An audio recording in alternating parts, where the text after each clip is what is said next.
Here we are again. Yes. Friends, dear friends,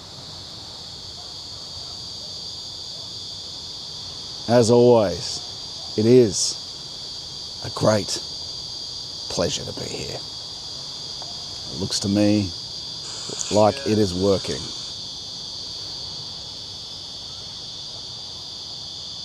What a pleasure it is to be here with you at the Royal National Park of Australia. That's a very Australian way of saying it. Of Australia. That's a more Sydney way of saying it. A more broad Australian way is Australia is how one says it in the broad Australian. The Sydney accent's a bit... Depends where in Sydney, of course. But here we are on this beautiful summer day, early December, in this Advent, in this slowing down. I hope that you all are taking more time to withdraw towards Christ, to look upon your days and know whether they're good or not, or know that they're good. Or leading up to the true new year is Christmas, Christ's birth.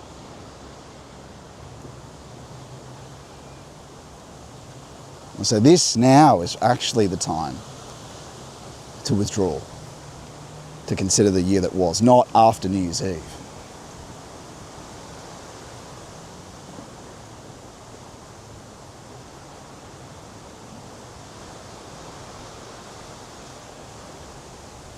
For now, we deeply are in a soul wounding, deeply in want of the springtime to return, which is, of course, what this is all about. It's what this is all about. And where we are today is, what's it called? Bundina Village, south of Cronulla, southern Sydney. This is the first national park, and we'll get to our subject of today very shortly. We'll be speaking on it and this springtime today. But we are, how's that look? A little bit higher, that's better. But we are going to make our way along the coastline, which has really become almost our favourite thing to do. It is the scale that this country truly has on its coast. But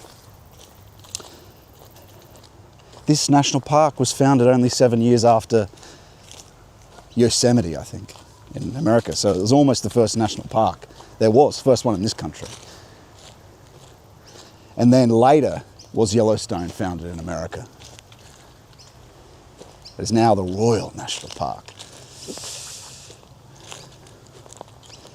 But it's springtime. Where are we now?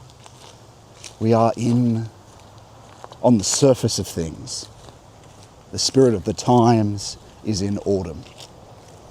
People are desperately looking for movement. From the position of the spirit of the times where we are, desiring life, on the lookout for movement, a movement.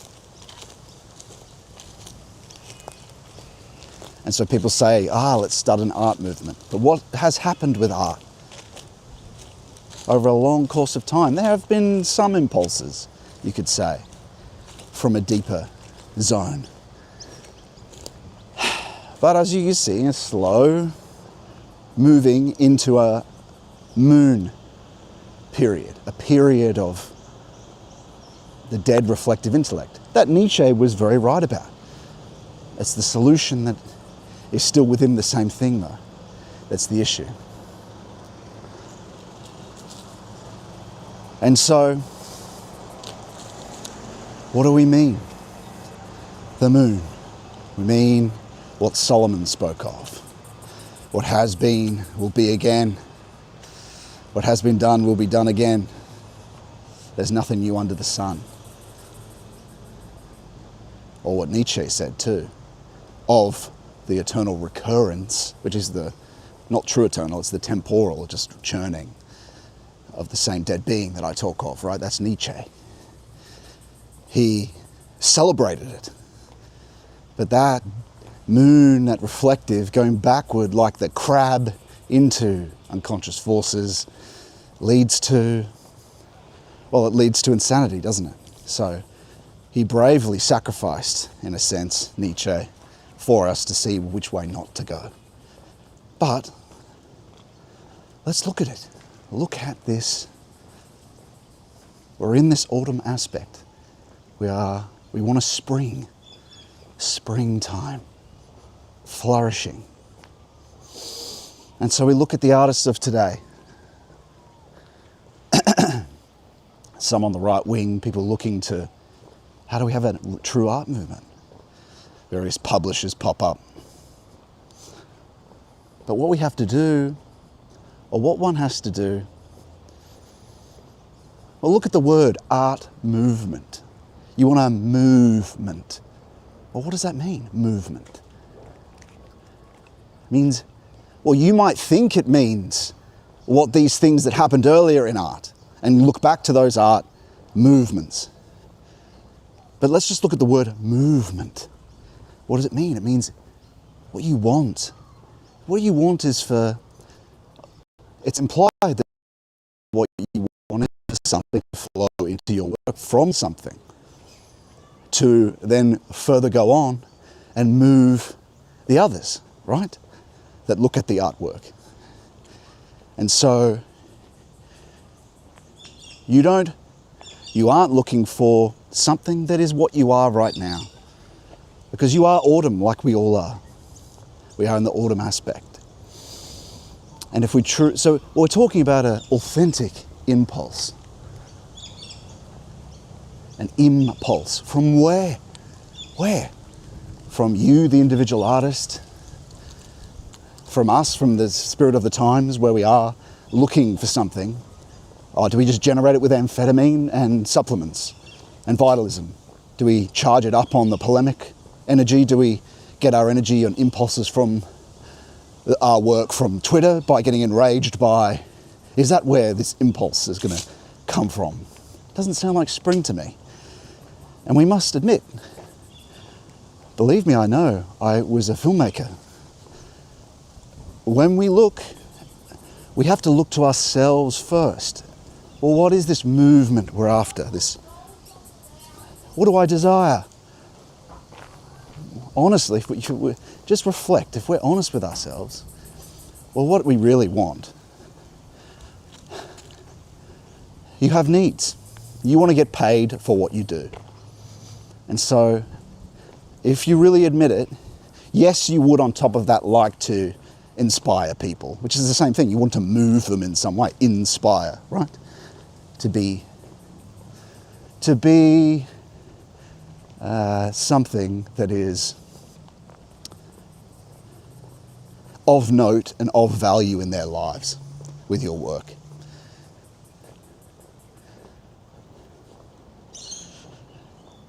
And so where does that come from you? Because we're looking for a spring. Our motives are the needs we have. We want to have it be sustainable, or to generate something. Well, for what? For you? Okay, money. We've got to be, this is the danger, right? Charged up on a revenge from the polemical, or necessities, the necessities of life. Now, with that motive charging into you, it affects the things around it. It's a kind of worship. So even though you set out an ideal, you write down an ideal, you can want to have a spring But what are we doing there? Where are we getting it from? We're trying to get it from ourselves and throw it into other people. We've looked at some art theory, Nietzschean art theory, or even Heideggerian.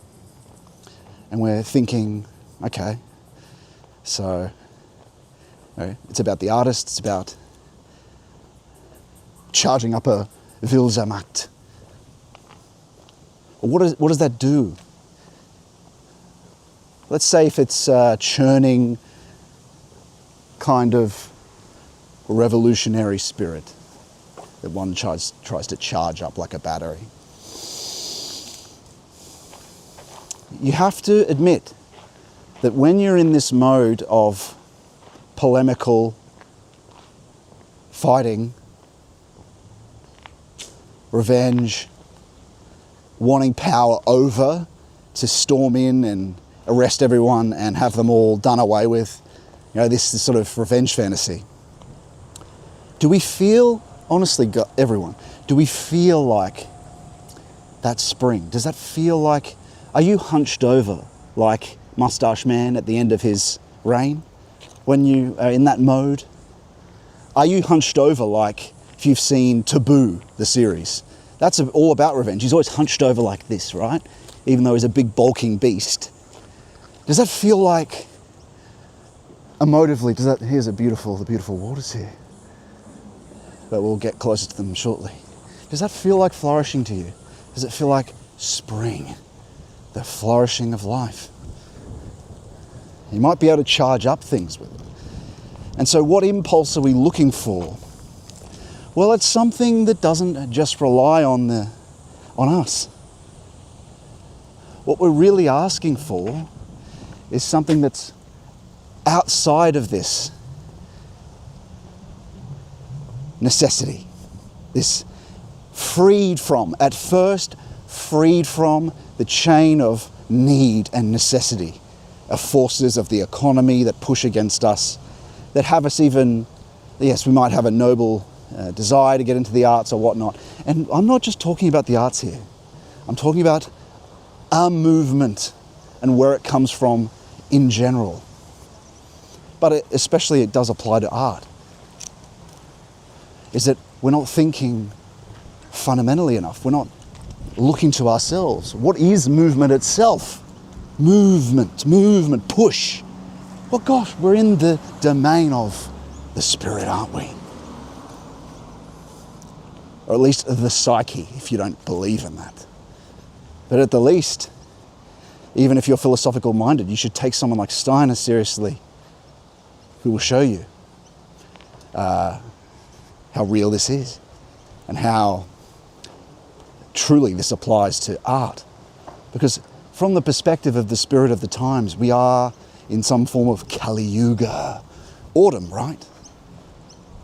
That ultimately, when we're talking about the spirit, then we begin to recognize, well, there are spiritual beings, aren't there? There's something we have to do with ourselves first. As we've talked about, movement, impulse. We've got to fix the problem in us first. And then this movement, push, can flow in from outside this necessity and want and desire of this eternal recurrence that we're in, and this devolution that's going on of the slop tube. How are you going to get out of slop? You're surrounded by it. You have to be freed from necessity. There is a way of being freed from necessity and spiritual necessity. Or how do you do that? Because that necessity is all tied up with time, isn't it? The push of the past into the future. The push. Of course. So what is spring then? Spring. The spring we need, the spring that we're after. Well, Heidegger talked about another beginning. But that's not even what we're after either. Because that would be a sort of Luciferic return to a Lucifer gnosis in a way. The original sources of philosophy. it can't be done. You can't go back. We can't go back. You see people, you see some artists that they go, okay, we're in postmodernism. We're in this deep autumn. There's nowhere else to go. I'll jump back to futurism. I'll jump back to vitalism. I'll jump back to what happened in Mustache Man era, where art was then. You can't go back. You can have a traditional art flourish, but it still has to be from this free impulse. So it can be deeply remembrance, but at the same time, it will be deeply providence, deeply future. But we have to discover it ourselves first. Then, everyone's in a rush from where they are now to solve the problem from the energies and the impulses that they have right now before getting to this place that's outside of necessity, for an impulse from there, for a love from there. And what is it? We just came out just to get a little feeling of that spring, that opening up, that freedom, that... Well, it's just, you go back in the video, I suppose, but as we came out of the bush into this open bay, let's do it again. As a visual metaphor, upward we go. We come out of the jungle, come out of the winter, and it opens up.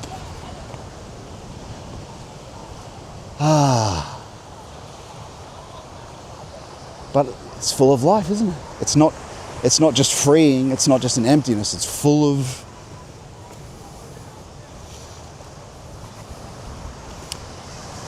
what's the word? Releasement, but also, no, it's life. The sun's on the beach, the children playing, the frolicking in the sand, frolicking. That's spring. Of course, that's love, right? And so, I imagine you realize that's where I'm going with this. We have to undergo initiation. Or else, if you've been following me so far, it should be pretty apparent that you get stuck in secondary impulse. But what will you have to do doing this? You will have to sacrifice or wait, because people are so keen to be that person that, so was I, believe me. Oh, I've got the saving idea. It's going to be my movement, not your movement. It's going to be me under my name, right?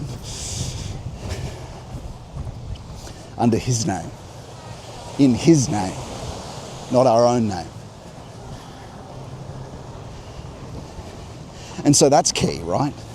Because you can already see people form associations based on growing an audience, or their motives of growing an audience, or money. You've got to go deeper than that. The transformation of the seeking of the impulse from outside of the spirit of the times has to go deeper than that, and has to be from the ground of the psyche. This is possible, though. It's possible.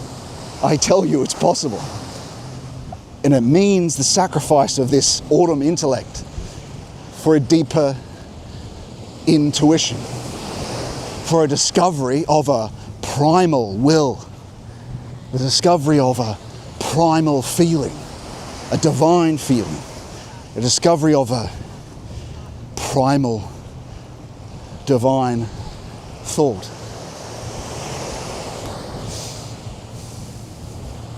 And in that, putting the autumn intellect and the old impulses aside is that springtime possible, beginning with you, beginning with love. Think about it, you need it. The devil constantly attacks us with, I know, he's not the knower, I'm the knower. Believe me, because he attacks me, I'm a sinner too. Even when you're in this process, even then when you can discern divine will, it doesn't stop you being attacked by it. He does, of course, but there is no salvation without temptation. It must continue. It must continue.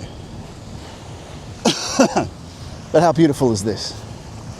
Primal will, that's what you're after, right? I'm not the only one that said this, friends. Valentin Tomberg, Rudolf Steiner, and of course it's what the saints are constantly saying as well with the tradition. It's not this, it's the intermingling of two modes of going inward, contemplation, purification, and creative activity. The same thing. It's not this ascetic, yes, the will is asceticized, yes, but so it's emptied, so you can receive this revelation I've been talking about. Revelatory primal will that is Christ. You can consciously know at least the direction of the impulse and be filled with peace, be filled with virginal love, and it will flourish out of you in a completely different mode. You're not bound by you don't make your decisions any longer by the necessities for, oh, I want to be the big artist, I want to be the leader of the art movement. You're no longer led by that. Or simply, I need the money, or the likes, or the follows. No. Thank God he can free you from those demons. And you can eventually, confidently follow him knowing he provides for you. That doesn't need to be the glory you expect from the different people we've looked at online, making millions of dollars. Millions. No.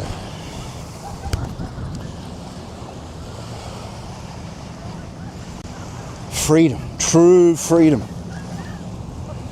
from necessity. True communion with divine will. And that, my friends, this springtime of the arts, this movement people are seeking, is what Christmas is all about.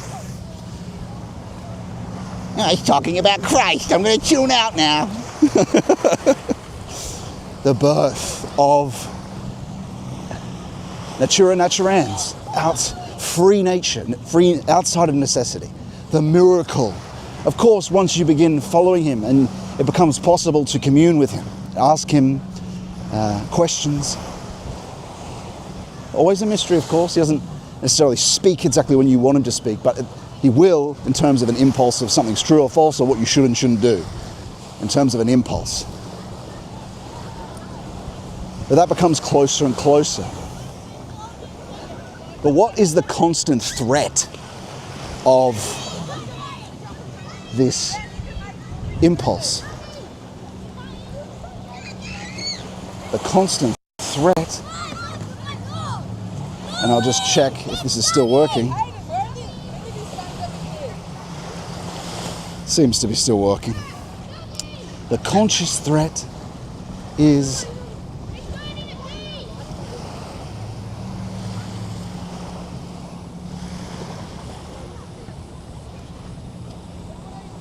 we're still working. The constant threat is counter-revelation, the murder of the firstborn children and the birth of Christ. This is happening everywhere.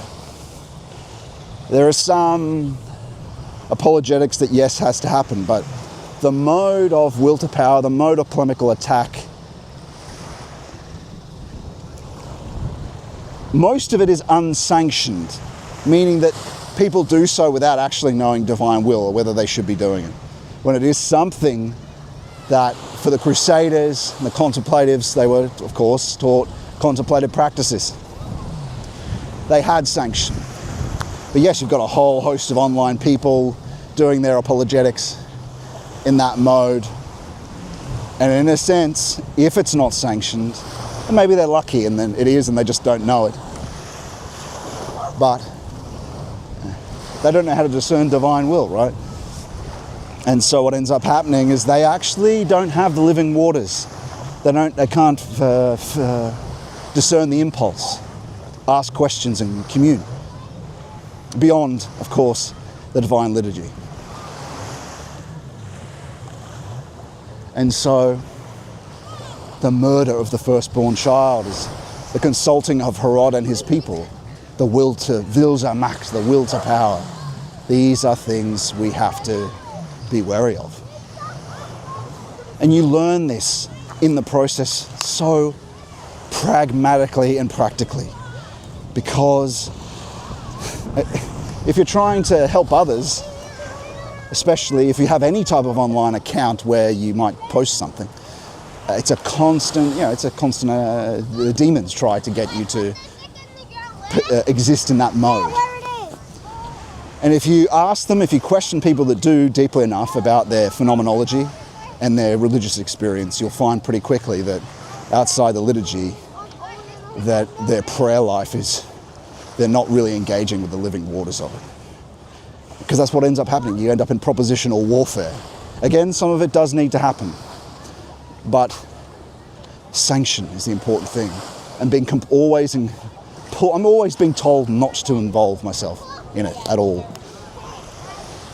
But if one was doing one's holy hour all the time and had sanction, you could be continuously pulled out of it.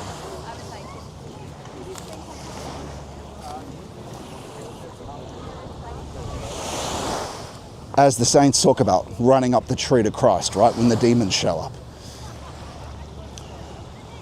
We have to be super careful, super cool. We have to be very incredibly careful about where are our motives coming from?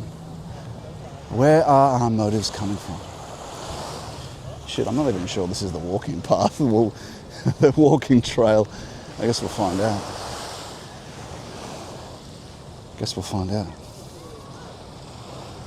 And so when looking at this question, and Glenn Wallen says, great to see you, Scott, in Australia. Yes, my friend. Good to see you too. Maybe we're doing a pilgrimage if you look at my Substack on the 19th, if you wanted to join us down in Windsor to a monastery there. And just check where we are. There should be a path here somewhere. Oh, there it is. Yes, there is. It's not down here somewhere. Okay. And so, maybe we should go around the rocks though. Sorry, friends, just give me a moment.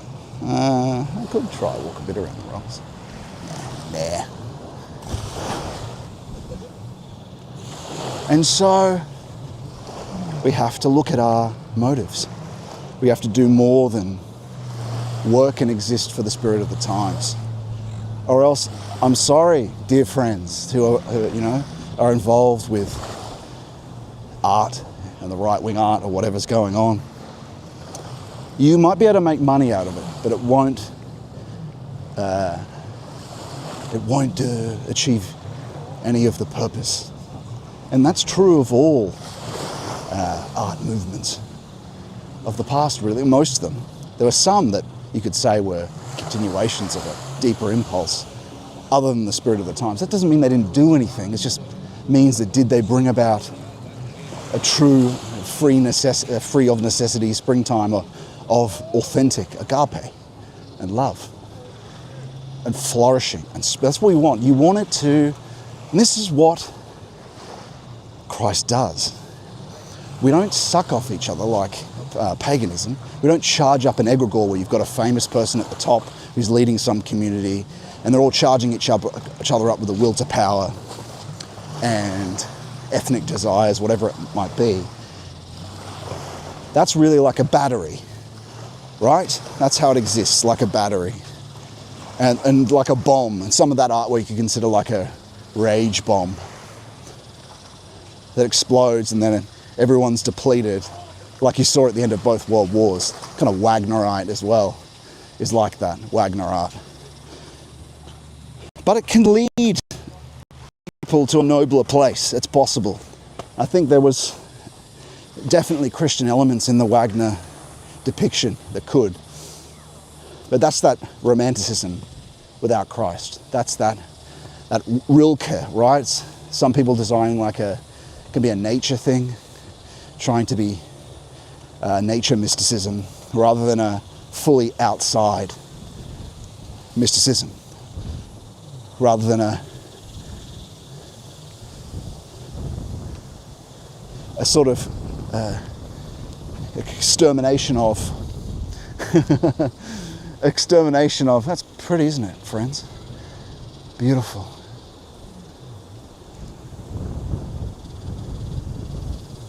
Of the subject and object of I, but not going to the essence of things, which is where we need this healing impulse from. Because make no mistake, all of this is dying. And so the autumn aspect we've been talking about is the aspect of that it's Farsiism, it's will to power. That's why you see a recurrence of heathenism. These are they're the signatories of death, dying.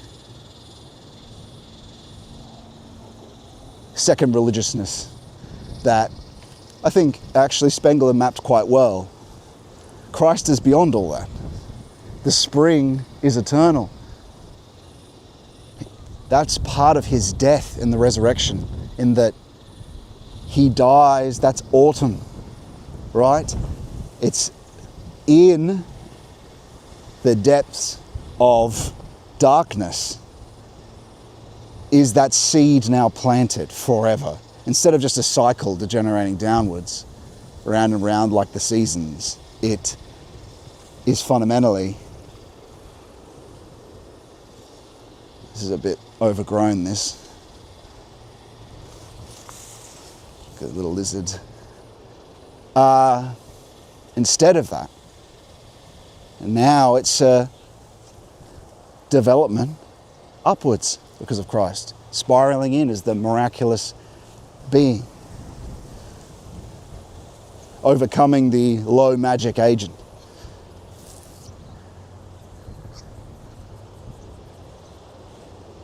And so that's who and what we have to look to. Not get wrapped up in the desire or the young. Well, it's a transformation of Siegfried we're after.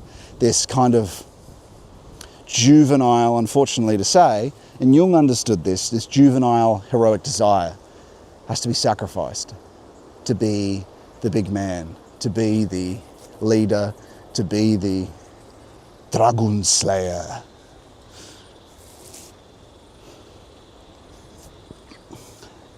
Because it's in the sacrifice of that will to power that the true overman comes and joins you. The true spirit, the true healing of the dead Platonistic ideals is the eternal ideals that are nothing to do with human, like human ideals. They are beings. The ideals become beings, essentially.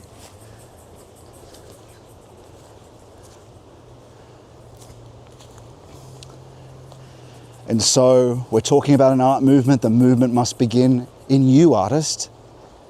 Is that possible? You must ask yourself, don't you want your work to be more than just the surface? Like when you close your eyes, when you dream, it's basically just a kind of dead grey when you look to your memories. It's dead and grey, isn't it? There's no great health, no great impulse that comes to you from the unconscious, is there? We look to the external world, other people's art, other people's movies, for our influences. We look down there though, into the unconscious, it's just kind of grey, you know? Kind of grey. And only, when we are silent for a while, then thoughts come to us. Oh, who's that? This guy, that guy. I'm better than him. Why's he got it, not me? This sort of thing, right? If only people would listen to me or give me the money. Things like that. These are all demons. And so what we should take out of this is that it's possible to resurrect our inner life. Collaboratively though, not as a bootstrap Ubermensch. Collaboratively with Christ. It's possible.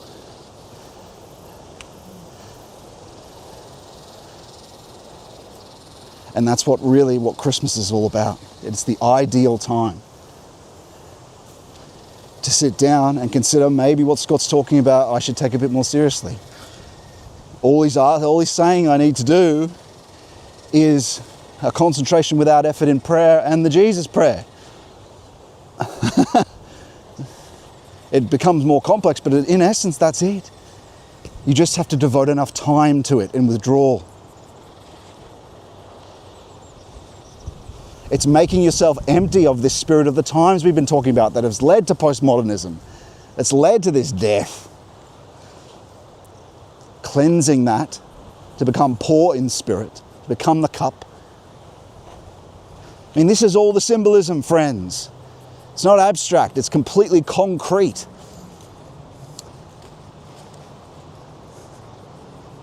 And then you can feel and experience the impulses, the divine emotiveness of spiritual beings, of the hierarchies, of the saints, of the church triumphant, of Christ himself. And the grand mystery of existence is he's been waiting for you all along to do this. He's been waiting for you, hinting to you all along that this is the true life. The true movement is this. Art movement. To where? For what? That's the genius of this. Because what do we know? What do I know? What you want is to hear it from him. If you can just lower yourself, he'll lead you to do this art movement from him. You don't know what and this is what you want. This is what you guys are talking about. This is, you want something new, profoundly new impulse. You don't want to do traditional art. Well, it unfolds as new, remembrance and providence. And you can be led by divine will. You have to rely on your low calculation. To survive, I need money. Yes, I understand that. That's what you've got to deal with though, because that's the challenge. One challenge of this process is the destiny is presented to you. Meaning there's like a push of necessity, of your needs, that tries to get you off the path to the depths with Christ, to stop you from doing these depth practices. It takes too much time. Demons. Demons. Pray for more time. Take a job where there is a commute, where you can sit on the bus and do the practice on the bus for 30, 40 minutes away. Pray for the time. Figure something out. It's not me saying this. Everything I talk about is from authentic experience, from the essence of things. And it looks stupid to the world, doesn't it? It looks stupid to the world. Mysticism.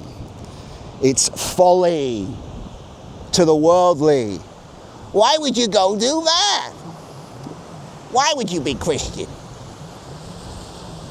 Stay on Twitter. Participate in Wilsermarkt. Make money. For what? Why? To survive, yes, I get it. But he provides for you, you see. You just have to, he'll show you. You just have to begin, gain faith, pray for faith.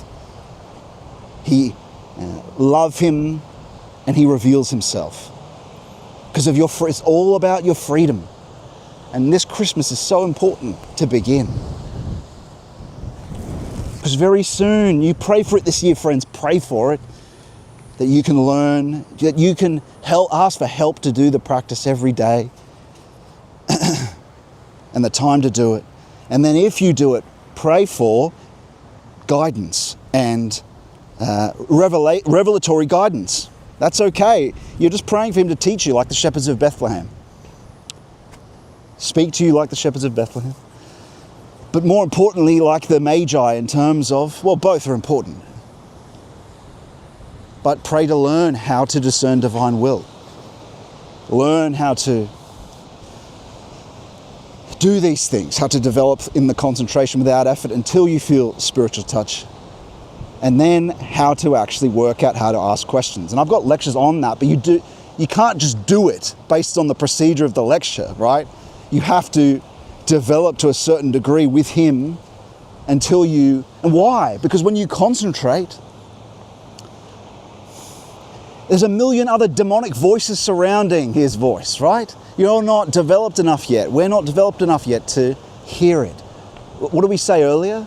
We have to sacrifice low will, low feeling, low thought so we can sense and see primal will.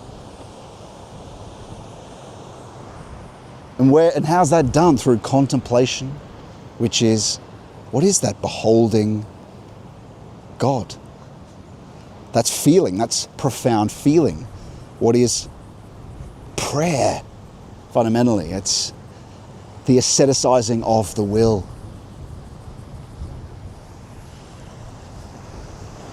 The asceticizing of the will. Primal prayer. Praying, think in the presence of God. These are the transformations, right? And what is meditation? Is thinking in the presence of God. Eventually, you're asking questions about what his will is. He's sending impulses. He's sending profound peace with joy as answers, spiritual touch. And so what's happening? I'm saying profound feeling, profound thought, profound will. Well, what do we have at the moment in the low autumn spirit of the times? We've got a dead thinking, a surface thinking, a surface will, surface thought, or a will we can't even see and interact with, right? It's out in the world for itself, wanting the worldly, provoked by the current spirit of the times, provoked by the same desires that all the postmodern arts have. All the people evolved, we have the same desires they do. You just want the means of production. We want to control power. We need to go, the only way for the springtime is to go deeper. So thought, feeling and will, transformed and purified to the essence of things. And these are not things we're familiar with. Profound thinking, to be able to commune with. I mean, maybe you get some interaction in dreams.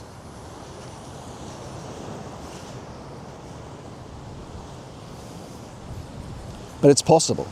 Do you want to just go through life with the surface impulses? We see a whole tradition of saints talking about the deeper things. If we put the time in. Not in theory. We've got to get out of theory cell mode, friends. That is only preparation. Yes, we do it, but do not sacrifice your concentration without effort in prayer time, your holy hour for research.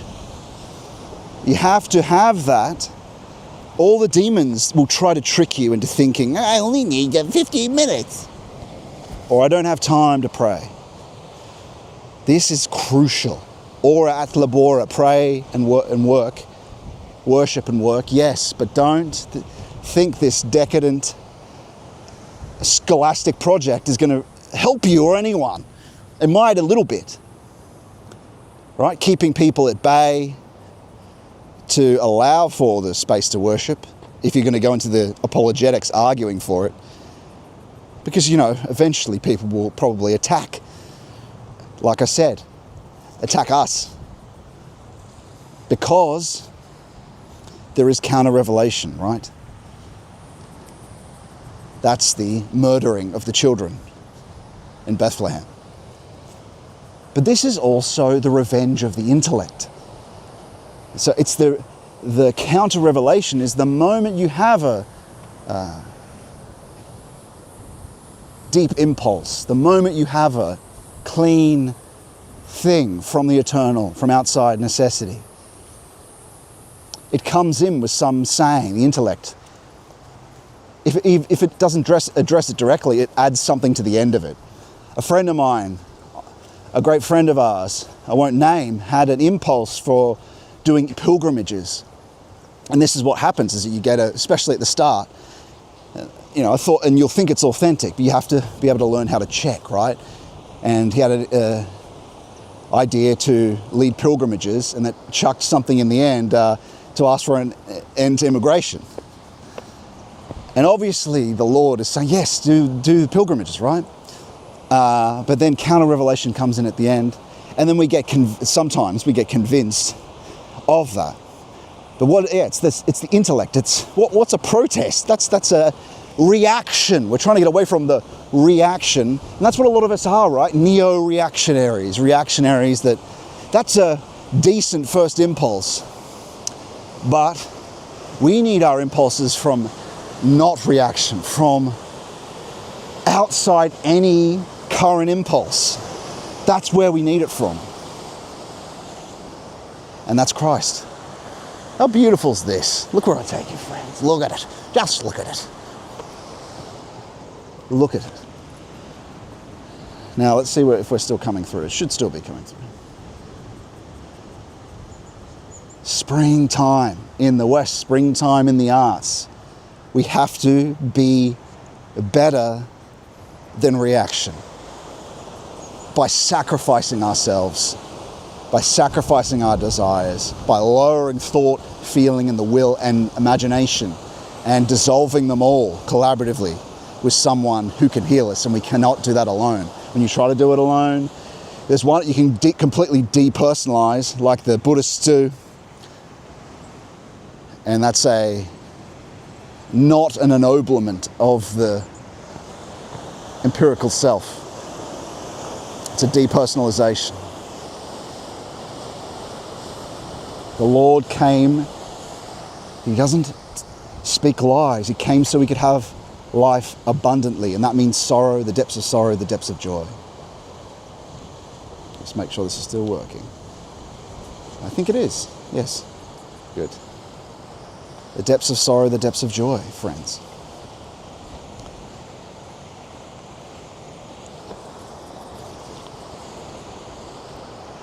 So here we are, we continue on.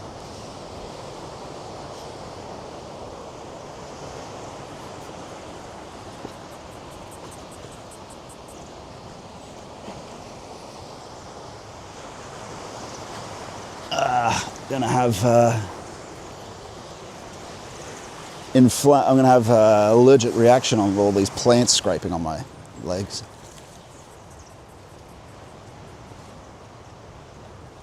Okay, I might put this in front for a moment.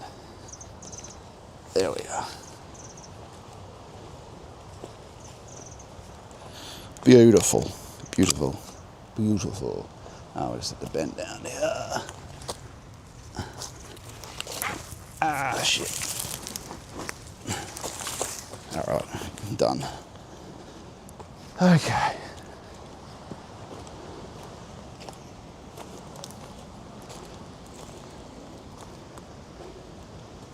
The spring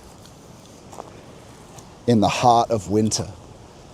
The seed born in a cave, in a manger, nowhere, from a nobody, from a people no one cared about,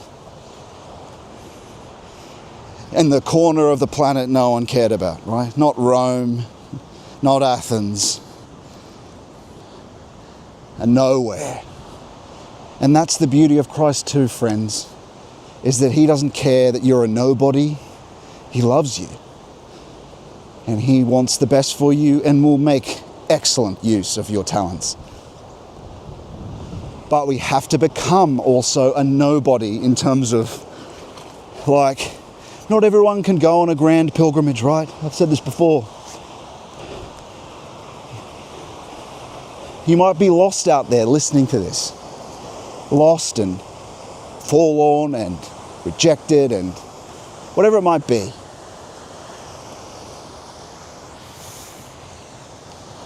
The Lord loves you and He sees.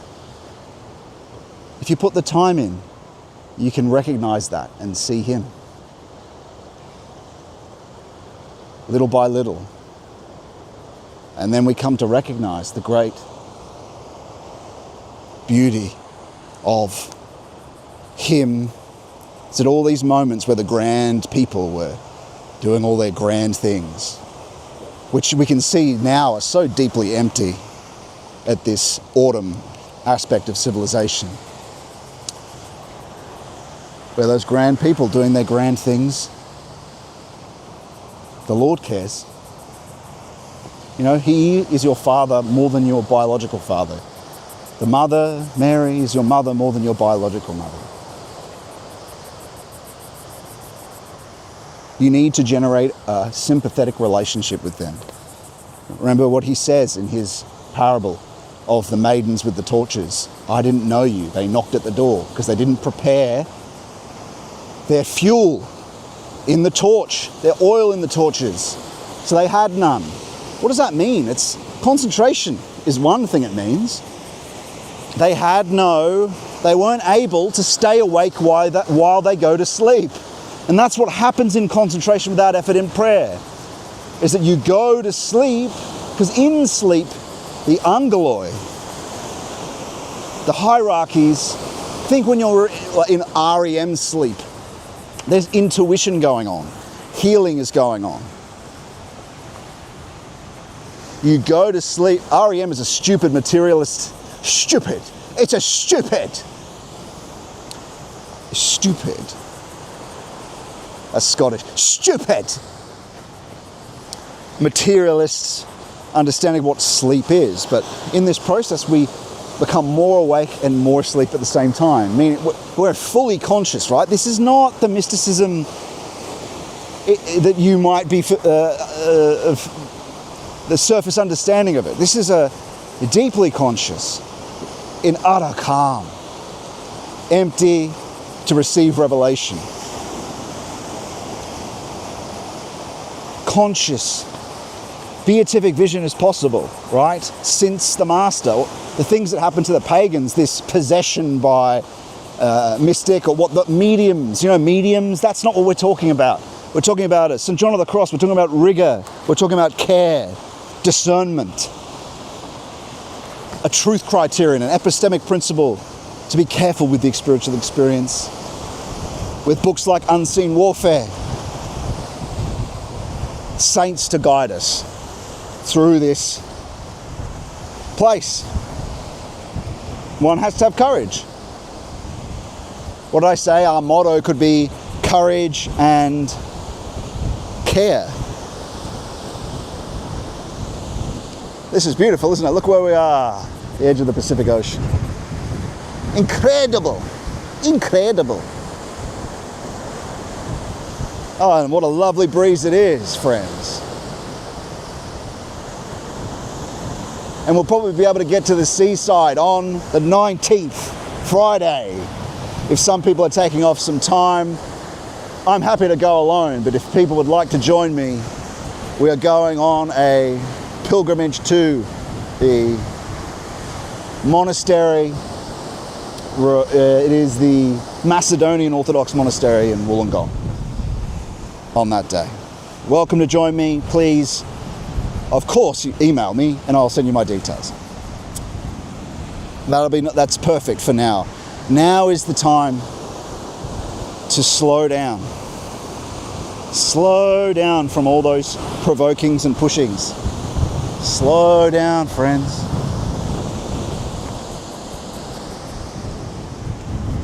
So you know what is good and what isn't. And isn't that what the Lord did? Isn't that what God did? To know whether it was good or not, right? To know if it's good. Did you get a good look at this? Should be able to see out here in the distance.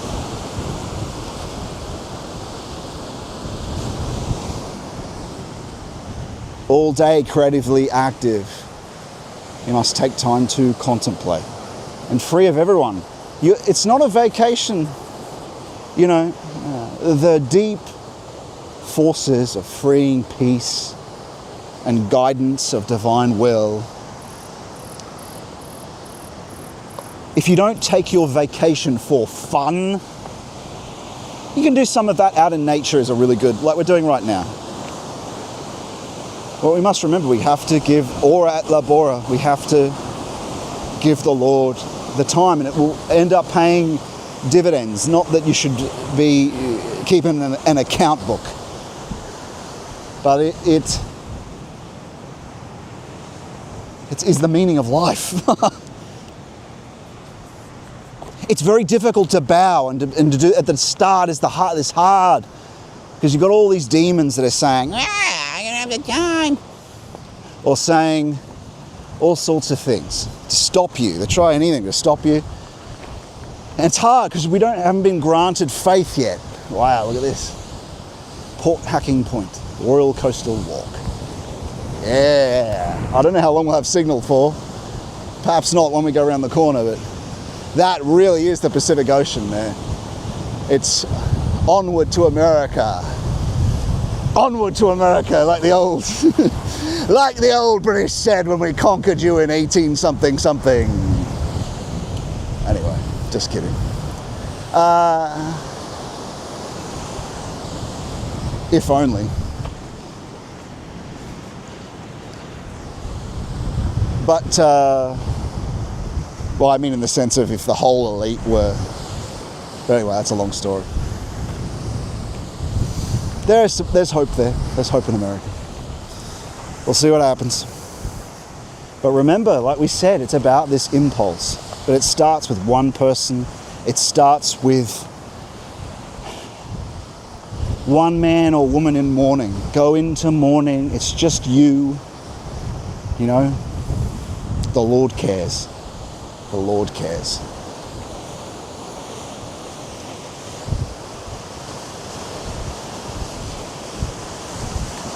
That'll do. I'm not going to get closer than that.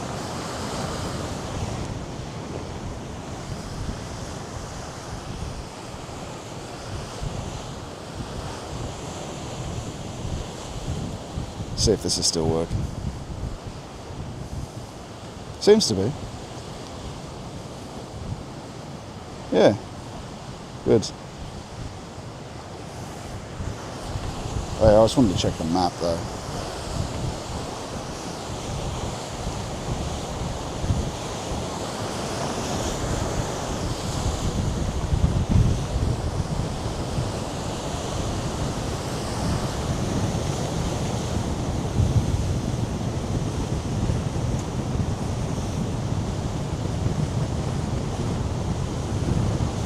Okay, this is the wall.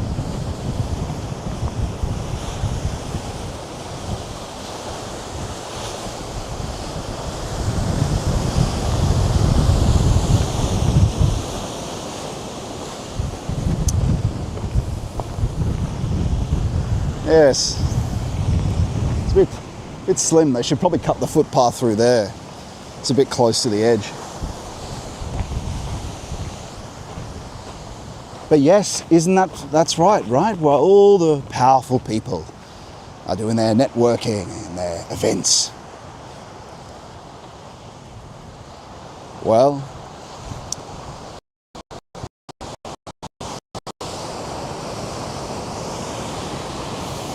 like I said, it's a Christ born in a nowhere major. It's exactly where you need to be to withdraw. And people aren't willing to withdraw. They want to hold on to their worldly power and their position. To give the time to surrender their goals for the time that it takes to have the Lord disclose himself. They're just not willing. Maybe they could know how. A lot of people just don't know how. But even when you do know how, you still go, oh, should I trust what Scott's saying? Or what Valentin Tomberg's saying, or what the saints are saying, giving all this time.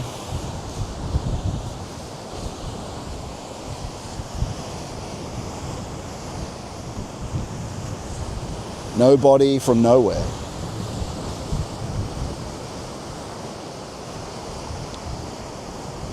It's not the scholars or the scientists who can birth these impulses. It's those that are willing, to have the courage to lower their heads in humility and the courage to just continue looking towards the depths and faith. But also courage too, because it is the cutting edge, friends, in the sense of it always has been. All mystics are not trusted to begin with, and you won't be either if you're talking about, I mean, what you're doing doesn't necessarily have to be some big thing. It could just be a little book or something like The Way of the Pilgrim. And look at that, that was a mission for humanity, that one book, Way of the Pilgrim. He was a mystic. That, what he experienced, he's just a little person, anonymously written, right? But it was a mission for all humanity, a mission for Christ. Doesn't mean it's like Bilbo, it doesn't mean it's going to be big. It's not about you. You have to let go of that will to power. That being said, the Lord will provide for you. It's just he's hoping that you'll get over this calculation, get over this fear, move past it. Because that's part of initiation. That's part of the scouring and the crowning with thorns. You have to face this necessity and overcome it. Because it's part of the temptation. They're demons trying to say, I need money, I need this or that. Yeah, the Lord will provide for it. Right? It's difficult. Deep down, we really don't believe it. But you can, and stick with it, and he'll show you. I'm not sure this is still coming through, but it's definitely beautiful out here.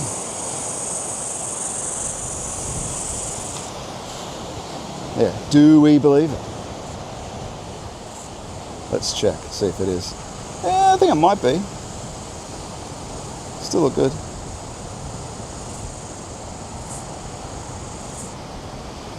Tarod Gavskar says the scenery is warming me up here in Virginia, USA. Very cold tonight here. I bet it is, friend. But in that depth of winter, take this impulse from me. In the antipodes on the other side of the world, that spring is here. Spring, the seed of spring can be born in you and I. Forgotten, forlorn creatures that no one cares about, the Lord cares, and he'll make good use of you.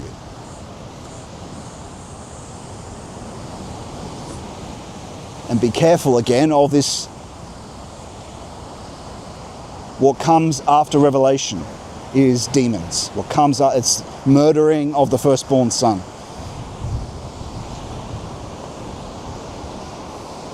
And that can be external and internal. We're just trying to help people, right? But you'll be attacked. That's what happens.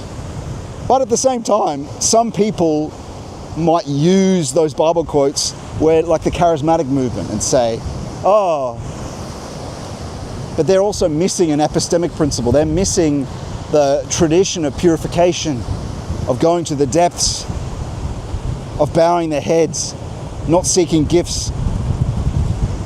The whole thing that must happen first. Like laying on hands, all that stuff. Honestly, what becomes more true is simply everything is prayed for. You don't gain when you're talking about some sort of thing, a gnosis or a knowing that you deeply you want to know the depths of things, not just a surface knowing, and you want to ask the Lord. It's a deeper knowing than just regular grasp or even a Platonic type intuition. But what it is, you have to have been doing concentration without effort in prayer for a year. And the truth of it is simply that you pray for it. And that's all it is. You obviously are doing the concentration and prayer, but you ask him and then he answers. And it doesn't unfold necessarily in the exact way you're thinking, but a general understanding and a deep embodied, deep down understanding of these things that you're researching and trying to know are granted. And then sometimes he'll speak. One word from him offers up so much insight around whatever subject it is. And of course, he speaks when it's right for him, based on your moral development. And that's kind of something that you can't know that it's him or not unless you can discern it with the way that I talk about in the lecture, how to discern the Holy Spirit. If you can't do that, then you can't really know it's him. Because I've been sent many things, like just thoughts, right? It sounds like it's your thinking. And then it ends up being the devil, right? You got to check everything. That's what the epistemic principle's for. And so that counter revelation, it goes down the heart of every man and woman. It goes down the heart of every church. The will to power attack mode. Again, sometimes apologetics is necessary. But distance from God, I tell you, evil wins when there's distance from... evil wins when good's not present, and good is not present when you're living in the critical mode. It's needed, but it should be something that's done only once you can discern divine will, in my view. But people don't care what they're going to listen to me. People go on thinking that, is this God's plan for me? I understand, actually, I shouldn't be so harsh. But, yeah.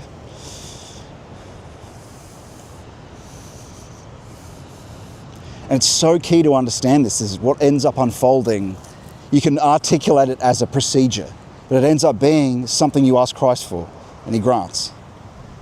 Even when you might think it might be your faculty going to the depths, right? It becomes something you can do. It's something that's always done. You're not doing it unilaterally, ever. Even though you might think it, it's with Christ.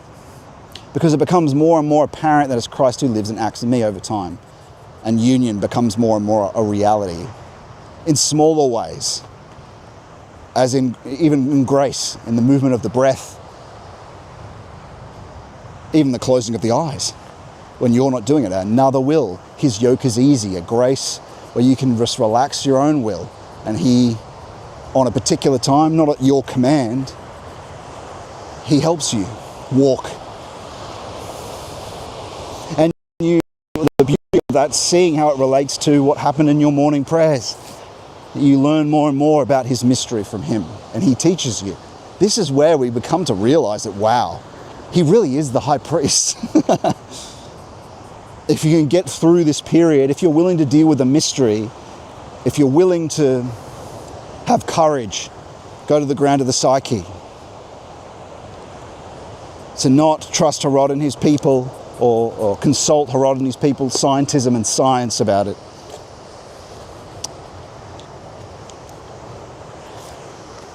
If we're willing to treat what's given to experience as a phenomenological approach, where we say, well, what's given? To not have presumptions about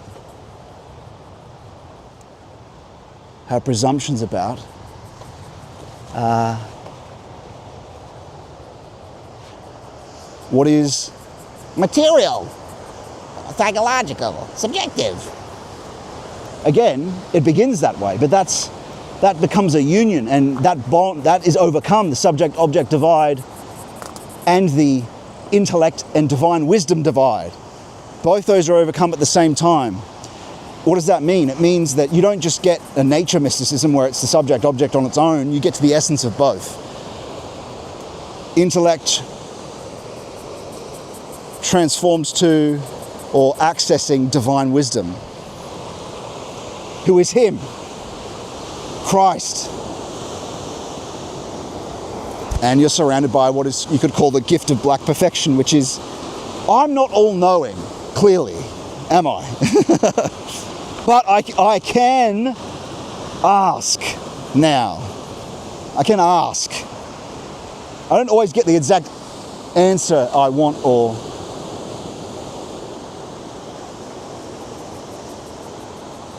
and that's what it means, that you can ask and learn that way. And then he becomes the master and teaches you. Wow, this is pretty, isn't it? I have to keep checking if it's still working. I can ask.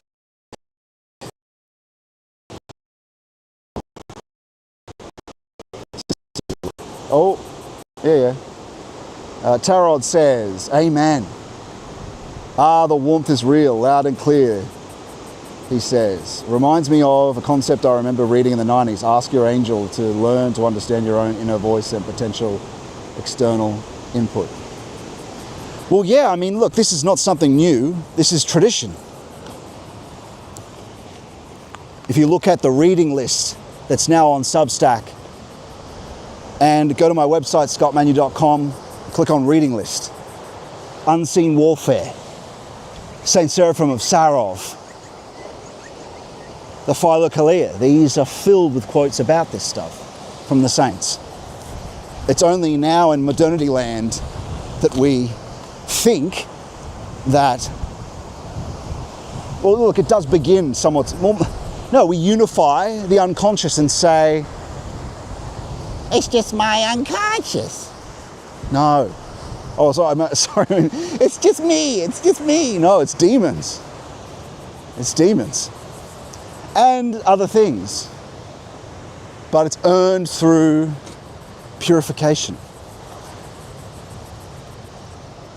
And time. You just got to have faith. And that's what would have helped our friend Bram, who went on his long pilgrimage, is that he was away for a big period of time. But anyway, the point is, it's not something that's new. Even though some philosophers there's some terms that are spoken that are helped by them. Henry Bergson, Martin Heidegger. Ooh, that's thick. Well, oh well. I must have allergies to these plants. I think when I come home from these walks, I always get rashes. Oh, look where we are. Look where we are. Hopefully I can find a table to sit down with soon and we can read our book. But friends just joining us on the stream, go back to the start. We've been talking about, if you want to hear the beginning of what we've been talking about with art and where these impulses need to come from.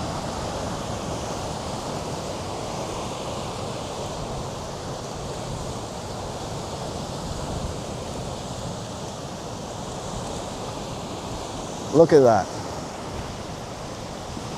Fresh, new land. That's what people want, isn't it? That Faustian man wants some new horizon, looking at the horizon in the wrong direction. Oh, I'll go into space with Elon Musk. Whee! Gay. Excuse my juvenile edition. No, the frontier is the depths of the psyche, friends. It always has been. Oh dear. Okay, it's not coming up here. Good. I thought that was going to wet my shoes.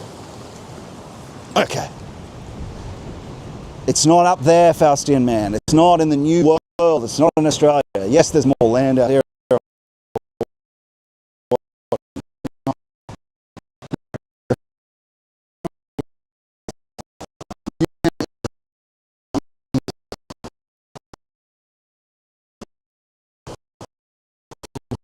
Side self first, because seeing is washing of the feet.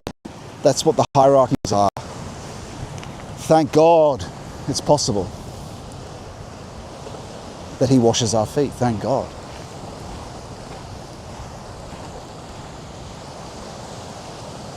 Thank God for that. I'm surprised there's still signal here. But it's very pretty. I want to get my hand in this water. I want to show you this water. I want to show you me putting my hand in the water. It's real. All right. I could get wet here though.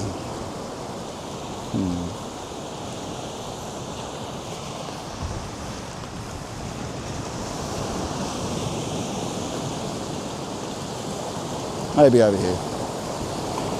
Audio.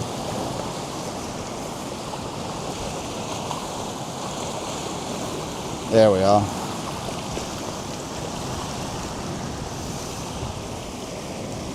It's no real place to bend down, but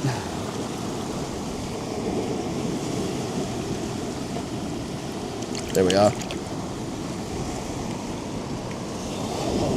Here it comes.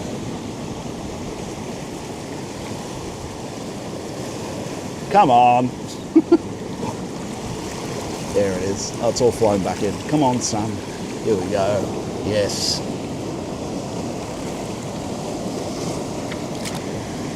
We did it. Oh, bigger one. I should have waited a bit longer. The bigger one came in. Okay, this is boring. I'm moving on. Okay, let's move on.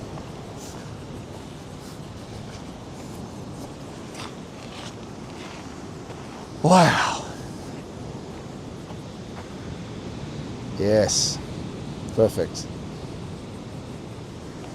We love it.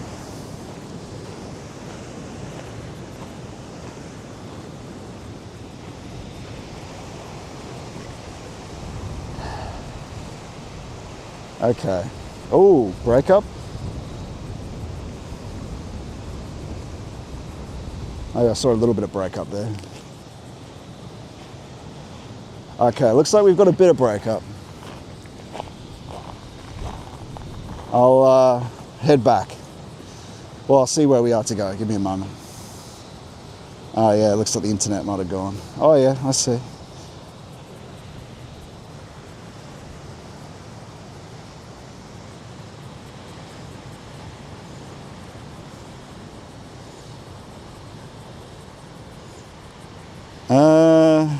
Let me think here.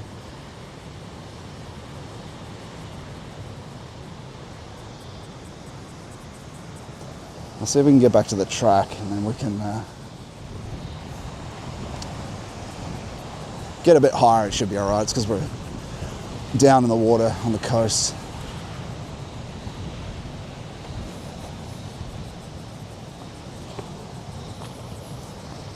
Okay.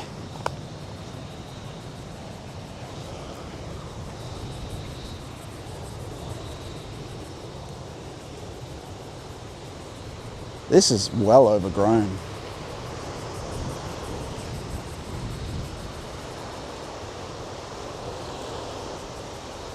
Yeah, let's go this way. Okay.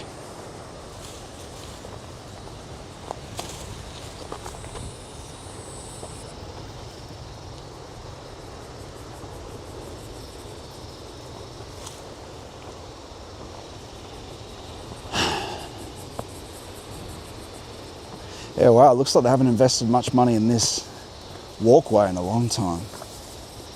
Pieces of wooden. Usually they're pretty good on Australian tracks. Where are we? Okay, there we are. Here we are.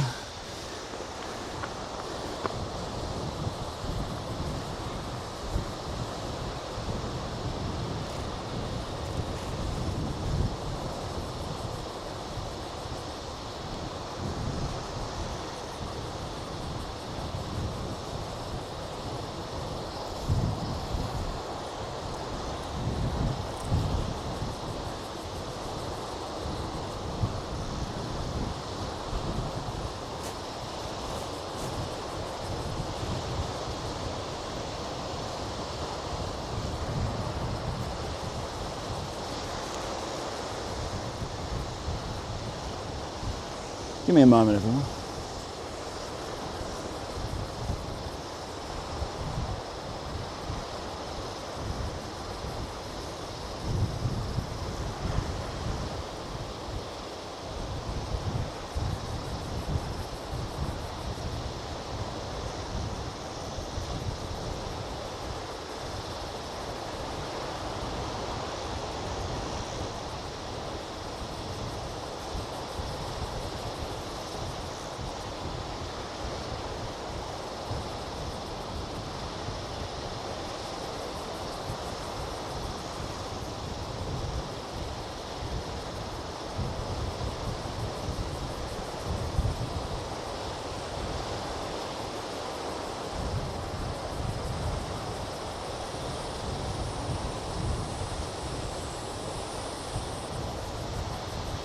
Okay. Let's go. Let's push on.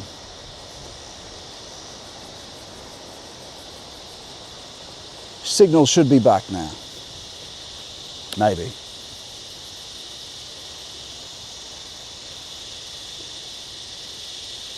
Wow, listen to that. That's where you know you're in Australian summer. That's where you know. The bugs.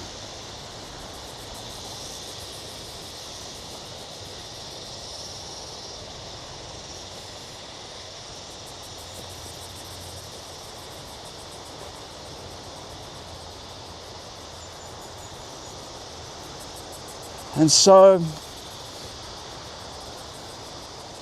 gosh, the point is simple, friends, isn't it? If you look back to the start of the stream, if you're just tuning in, we've explored how, well, where the artist is now, where art is now, where their impulses come from. What does the word movement mean? What are we really after? Where does the revolution need to occur first?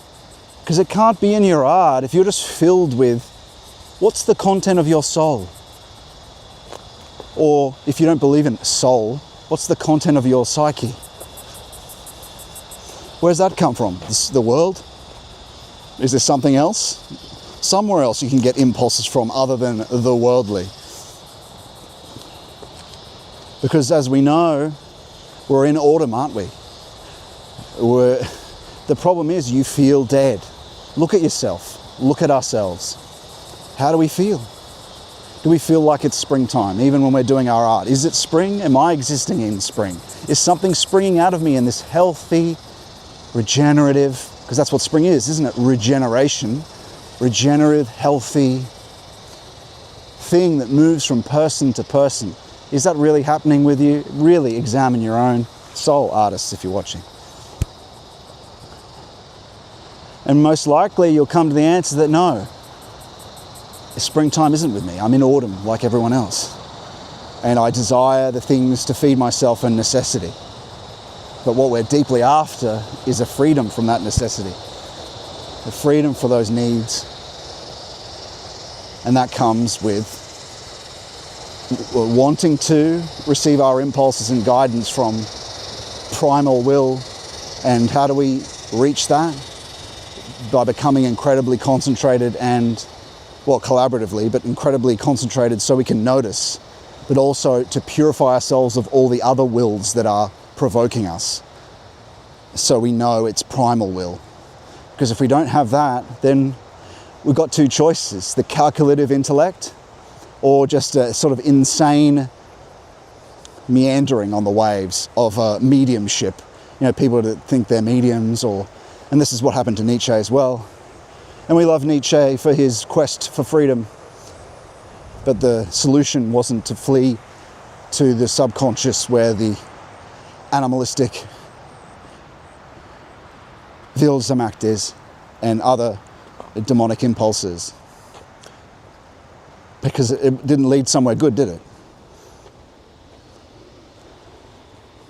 And he even talks about the phenomenology of it when he said he felt burned out after the inspiration writing Zarathustra. He didn't write thus spoke Zarathustra. He didn't write that. Well, in the terms of the Persian mythos, Ahriman wrote it, not Zarathustra. Satan wrote it through him, right? Get rid of the baggage around that word Satan. His will to power, Wildsamacht, wrote it. Not him, though. He even talks about what it left him like, a husk burnt out. And so is that what you want? Where you want to end up with? Is that okay? So you can take your impulses from there. That's vitalism. That's where it leads. That's fine. But if you want to be burnt out, and it's charged up like a battery and thrown out into the world, and you'll get money, but to what end? Why? Why? So your truth, your power can become the new truth. Okay. Why? For what purpose? for the increase of you only. Okay? Sounds pretty G-A-Y, you know, in terms of then what? You're the head of this hierarchy, if that even occurs. It didn't for Nietzsche. It's not a radiating out into the world, a loving, wholesome, springtime, flowing wellspring from the primal source, growing from person to person, not sucking from them, leaving them like a husk, not provoking them to stir up a collective social demon, egregore. Loving, purified. But we have to surrender those things that Wilsemacht wants for its own glory, this juvenile hero. We have to let go. All right? And we all are that person. I get it. We have to let it go.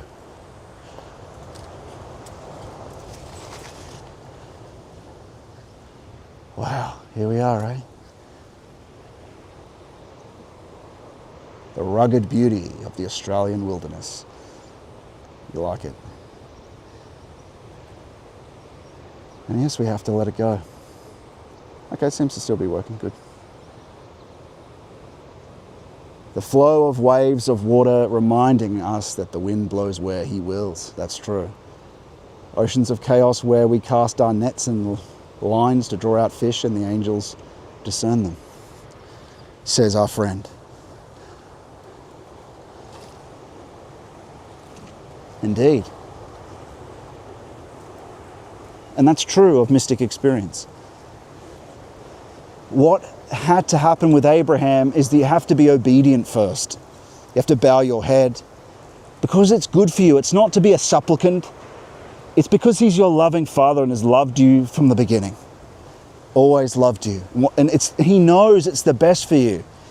But he's let you be free and go off on...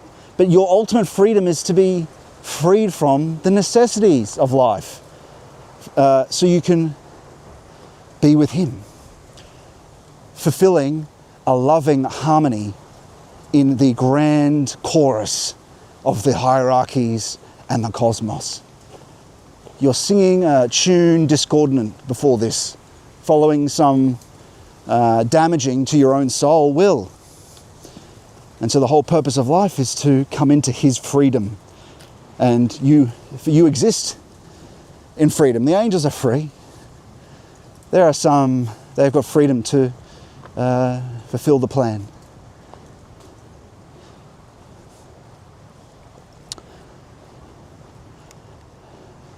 But what he wants us to know and realize, hopes that we realize before it's too late, is that the freedom, spending this money of his first wine that he gave us in the world, it's pig feed. We end up slaves like pigs in the trough. And isn't that happening? AI, pornography, slaves at the trough of Wilsemacht. Slaves at the trough of provokings, thinking we're free. What a farce. What a farce. And the technocracy rising and controlling. Pig feed. Pig feed. Do you really want to get out of this pig feed? It's in him. The elites can't get you out of it. Even whatever the new parties are, whoever's in government that just got in, they cannot get you out of it. They're just going to be like all the people that have the money. They are the slaves to corporations and technical processes. Rudolf Steiner talked about this. I'm not the only person talking about it. In old days, there was a time where individuals still had power over economic processes. The Rothschilds, there's a story where the King of France comes saying, "I'm here to see the Rothschild about the loan." And Rothschild, and his assistant says, "Ah, sir, I cannot, he's dealing with the shoemaker." And he says, "But I am the finance minister of France." And so he says, "Yes, he's dealing with the shoemaker." And then he bursts in the room. He He says, "Sir, I am the finance minister of France." And he says, "Take a seat then and wait." And he says, "But sir, I'm the finance minister of France." He says, "Well, take 2 seats then," and continues his meeting with the shoemaker. This is a demonstration of the personal power that was possible at a certain time with the bankers, when the capital was controlled by individuals. That's gone now. The control is not in human control anymore. It's a dying, dead. We have a collective social organism that is very unhealthy, very driven by satanic desire. The economy itself. There is no politics, it's just the economy. And so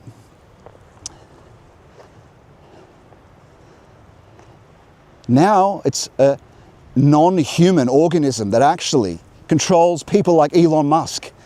He's at the whims of the actual process, the corporation. It's not a human individual that has the power. There was a time, that's over. And so the only person that can free you from the necessities pushed by these social entities or capitalistic entities is Christ. Free you from the necessity. Because he ultimately controls these things. But, it's not a wish-granting service, but he knows what is good for you, but also what he does take it into account in ennobling you. He cares what you want, if you want a child and this or that. Like, he knows these things, and if he'll bring it into the plan for what's good for you, right? But in terms of these grand Wilzermack desires, a beautiful life is waiting for you, but you have to let go of the calculative, provoking goals, which are just a carrot and a stick set out in front of you, making the world present as a dead place anyway.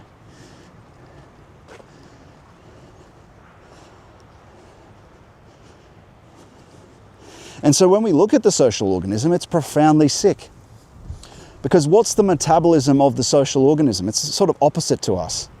Its metabolism, its digestion, what it actually needs is the spirit, mind.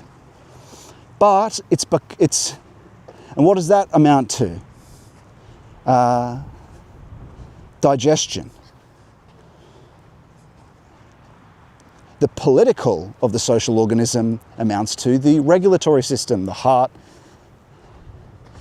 the rhythm, right? The regulating forces. And the brain, the head, it's sort of opposite to us, how it thinks. Its spirit is the economy. But what's happened is, why it's so sick is because it's becoming a rolling head. The whole thing's become head. The whole thing's become economy. There is no politics. There is no regulatory system. It's a rolling head. It doesn't have the sustenance it needs from the spirit, which comes from us as individuals. And so, do you see what we're going here? Its metabolism, its stomach, what it needs to drink to survive, it doesn't care about that. It's become all head, all brain, all calculating for economic desires. There is no politics. Politicians are now economists. It's all about the economy and the economic organism. There used to be a grand politics, right? That's over. There's no polis, really.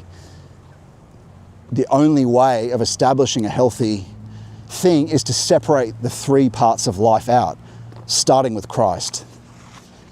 He, as individuals, again, do you see this? Wanting a new art, wanting a new movement of any kind, has to account for what you are as an individual and what kind of healing you are in need of, what kind of healing others are in need of. So if we want to have some art movement, you have to actually take the question to more profound layers, to the spirit, to the depth of philosophy, but beyond that, to the spirit, right?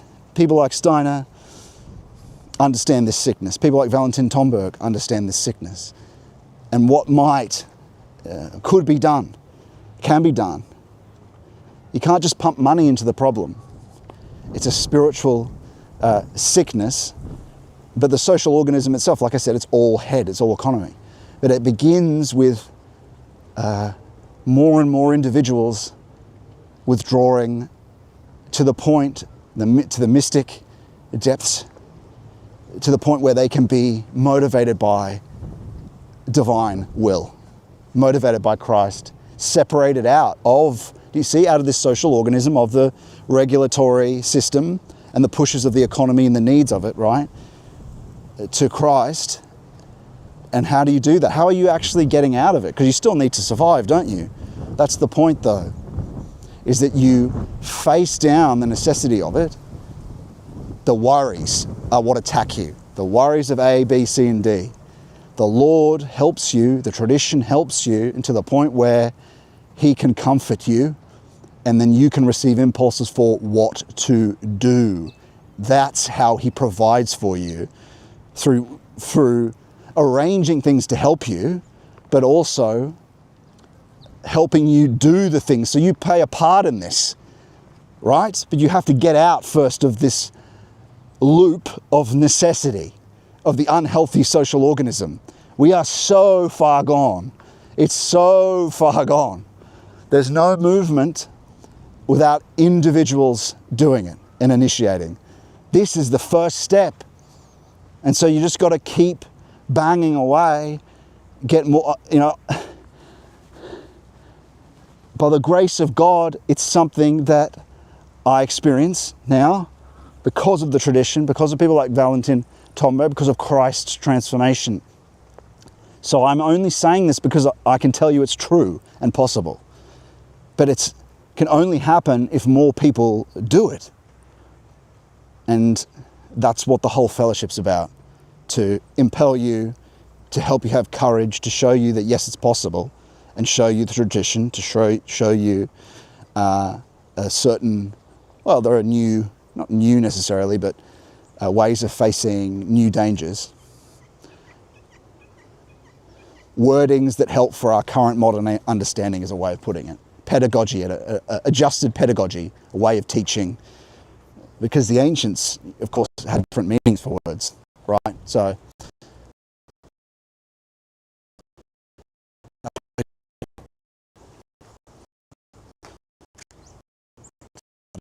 any friend can discern divine will to follow. It's the most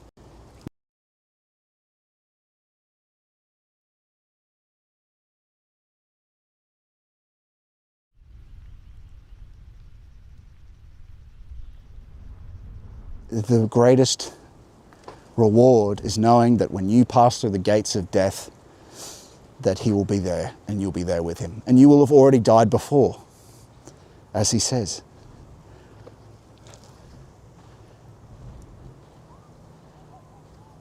We're not here long. We need to get a move on. Soon we will be dead. Very soon. Forget the desires of this or that. Forget it. You're going to be dead soon. You could be dead tomorrow. Christ is real.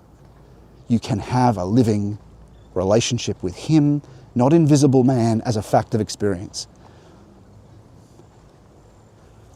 Still a mystery. He is the divine God. We'll never fully understand Him, but this is mysticism. This is purification, illumination, union. And it's possible. It's possible. I can tell you that with 100% ironclad guarantee. Incredible. Shocked, really, with the miracles. But at the same time, very subtle.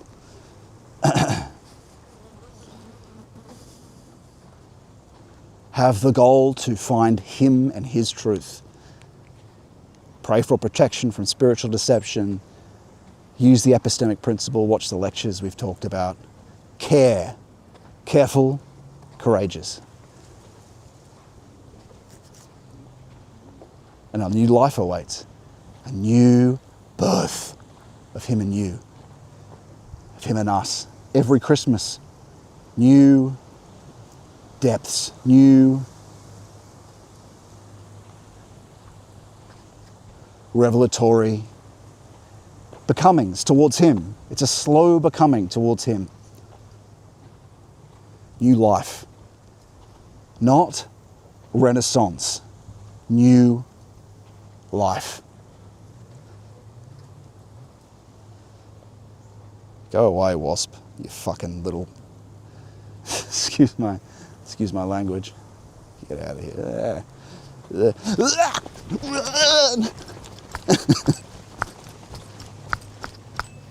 And we're good. Now I'll give you a better look at this from the front. New life. How wonderful it's possible.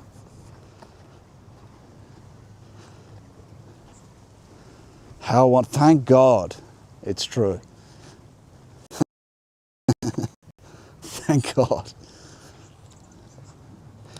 But you know, it's quite hard to know and see that, wow, if people just knew, if people could just see the impulse. But it's just not how it works. You have to lower yourself first. And so many Christians aren't even willing to do it or don't know how. It's so difficult. It's difficult, right? That's the burden too. It's a crown of thorns, right? Is that, well, okay, how does one help others to get to the same thing? Because it's not for one person, but it has to be pursued. It has to be pursued. And like I said though, always with care.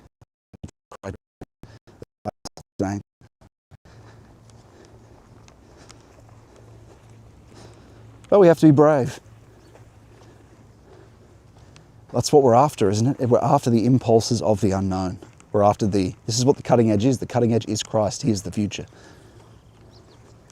He is the future. He wants more people to find Him as a raw fact. To receive, like Abraham, right? The call, not knowing where he's going. We go to deep obedience. We go to deep withdrawal. And wow, that's quite pretty, isn't it?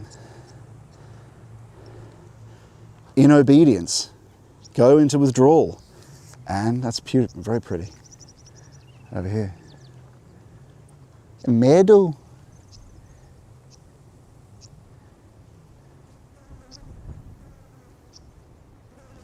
Very nice.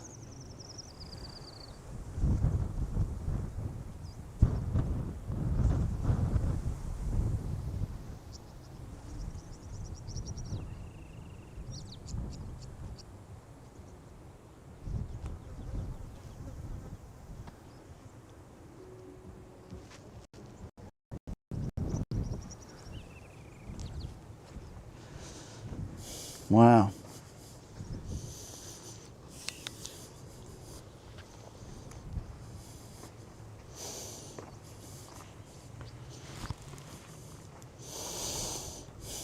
He now is a time of death and autumn on the surface.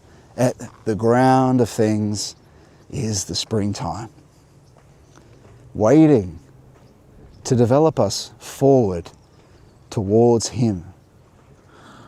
The best is yet to come in a true way. A true best is yet to come if we can look to the ground and away from the dying earth, the dying, decaying with AI, the death of the autumn of the intellect. People only see the surface though. The resurrected ground can be engaged with, and that's the true future for everyone, is Him. Of course, we have to turn away from the surface of things to see it.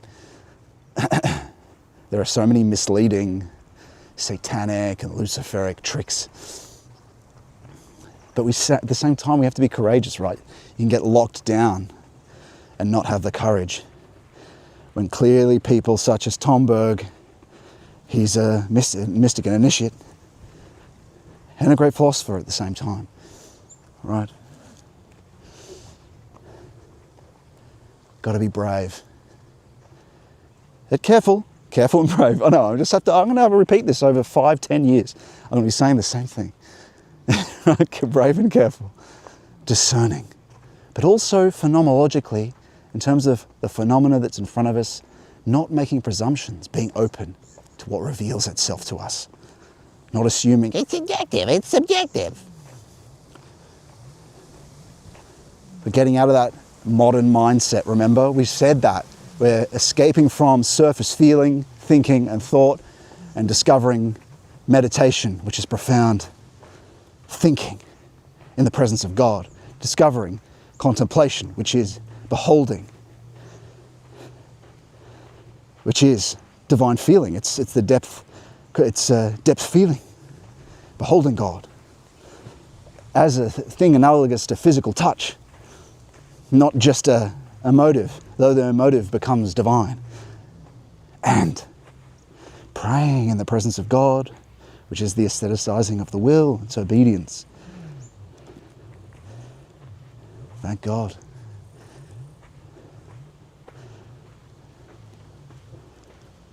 Make it not lost in literature,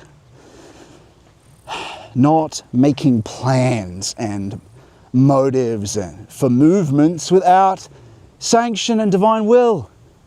Do the withdrawal first. Learn how to do this first and see what he has in mind for you. Sacrifice it all first.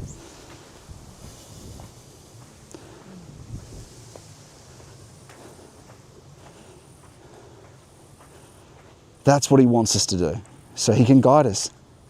You have to do it freely, though.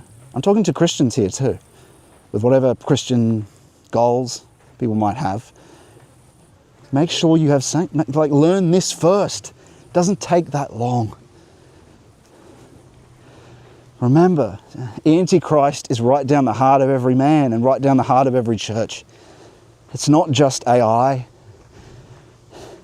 It's right there in the enacting of procedures without the living resurrected inner being. I'm trying to impel you to participate in the resurrection of your inner life, not go about the procedures, not retaining and remaining a will you too go away? Will you too go away after the liturgy is provided?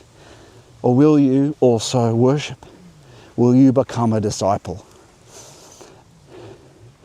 Away from and taking care with that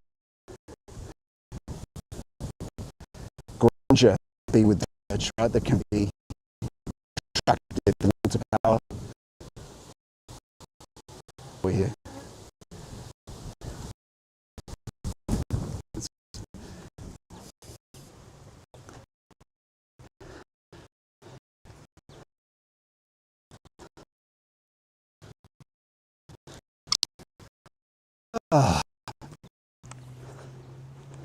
Resurrection of inner life first, vocation second.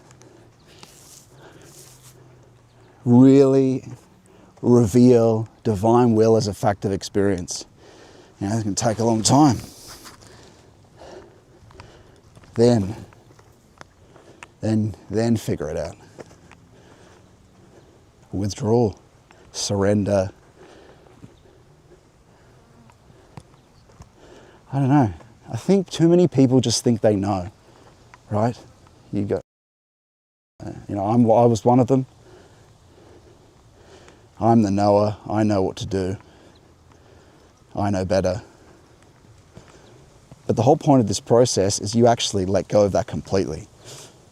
That you actually don't know shit.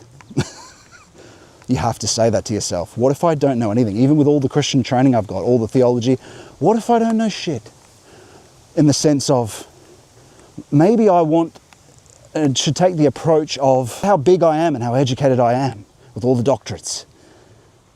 What if I should put this to the side so he can show me? What if maybe I need to sacrifice all this in the sense of just putting it to the side in terms of the phenomenological process as well, right? Just not taking for given that you know how he works, for the practical.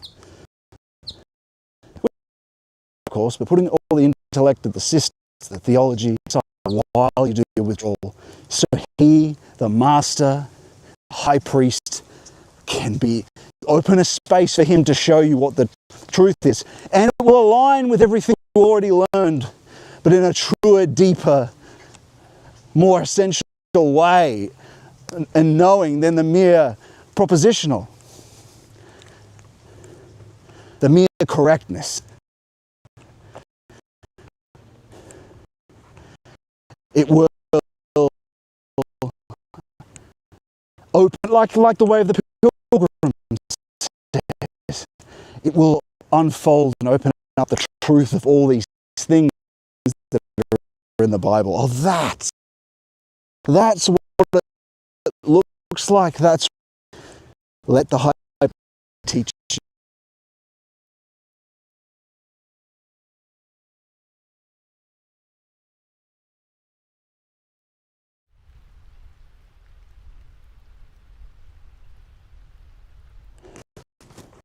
A blessing.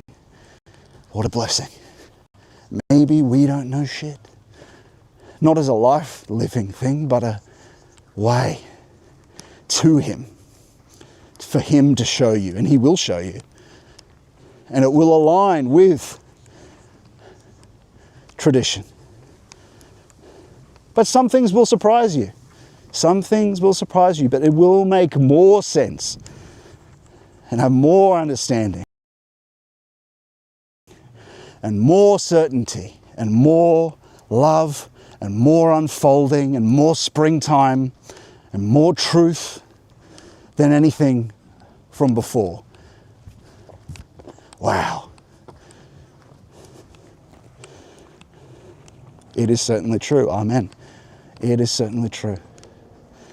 You know, I couldn't stand here and say this to you unless it's something I'd experienced. I could not stand, no one could really. Wow. Walking in the sun, right? Oh, what a blessing. What a blessing to know that I did everything, not only the best I could, quote unquote. I did my best. That's very much, it's a cope. It's our English cultural cope. I did my best. Well, we need to strive to do slightly better than our best, don't we? We need to. That's towards him.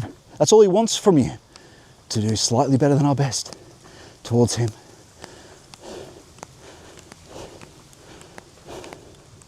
Whoo! This is summer, friends. 3 more months of it.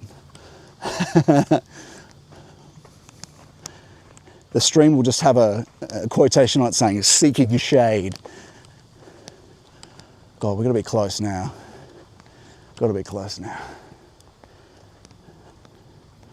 Oh. Where are we?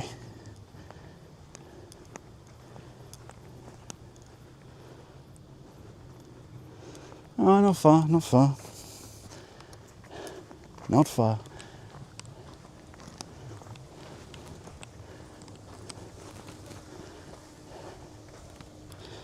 Yep, it's true. That is the springtime impulse. But for the spring seed to be born in you, you have to surrender the autumn. Surrender your superiority to him. For a time. You know, there's a long tradition of people going into the mountains for 3 years. A year to 3 years, right? If you're doing an hour a day, it doesn't take long for the Lord to begin to, or for him to show you things.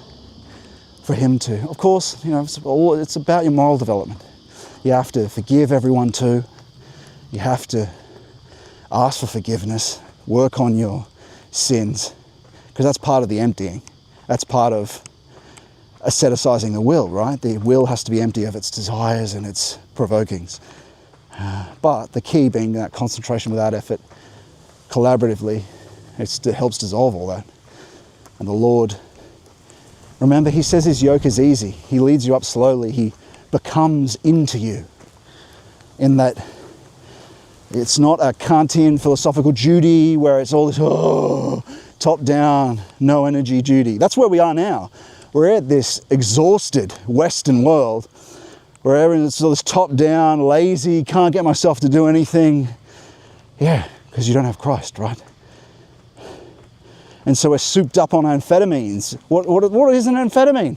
Placing a demon impulse between you and the ground of your being. The Lord provides those things when they're right over time. Concentration. This process develops your concentration. Developing your purifying your moral life is the biggest thing that contributes to it.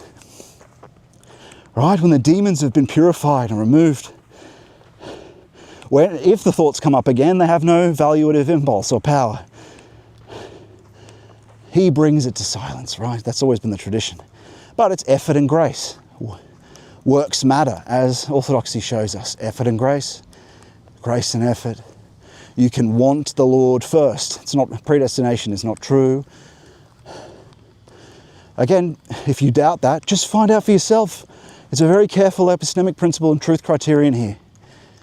Right? Find out for yourself. It's not some mediumship. It's a careful mysticism. It's a careful process that the tradition has always called purification, illumination, and union. Always call, it's theosis, right?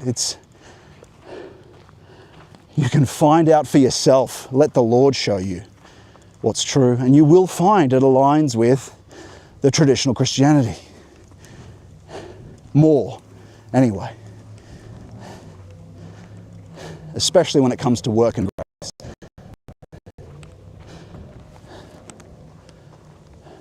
What a miracle. What a miracle. Thank God. That's what I find myself saying so much. Thank God. The meanings of those words changes. Thank God for God. What used to be some casual thing, thank God, is then greater than the truth perhaps from when the saying was originally said. That's the truth of it. Our word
will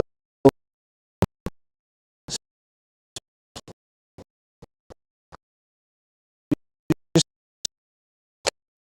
come.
Right.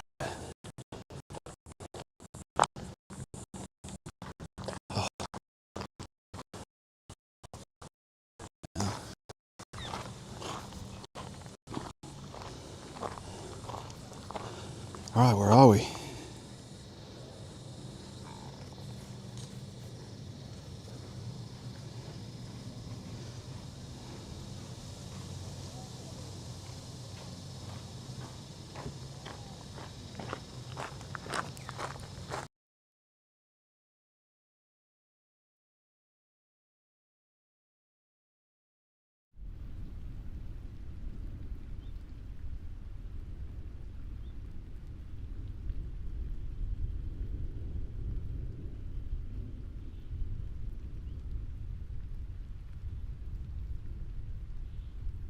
Where shall we go now? Right, about 2 hours in. Let's go. Sorry, boring.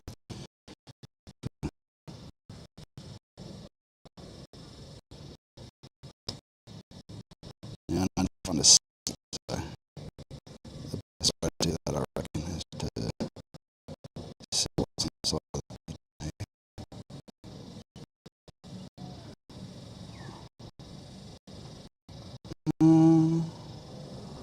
yeah, I guess we'll do that.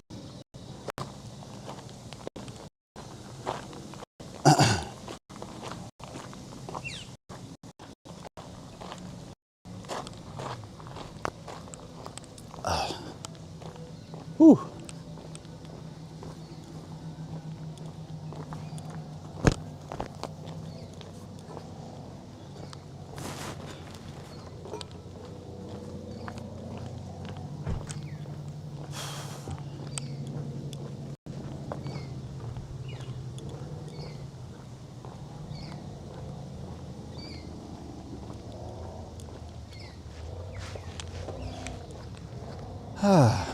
Maybe take this as an opportunity.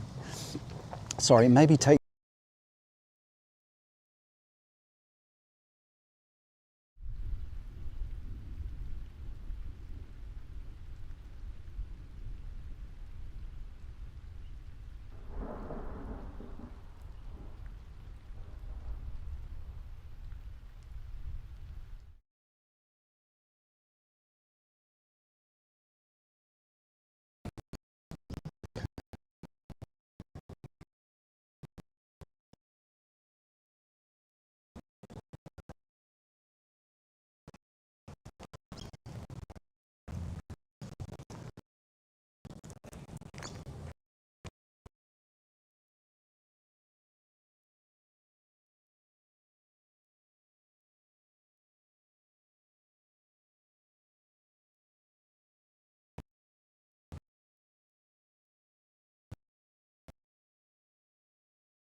for long.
They will be there soon enough.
Might as well put this to good use. Get the old sun off.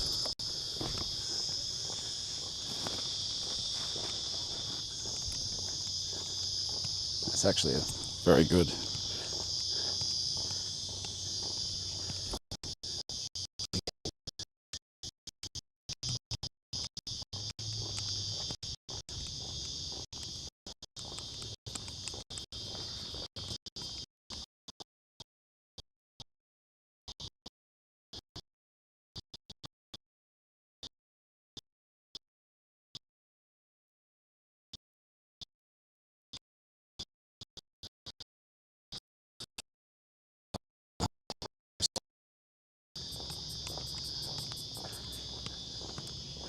Nice.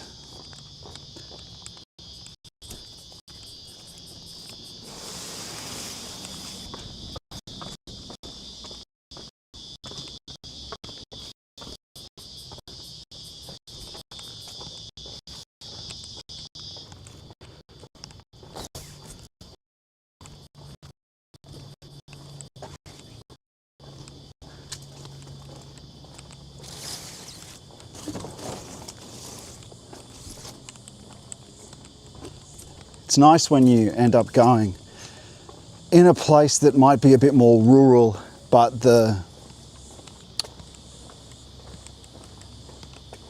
and it's also you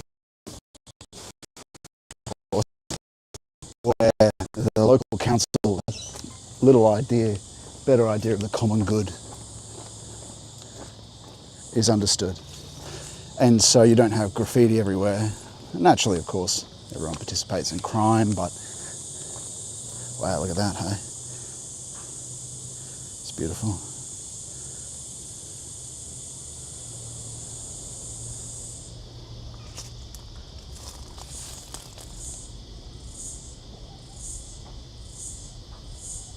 Kookaburras flying in the distance there, peaking white feathers, signalling, beaconing amongst the green, wild,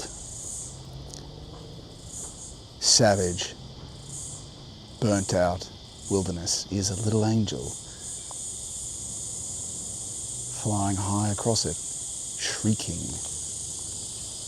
Of course, symbolically, although the Lord does use birds a lot to hint.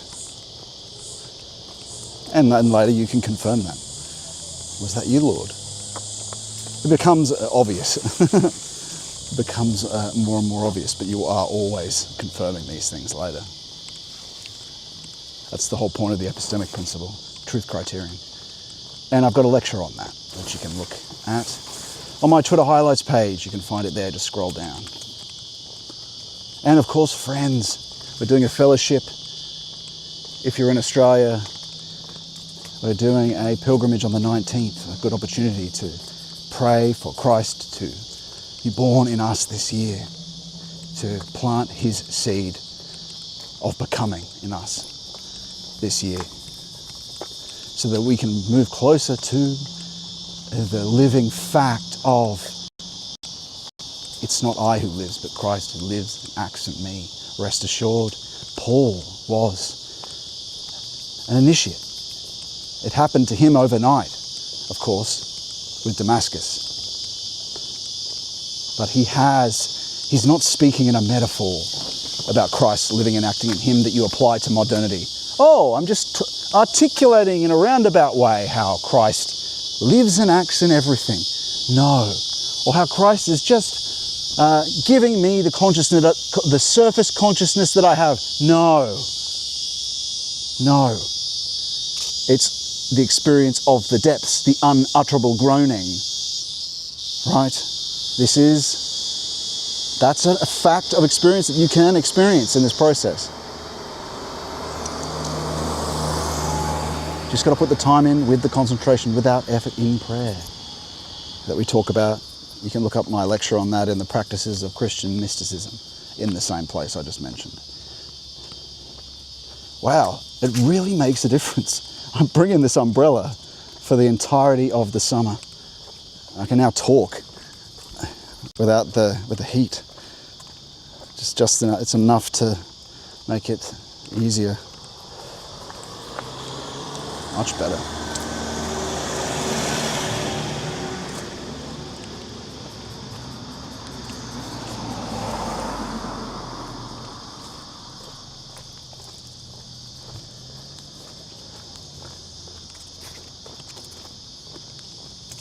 But now I know how we're going to survive the summer.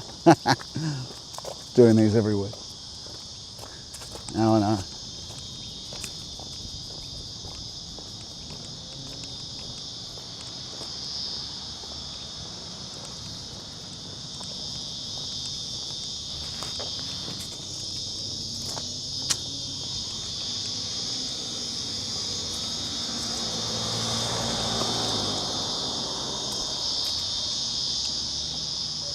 That is the sound of Australian summers, my friends. That.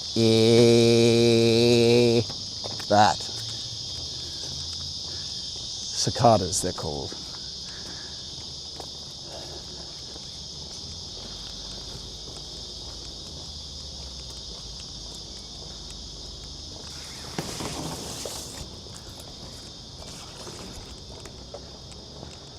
Here we are. Perfect.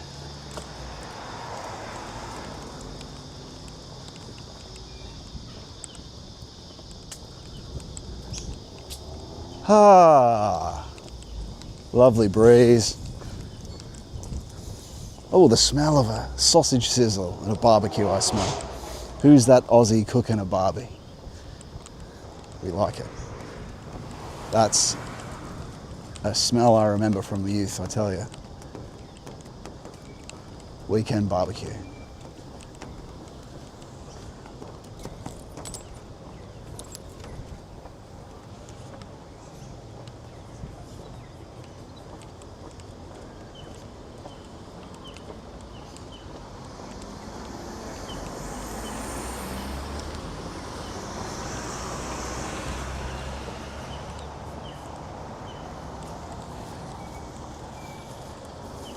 All right, now, friends, what we'll do is I'm going to go get a nice cool drink from the IGA, and then we'll find somewhere to sit, hopefully with a nice view, and read our book, our Steiner book.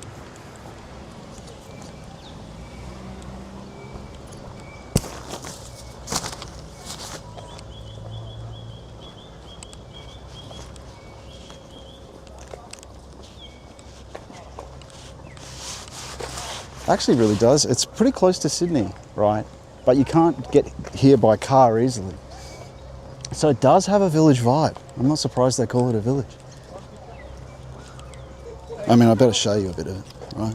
You can just see some of it here. We just walk, fish and chip joint just up there. For a few secular Christmas decorations, and they cornered the burger joint, the fish and chip shop. That's the Australian, and a cafe here, and the IGA. That's it though. And you get a ferry. I got a ferry here. Hopefully we can get a ferry and make that part of the stream at the end.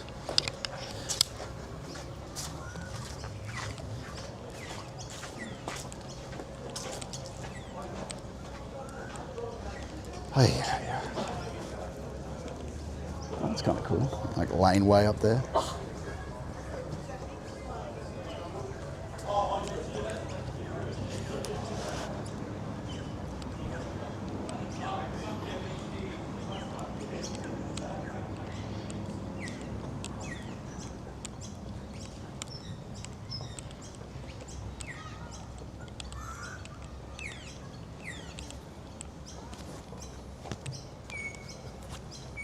Oof.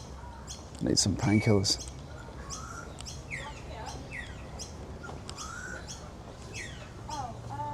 I'll just quickly check, scout out where we might be able to get a table here. Looks like there might be something in the shade over here. Maybe not. All right. Worth taking a look at anyway. Okay, there are some tables over there, but they look like they're in... oh wait, that might be someone's private property, I think. Yeah, it is. Okay. Well, when we finish, we'll come back through here when we finish. But for now, I think I know where a table is, and we'll sit down there. And it's got shade. Give me a moment.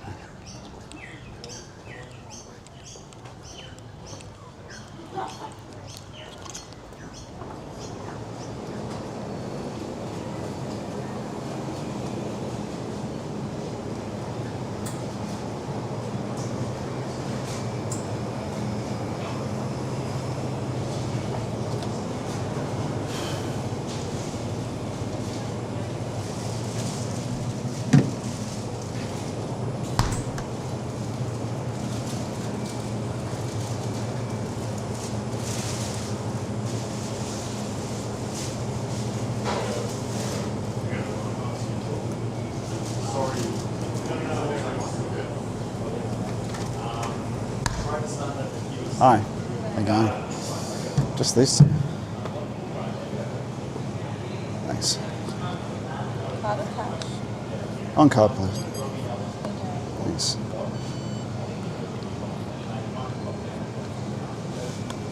Great. Thanks. See ya.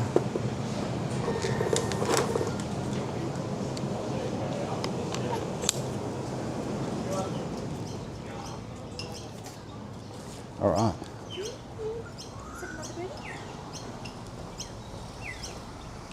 I'm hoping there won't be anyone here. Back there's a port. We'll see this later. We'll see this stuff later. But, whoops.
All right.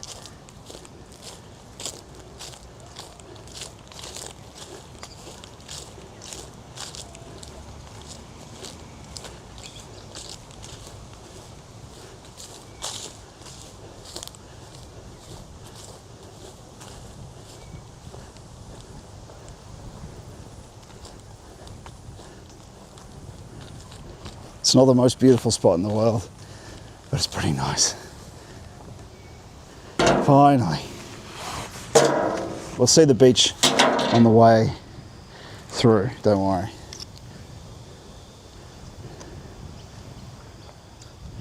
I'll see the beach on the way through. There we are. Oh.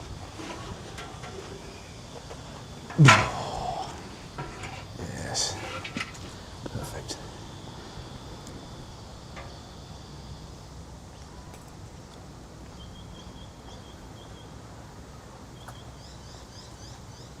Okay. Ooh.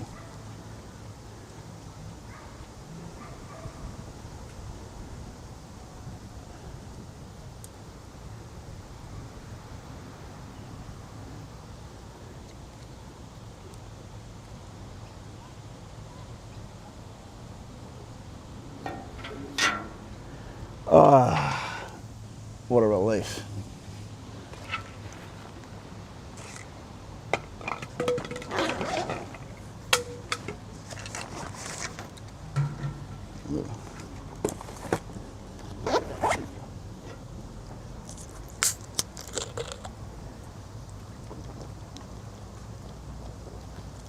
Ah, epic.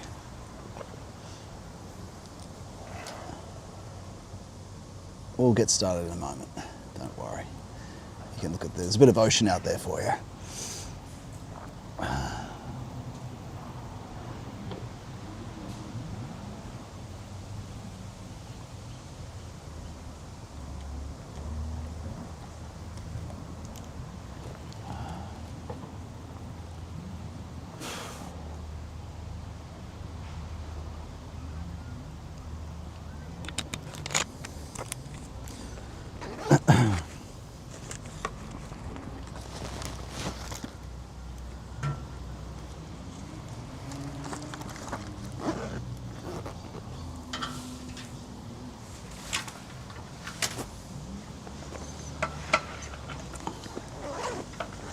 Okay. Oh.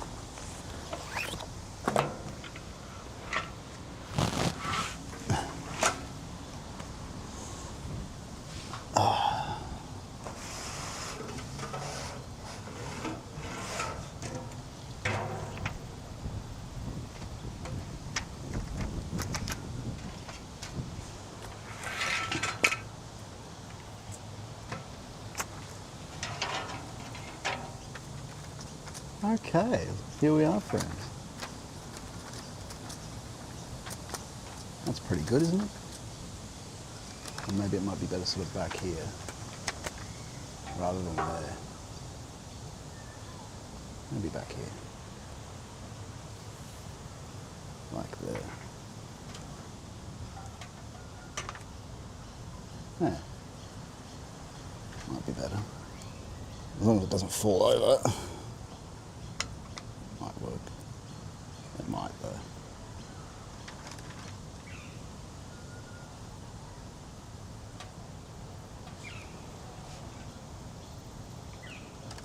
We'll just go here. Just go here. It's fine. It's fine, friends. It's fine. Yeah.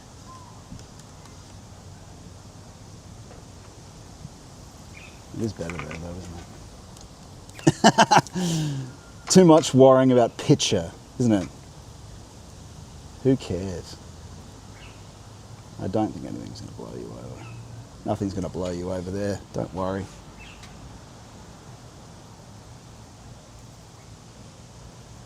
And if it does, it'll fall hopefully onto the bag. Yeah.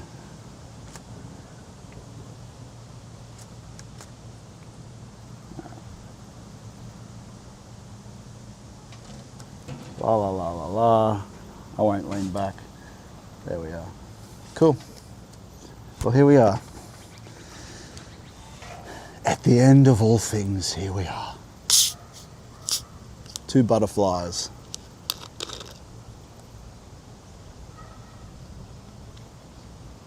A sailing boat with a red sail sailing past.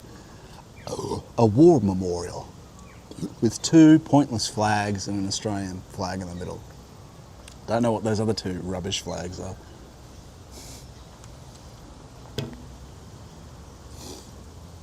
If you are an Australian, you understand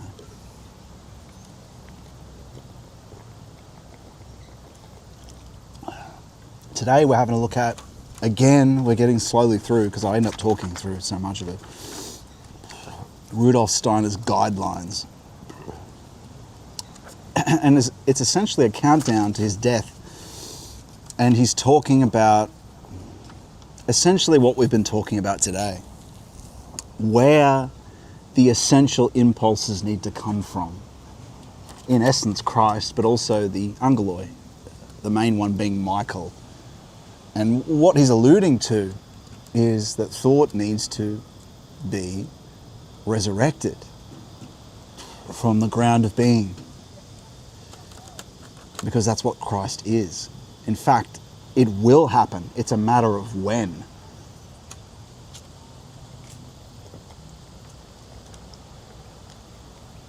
It will happen. It's a matter of when.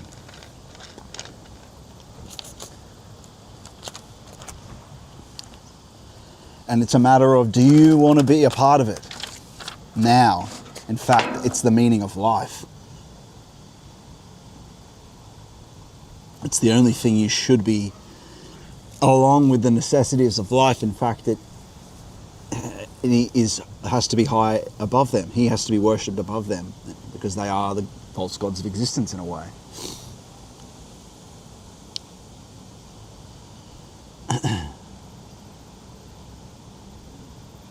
And from this understanding, from this essence of things, well, when we begin to be willing to contemplate and concentrate our forces, but also bow them, because they have to be purified, effort and grace. It can't be effort on its own. The trouble that the West has seen is all from this effort on its own. Attempt at bootstrapping, that's been Faustian man's disease in his techno magic.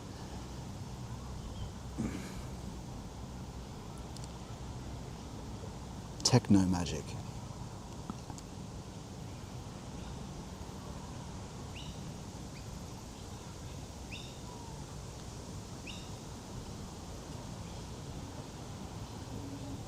I was just thinking that the battery is running a bit low on this camera, but it should be okay. I can take the plug out of one of the...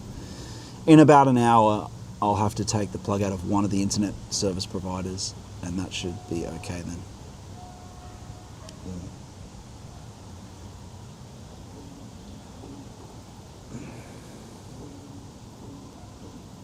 Okay, let's have a look at the stream. Sorry, everyone. It's a bit of stomach pain. Let me check the chats. And then we'll begin our reading.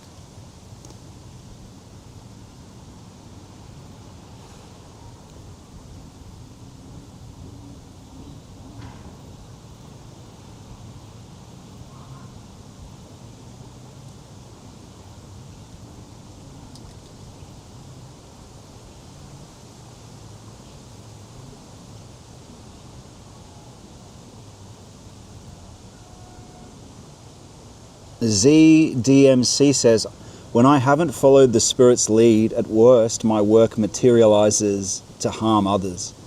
And at best, it is vanity that fades away. Only the Lord can take us from 6 to 7, joyfully leaving over 666. Yeah. Well, 7 is, that does relate to the 3D cross, in the sense of, a cross, of course, is 1, 2, 3, 4, and then a 3D cross is 5, 6, right? But what's missing, and this also relates to the temple with the hole in it,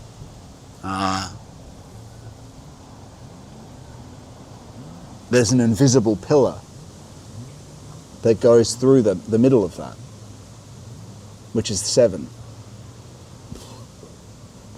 It's the same invisible pillar that comes down through the hole in the top of the ceiling of the altar, where the altar is. Symbolically, anyway.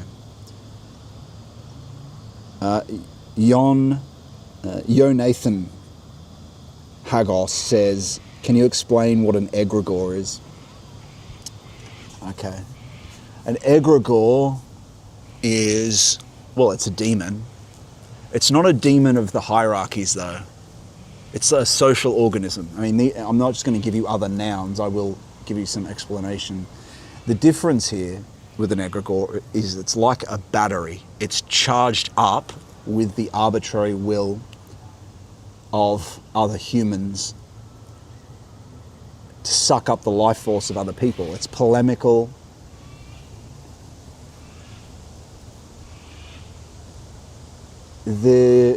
In the Bible, an example of it is the golden bull.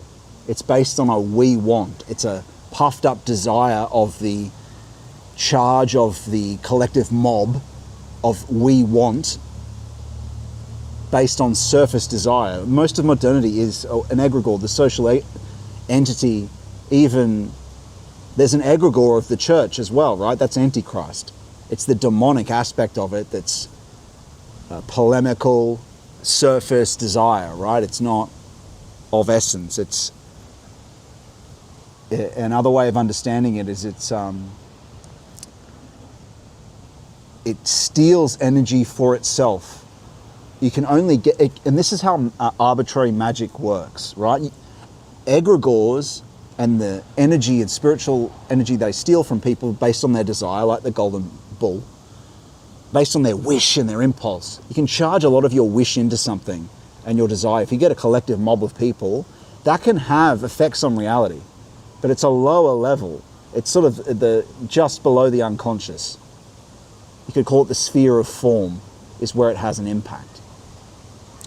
Now, you only get out of it what you put into it. And this is why Moses had them re-ingest and grind up the gold of the bull to re-ingest the stolen value, stolen luster that the demon had sucked up for its... and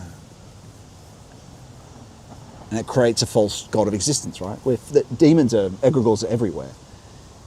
So you might as well just call it a demon. It's not one of the fallen hierarchies, though. They're different in the sense that they were angeloi.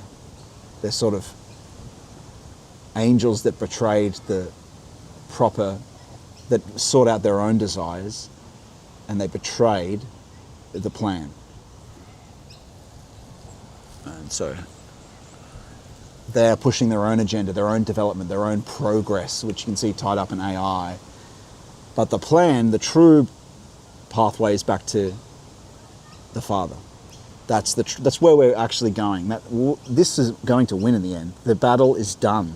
Christ has finished that. It's just a matter of time. But yes, they're going to cause a lot of hell and havoc on the way there. But an egregore, back to that, put that against its opposite, which is for us, is the radiating opening. You can also define an egregore like an idol. An idol is a closed circle. It tries to keep you trapped in it. It sucks in energy, a closed circle.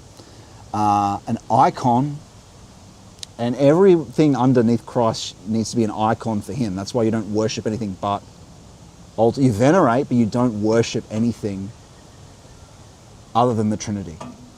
You venerate. So they're all icons for Christ, the uncreated God. And so an egregore closes down and has you worship it and doesn't send you to flourishing.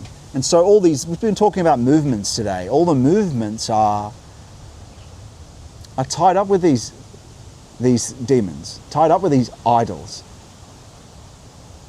And movements, online, Twitter movements of heathens who are charged up on the energy of their audience, and then themselves trying to charge up some demon, or you can call it an egregore if you want, fueling its own, and it might actually make some progress, but it won't unfold the individual free, flourishing lives of every member and grow into a loving, radiating force, because you only get out of it what you put into it.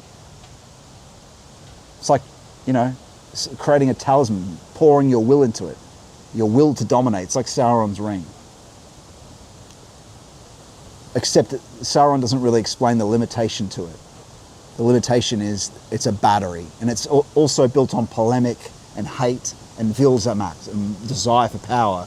If there's a hierarchy around an egregore or a demon, and you see this in heathenism and these heathen social communities, it's built around mutual benefit. It's, we can both get money out of this, or we can both this or that, right? It's not about love. It's always limited to one group. It's not, it's only, when you bore down into it, there's an egoism in it, always. Even if it's an ethnic group's egoism. Because to have this love radiate out of you, and this is what an icon does, it's a window that opens you up.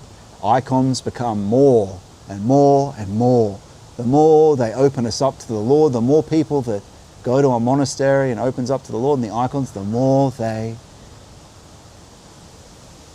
flourish and open and help people, lift them up.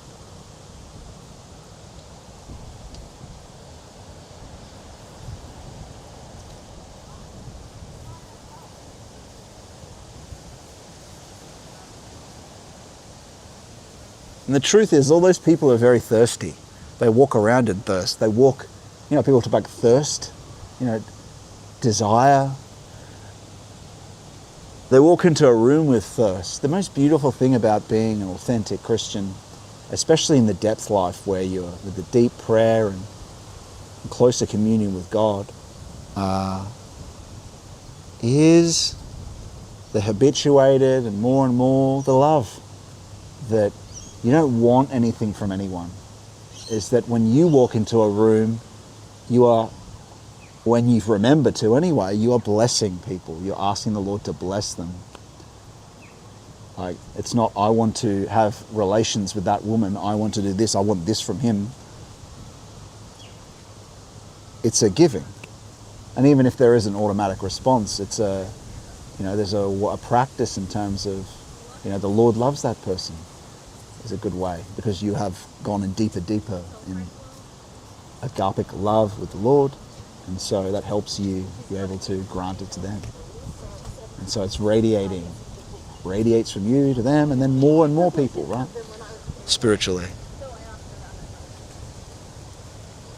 And so there's a contrast there that I think articulates well what an egregore is. And so there's the tarot card, the devil, has I talked about this yesterday, has a diagram of a devil and a sword he's holding, or a torch in some of them, right? The sword is just it's without a hilt, it's just the blade, and the hilt is actually the devil's hand. And so when you go to grasp a will to power technology or use an egregore or a demon, you're tapping into a worldwide process or a distributed organism that actually leads you, even though you think you're using it as a tool, because you worship it. It doesn't have your goodwill in mind, it has its growth in mind. It's a parasite, it's a parasite organism, and all those gods are that heathens worship, ultimately. They want to make those heathens a slave to them. They want to make them a slave, like Nietzsche was made a slave to Ahriman, or Satan, or his will to power. When he wrote Zarathustra, it wasn't written by him. It was written by, not Zarathustra, Ahriman, who's actually in that mythos is his enemy. And as he said, he was possessed. That's illness, right? That kind of pagan possession is complete, even if you could consider it mildly appropriate for pagan times when there was no access to the Lord, but the high priest is here now, the master's here. That mediumistic possession, Delphi oracle stuff, is a sickness, it's pathological now.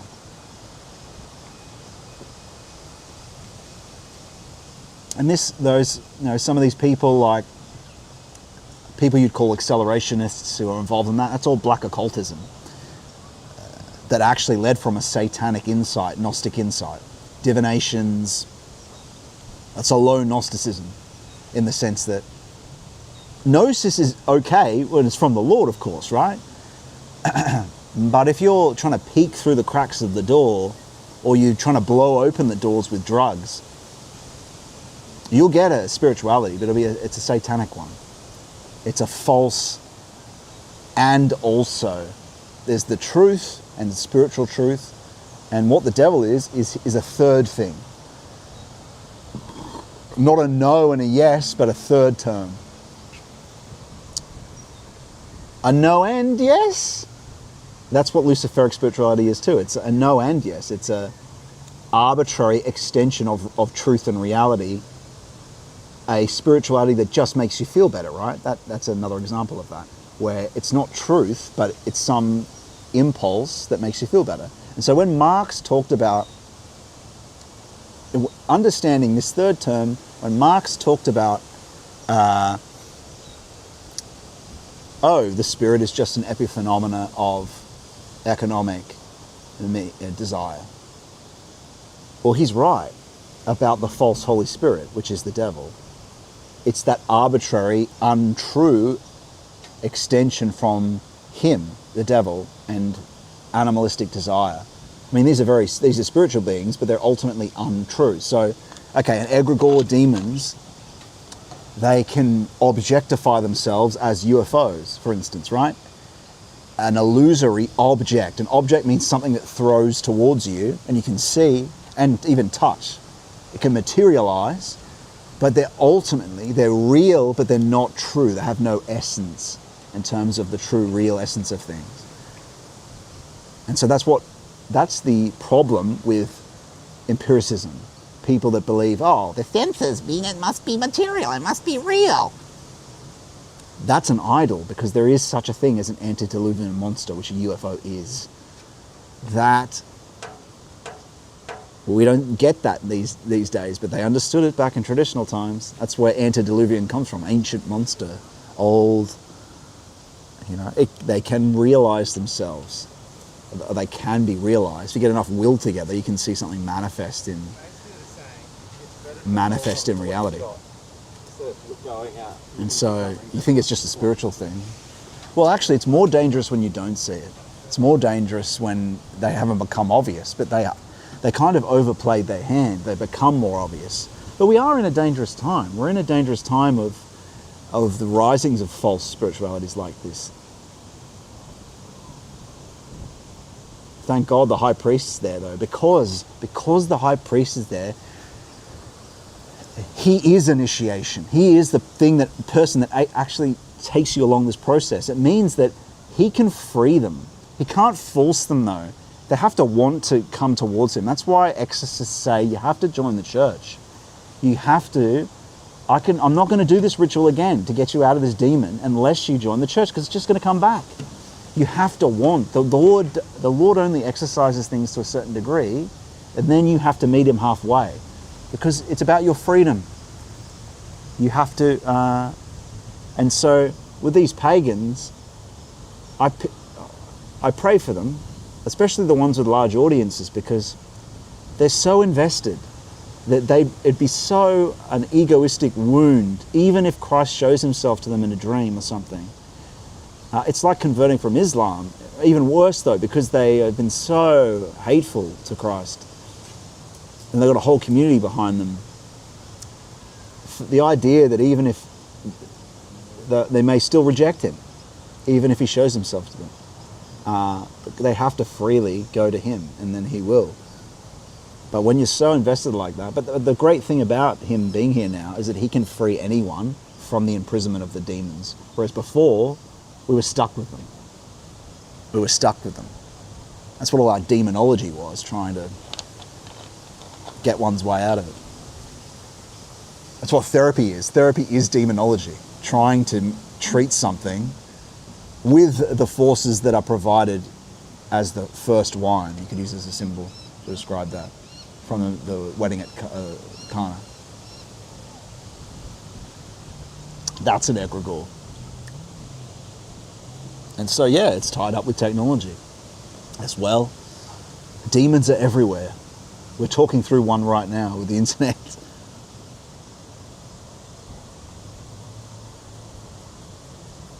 The social organism is very sick.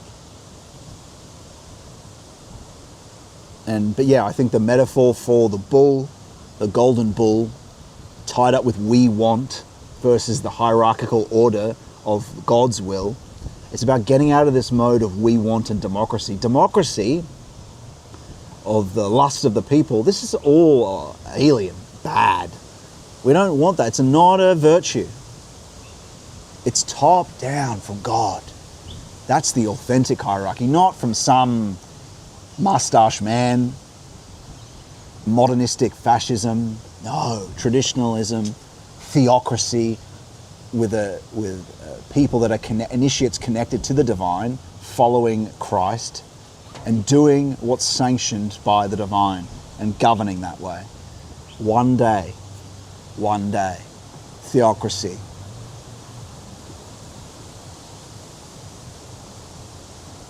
Free theocracy, though, helping people come to divine will for them.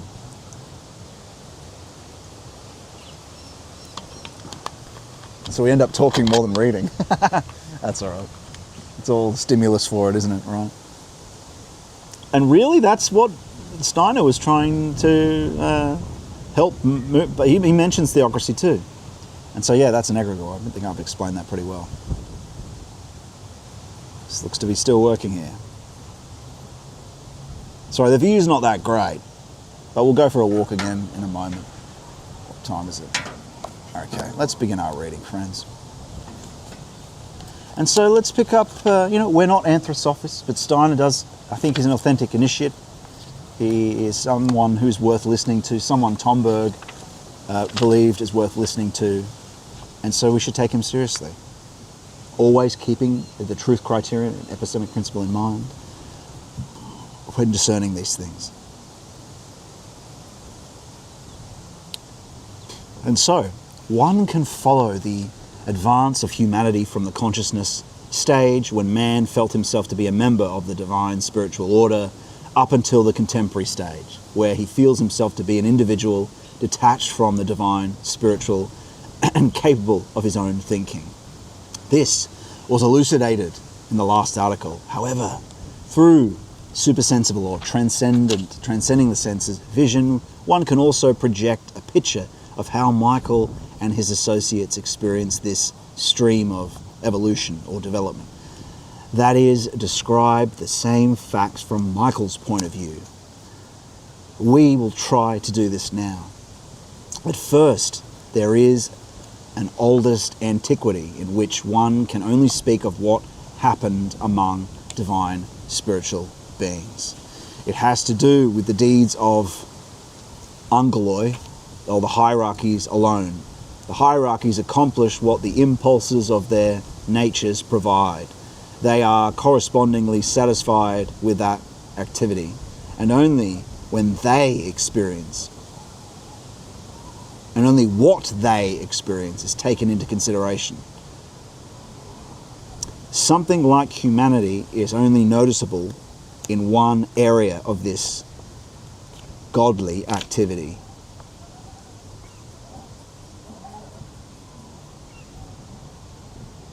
Now he says gods, I said hierarchies then.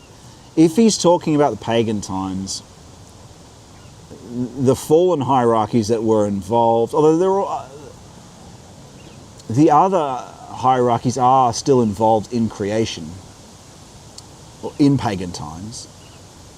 But in terms of the gods that are being worshipped, they're all held back hierarchies. They're either Luciferic or satanic hierarchies, right?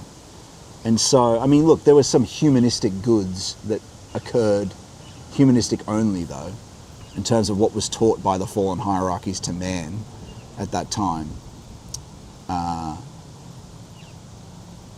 But just to make a separation here, and so... But anyway, let's just talk about the hierarchies. So the spiritual being who directed his attention to humanity from the beginning, however, is Michael. He arranges divine activity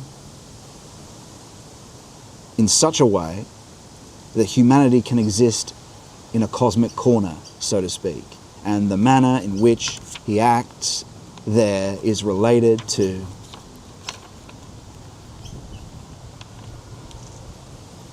the activity that later is manifested in humanity as intellect. Say that again. And the manner in which he acts there in this cosmic corner, he arranges divine activity in such a way that, as the arc strategist, that humanity can exist in a cosmic corner, so to speak. And the manner in which he acts there, in that corner, related to the activity, is related to the activity, this way that he's acting, manifested in humanity as intellect. And we see that later, right? What is now individual intellect for us originally was sort of like the extension of angels. The ideas came from, the muse, speak through me, muse, Except that it is activated as a force which streams through the cosmos in an ordering of ideas, giving rise to reality. Michael works in this force. His office is to administer cosmic intellectuality. He wishes further advancement in this area, and this can only happen if what streams through the cosmos as intelligence is concentrated later in the human individuality. So his idea of further advancement can only happen if what streams through the cosmos as intelligence is concentrated later in human individuality. So from the cosmos, voluntarily now, because it has to be voluntarily, with people going to the essence of things, right? Otherwise, we don't even notice this stuff. We're not helping him if we're on the surface trying to earn, if our chief motive is money, we're worshipping the devil, we're not helping the hierarchies and ultimately Christ. I mean, we keep in mind Christ. Christ is who we ultimately want to be mediated to, interact with. But the angeloi are involved in this stuff. I venerate Michael on my as one of my icons. I venerate Father Seraph Rose. I venerate even Valentin Tombu. Venerate St. John, that miracle of a gospel mystic, true mystic that he was. And so what occurs thereby is the following. A time comes in world evolution in which the cosmos no longer lives by its present intelligence, but by that of its past. what occurs thereby is the following. A time comes in world development or evolution in which the cosmos no longer lives by its present intelligence, but by that of its past. That sounds like autumn, doesn't it? We've been talking about that today. Or after the springtime. And the intelligence of the present is amidst the stream of human development or evolution. So we're living in the autumn. Michael would like to ensure that what develops within humanity as intelligence continues to be connected to the divine hierarchies. He's suggesting that from his perspective, that's his will. He's saying he wants your intellect not to be this dead what is. We need to move from what is to what is to become. That's where Christ is. Uncreated, right? It's what is to be. Becoming. When the philosophers are talking about becoming, we are what is. It's the leftover presence of, we think this exists, it persists and exists. Now, we're trying to get to the impulses at the ground of the unconscious. It's like the essence of things. To the word, before they're manifested, before they become, before they are permanence, before they're just dead correctness. That's what our truth currently is now. Just, is it correct? Is it correct? Is it correct to the universities? Is it correct to the scientists? Correctness theory of truth, as Heidegger talks about. We're after the becoming. And it's possible, friends, to move from the dead what is to what is to become. And that's to get out of the mode of this lusty acquisition of knowings to actually, I don't want to just acquire this new me. I want to sacrifice, bow the is, what is, to this becoming, and to have it, this unconscious, this Christ, brought in. To sacrifice the knowledge greedy for quantity for someone, for a knowing that is looking for quality of depth.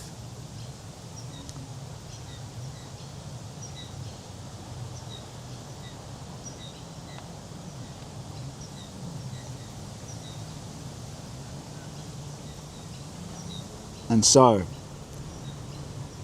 Michael would like to ensure that what develops within humanity as intelligence continues to be connected to the spirit. To this, however, there is resistance. What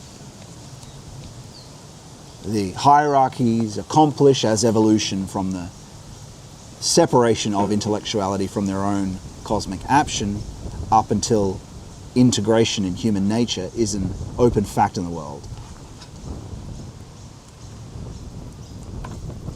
Okay, so that makes sense. There is, however, resistance to what Michael wants.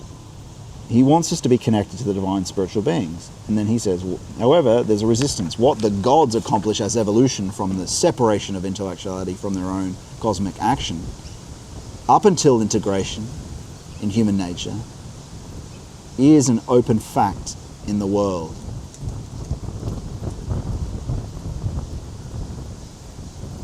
Ah, I see. He's saying what is accomplished by the angeloi in that first separation from the Luciferic gnosis into this sort of dead intellect that we are now, right? We're not just the impulses of gods, we have a certain amount of freedom. He says, if beings exist who possess a capacity for perceiving this fact, they can make use of them. This fact that what's happened of the dead intellectuality, if they perceive that there's been a separation, and now there must be a reintegration, right? We have a certain freedom. We've abused it. The Father gave us, as the prodigal son, a certain wealth to spend. We're abusing it. We need to come home now and reintegrate it by bowing it to Jesus Christ of Nazareth as the Master and High Priest who saved us. And so This separation, though, before integration, there are beings who can make use of that and exploit it. They are satanic beings. They are very much disposed to soak up everything separated as intelligence from the angeloi. They are disposed to unite the sum of all intellectuality to their own being. You see where this is going, right? The dead intellectuality to their own satanic being. That's what you see with the dead propositions, the superstructures, AI. Thereby they become the greatest, the most comprehensive and penetrating intelligences in the cosmos, or the conscious cosmos. That's what the satanic beings are up to. Michael foresees how man, in that he uses his own intelligence ever more, must encounter the satanic beings and how he can thus succumb to them. Michael sees and knows this as these beautiful birds shriek. Perhaps in acknowledgement to what we're saying. Those are those cockatoos I'm always talking about. Beautiful. Wow.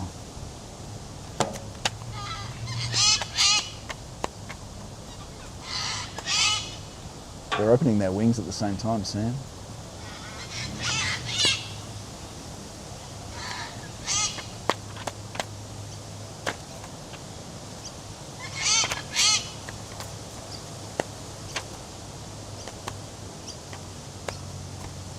Now they're grooming each other.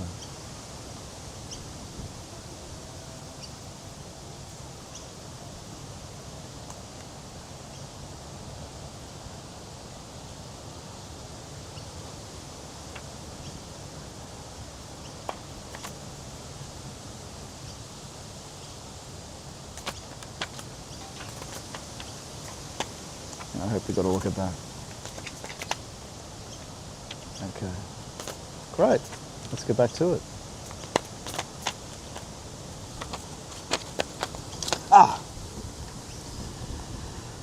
Michael foresees how man, in that he uses his own intelligence evermore, must encounter the satanic beings and how he can thus succumb to them.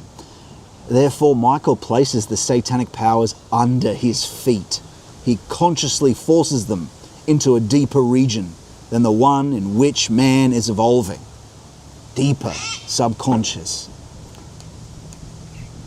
Because we're trying to get to that eternal present who is Christ, actually. That eternal becoming. Because the present is the moment of eternal meeting temporality. The present isn't just fact here. The true present is Christ himself, in the real, in the eternal, before this materializes. Beneath that, we can be brought there. Anyway, by Christ. That's possible. That's union, right? You move there through, how do you do it? The three oaths of the tradition. Poverty, obedience, chastity. Yes. How's that practiced? Concentration without effort in prayer. How do we do that? Look at the lecture I've got. The practices of Christian mysticism get started today. This Christmas, it's time to withdraw. It's time to pray to Christ for him to be born in you this new year. To be born in you and to unfold and become in you. Away from this intellect that thinks it knows everything. Must be bowed to him as the high priest.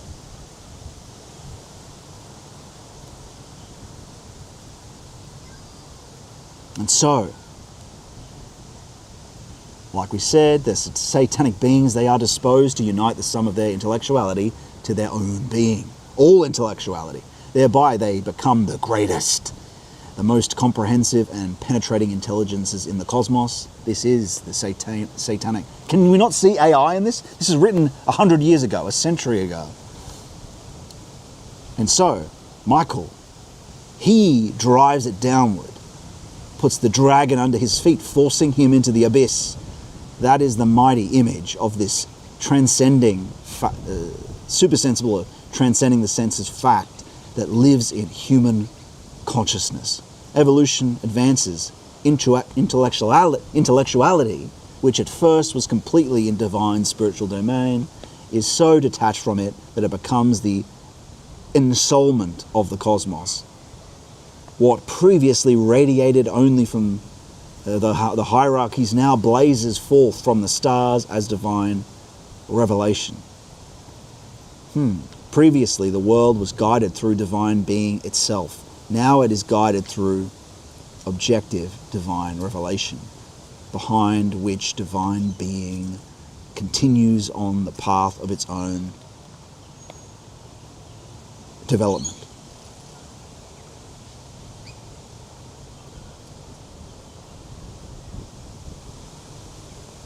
He's talking about the cosmos here because, as we know, Christ changed the cosmos. A new heaven and a new earth. Christ changed the cosmos of wisdom into a cosmos of love. And now the change that is happening in the cosmos and the spirit that he's talking about here comes from Christ's sacrifice.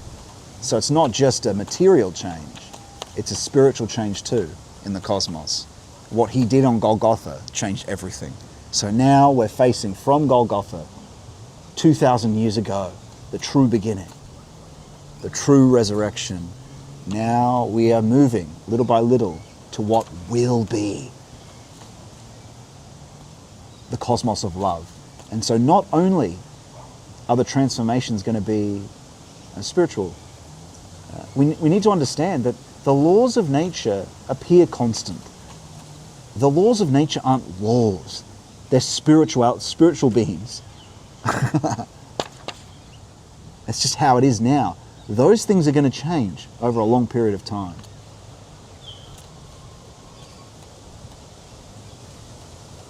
And we have a role to play in this, in Christ. Anyway, let's go on.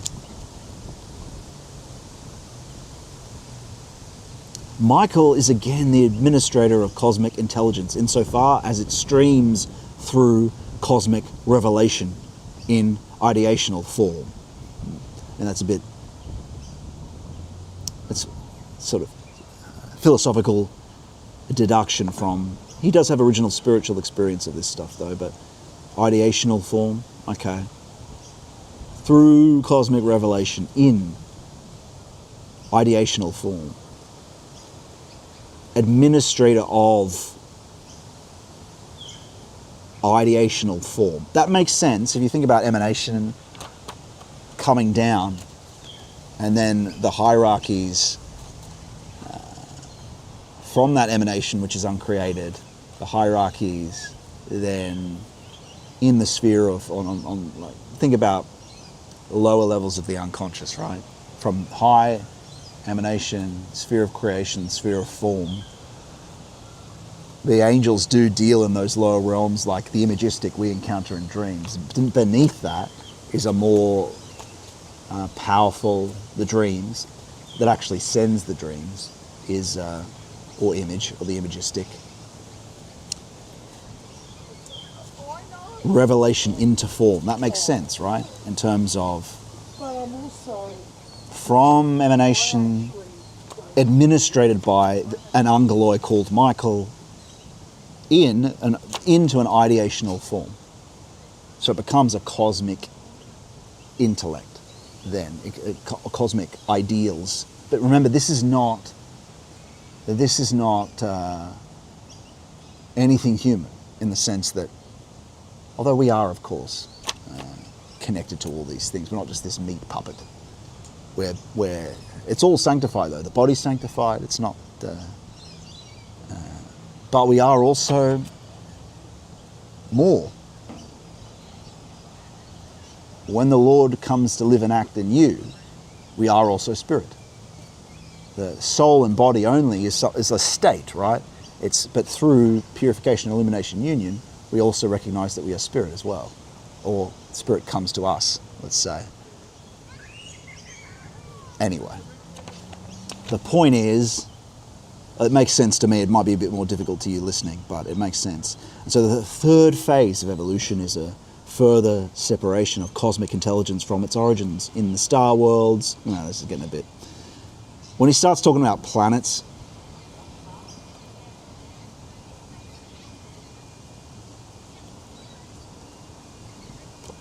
basically the thesis is that which I think is probably true in the end, that the physical manifestation of the star is just a enfolded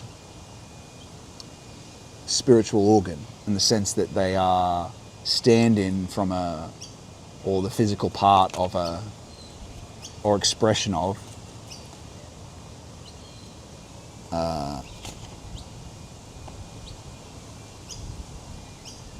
things that spiritual beings really, that interact really with you instantly. You know, we say, oh, the light's over there, it takes this long to get to us or whatnot. But yeah, it's all a physical expression of something that's spiritual deeper down. But I mean, I don't think it's that helpful to talk about it like Mars and these different planets speak to. Anyway, the star worlds that present complex. In the star worlds, the present complex of ideas no longer rules as divine revelation. The stars move and you can consider them. I mean, if you take the Pageauian symbolic worldview, this should all be something you can make sense of. The stars move and arrange themselves according to the arrangement implanted in them in the past. What has been, or sort of cosmic world order from divine wisdom. Michael sees how what he administered in the cosmos, cosmic intellectuality, Michael sees how what he administered in the cosmos, cosmic intellectuality, increasingly continues along the path to earthly humanity. This really is the center of the universe. We go, wow, it's a pale blue dot, pale blue insignificant dot. We're nothing. You're nothing. Nah, because so was Jerusalem, so's Bethlehem, right? A apparent backwater was the place where God incarnates. The same with the pale blue dot. It's actually now the center of the universe.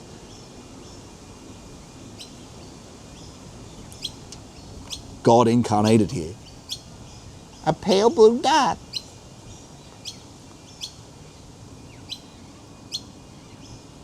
Michael also sees, however, that the danger of humanity succumbing to the satanic powers is even greater. He knows, for the parts that aren't that understandable when he's talking about planets, these are symbolic happenings, but they do relate to spiritual realities that we see and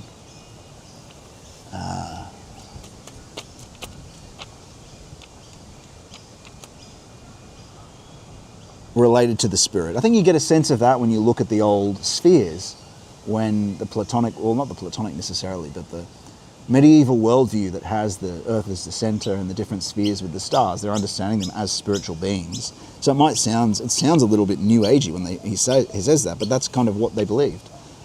But it's actually that sort of Copernican, is true. But it actually, if you said this to a medieval, you go, yeah, I know what you mean. Anyway, so the danger of humanity succumbing to satanic is ever greater. He knows he will always have Satan under his feet for himself, though. He can always keep Satan under his feet for himself. But what about man?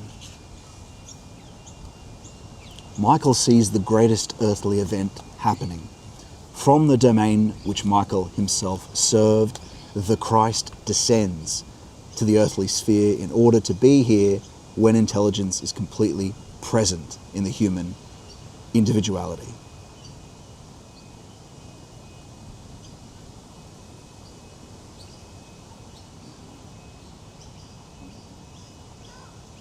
Yeah, he's talking about the incarnation there. Because at the time of Farsiism, the intellect had separated. It was at a time that everything was dying and being satanized. This is when man will most strongly feel the pressure to become addicted to the power which has completely and absolutely become the bearer of intellectuality, correctness, right? Willsamacht. But Christ will be there. Okay, he's not talking about the incarnation then. Through his great sacrifice, we will live in the same sphere in which Satan lives. Remember, you have to deal with this phone, right? It's him that saves us from it. him that saves us from it. The world will be able to find Christ in human evolution.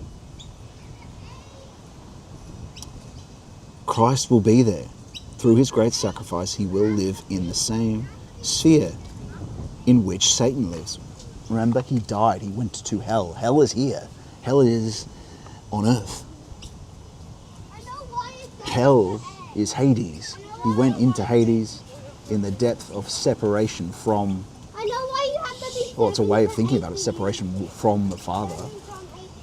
That's what the eclipse symbolically speaks to. The Son of God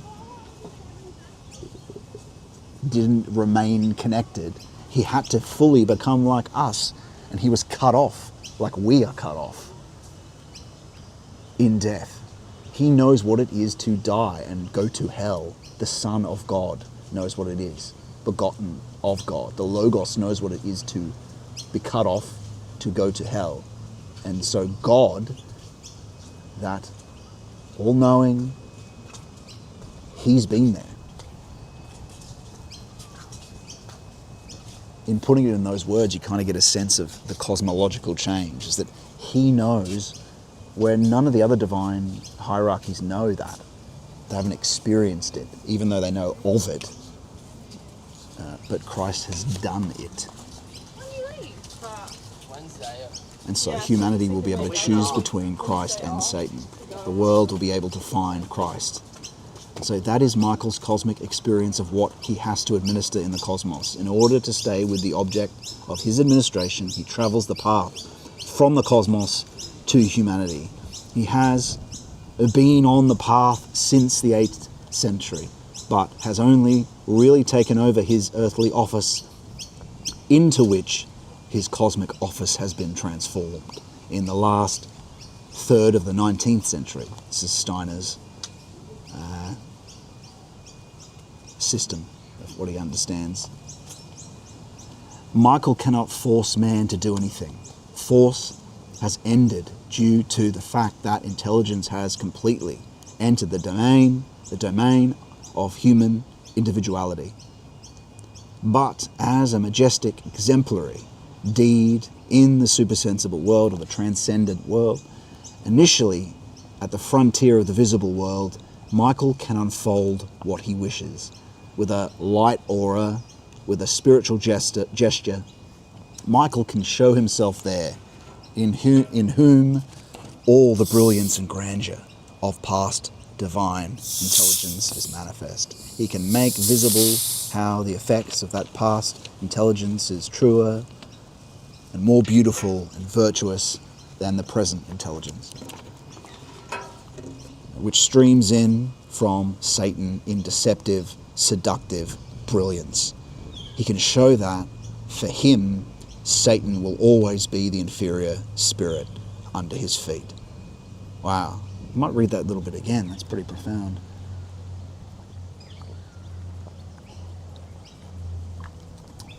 All with Christ's permission. You know, these things are all with Christ's permission and knowing. And so,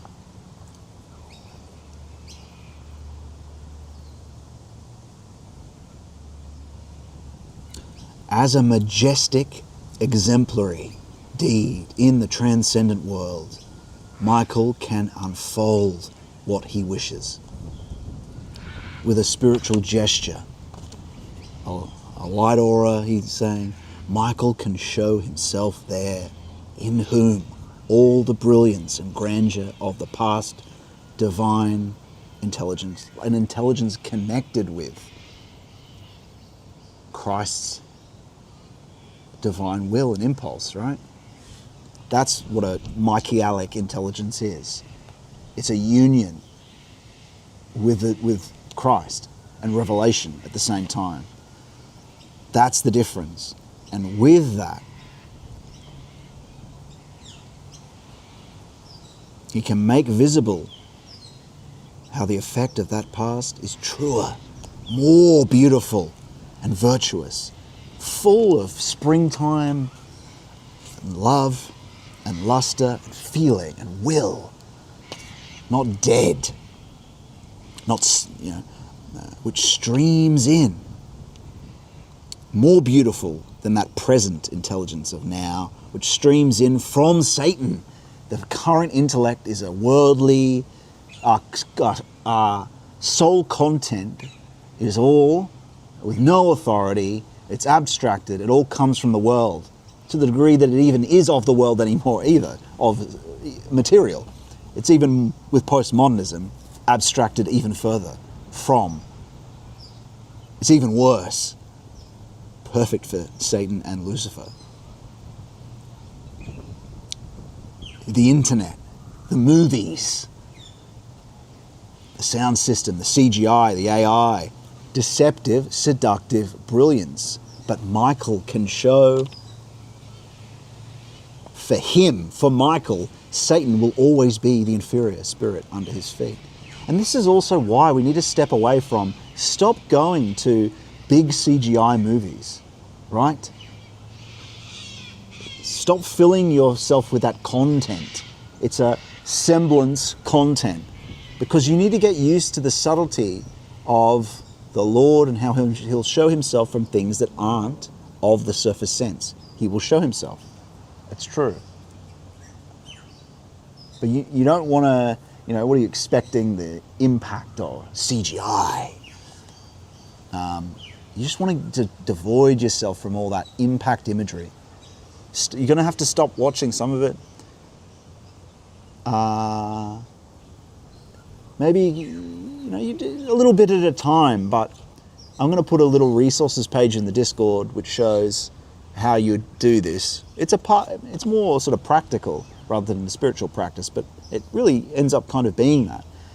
How the slow ways you can put things in the way of these things that distance us from essential experience, these shocking movies, these impact images.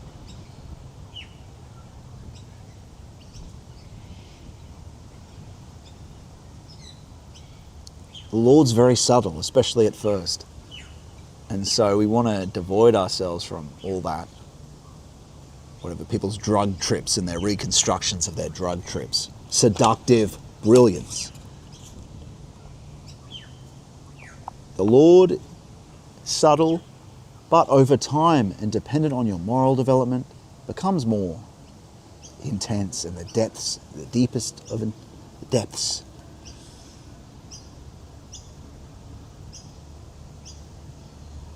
Those that view the transcendent world, which is at the frontier of the visible world, perceive, as here described, what Michael and his collaborators wish to do for humanity. Ultimately, Christ's will, I'm adding. Such people see how man is to be led in freedom through Michael's image in the satanic sphere, from Satan to Christ. Wow. Yes, from out of the satanic... This is where we need to get it, guys. Satan is on your right shoulder. Lucifer's on your left. They're right there, down the heart of every man, down every Christian in the intellect. He's right there. So easy to be deceived.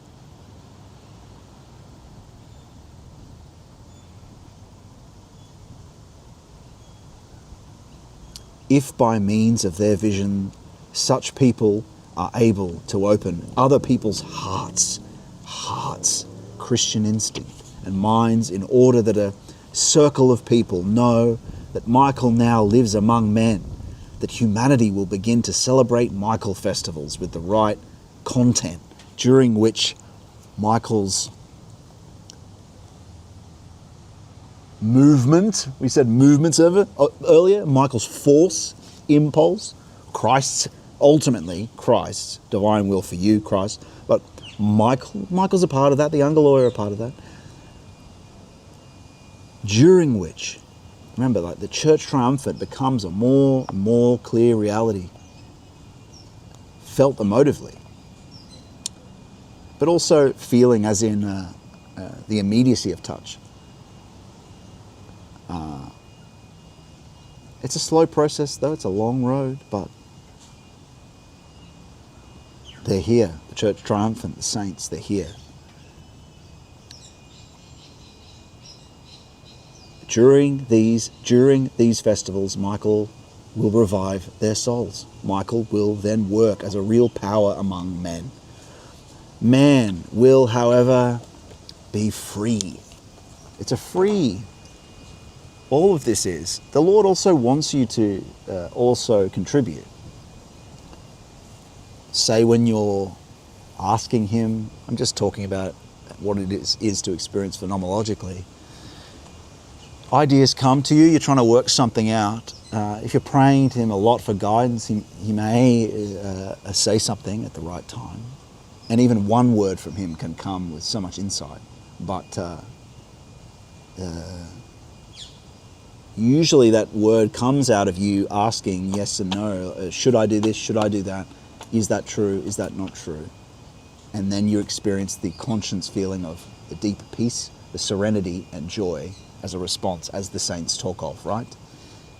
That's the process you're engaging with. And so an idea comes to you, and so all your plans then are guided by Him. And then sometimes you might have, if the need is particular, a word or something, or directive.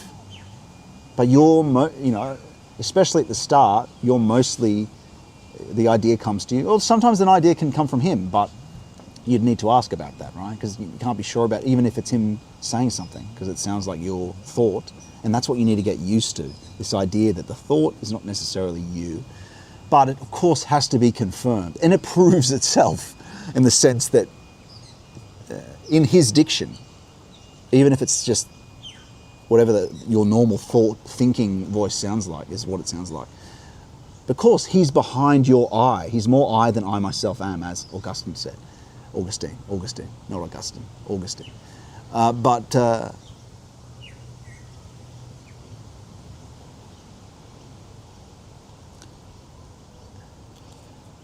And we will nevertheless follow His spiritual path through the cosmos in inner community with Christ, Jesus Christ of Nazareth. October 19th, 1924. He only dies a year or two later, I think, a year later. And by the end of the book, he's dead. But anyway, 109. To become really conscious of Michael's activities in his spiritual relationship to the world means to resolve the riddle of human freedom being severed from its cosmic connection, considering that the severance is necessary for earthly humanity. Let's read that again. To become really conscious of Michael's activities in his spiritual relationship to the world means to resolve the riddle of human freedom being severed from its cosmic connection, considering that the severance is necessary for earthly humanity.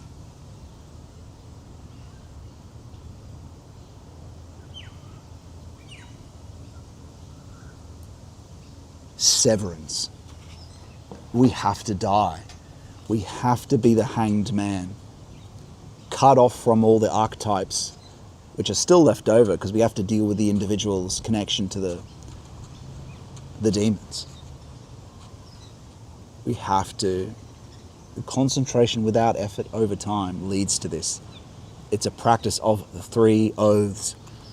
It leads to this. Severance. Little by little.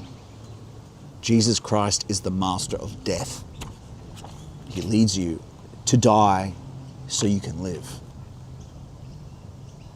Courage and care. We have to also have courage. It's not nicey-nicey, here's all your... But yes, of course, He's the comforter. Of course, joy. The depths of sorrow and the depths of joy. And the depths of peace.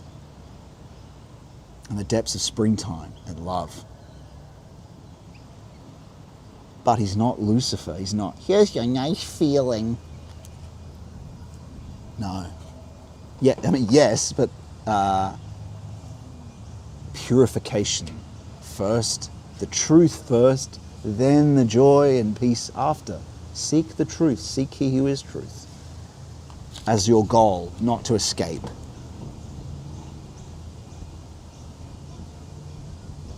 That's how you know it's him, because it's sought in the right way. And it's one way, among the rest of the epistemic truth criterion we talk about. And so, because the fact of freedom is directly given to every person who understands himself in the present stage of human evolution, no one may say, if he doesn't want to deny an obvious fact, that there is no freedom. But one can find a contradiction between what is factually given and cosmic processes. Considering Michael's mission in the cosmos, this contradiction disappears. In my philosophy of freedom, one finds contemporary human freedom proven as a content of consciousness in what is given here. One finds the development of this freedom cosmically substantiated or justified.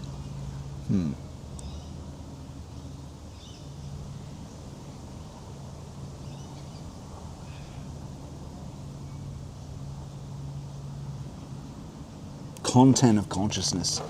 I think the only true freedom is in what's provided by Christ. So if that's provided by him, because he is outside temporality, because the rest of it is a provoking. Determinism's true. Even on a deep level that we don't understand how indirect the determinism is, all the different forces that act on us, historical, heredity, character, weather, it would be deterministic without Christ, without something ingressing and helping and granting you a certain freedom from necessity. So if there is a freedom of a yes or no, and there is, that freedom grows in closer union with him, of course. But there is a yes or no. I mean, I think that there's still a freedom there's a certain level of freedom provided, even when you haven't yet engaged with this process. But you'd have to read Steiner's book. But the only true free decision comes in Christ, and in him slightly lifting us up out of temporal necessity. Otherwise, we're just a provoking of some action, that, like a feedback loop from the environment. Cybernetics, you can map it with cybernetics and go, oh, here's the feedback loop. That's where it comes from, right? That's sort of Freudian. Thankfully, this is not our home, ultimately. We came from somewhere else. Or in the sense that that's where we're going back to, right? We're not of this world. We are human, right? Our body resurrected will be. But ultimately, we're nested in him. We just don't realize it until we come into closer communion with him. And so the future of humanity and Michael's activity, at this stage of his evolution, what is man's relation to Michael and his collaborators? I guess we might check the chats, see what's going on.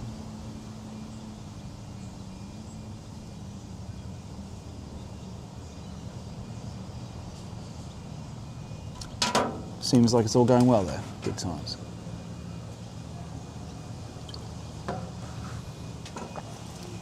I guess we'll go for another 30 minutes. Then we'll go for a lovely walk down the beach. That'll be nice. Yes. Okay. Well, maybe let me have a few nuts, friends. Let me have a few nuts. I'll keep reading.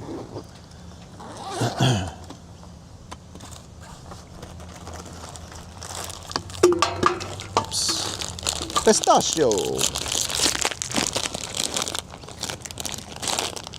Pistachio. It's got to be from a name from our Italian friends, right?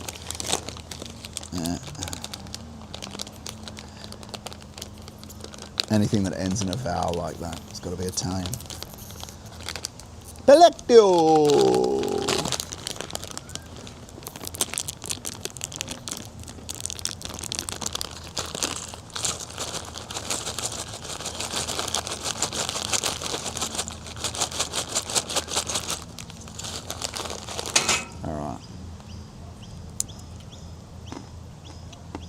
Just have a few.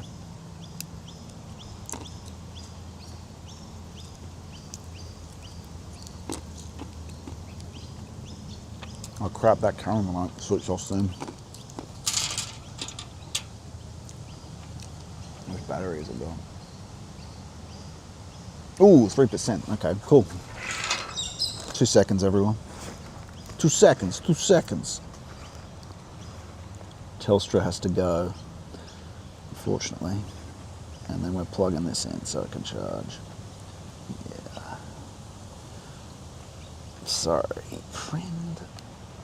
So hopefully it's still got enough data connecting to the other ones. Now this will keep this camera charged. Oh shit, I unplugged the wrong one. What's going on here? What happened? Oh no, yeah, that's still working. Is that going? Yeah, it's still working. Sorry, never mind. Never mind, my friend. Never you mind. Never you mind, old bean.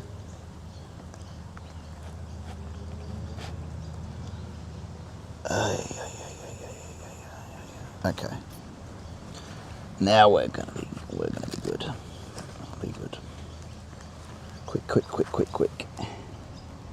All right, that should be getting a nice charge now. Ooh, doesn't seem to be working though. What if we put it in here? Boom. Now it's got to be working. Yeah, cool. All right. Laughing. Good.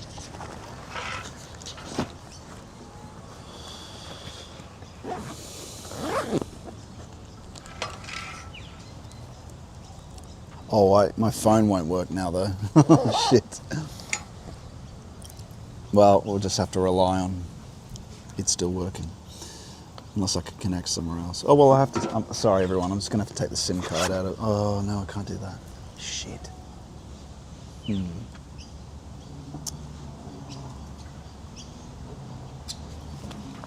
Sorry, it's going to be boring for a moment while I sort this out. Unless there's another cable, that would be good. I don't think there is. Please be another cable. Be helpful.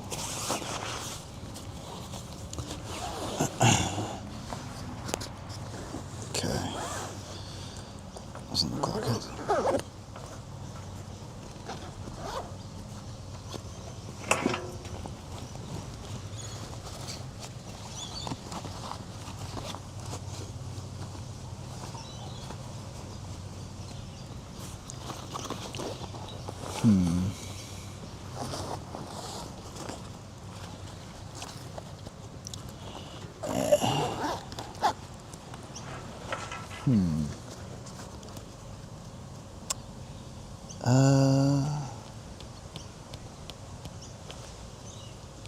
Well, I can do that, I suppose. Just have to take this fucking thing out. Excuse my language. Excuse me.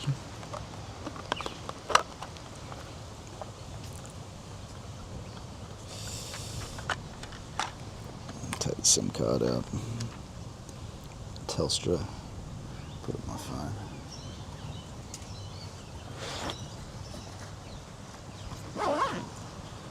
Okay.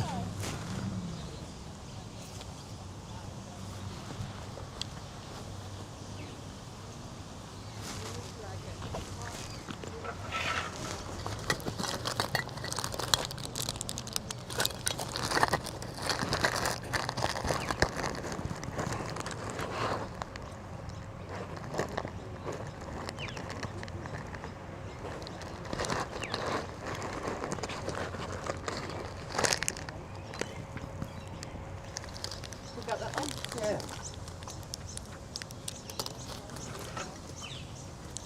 All right.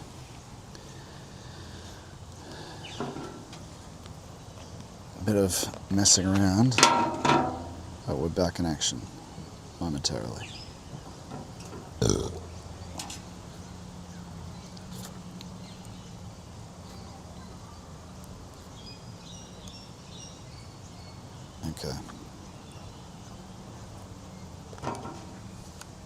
Boom. Boom. Pistachio.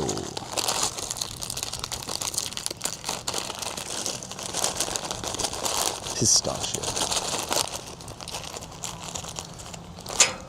All right.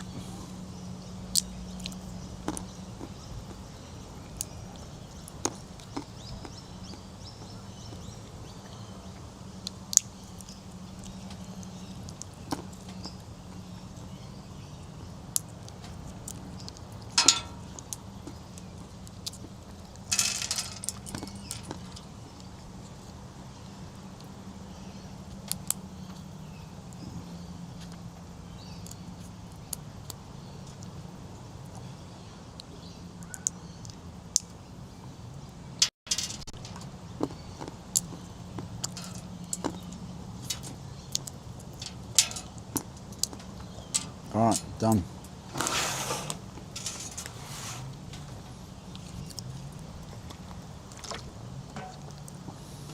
No, we're still working here.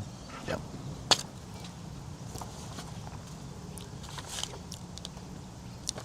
As the future of humanity and Michael's activity.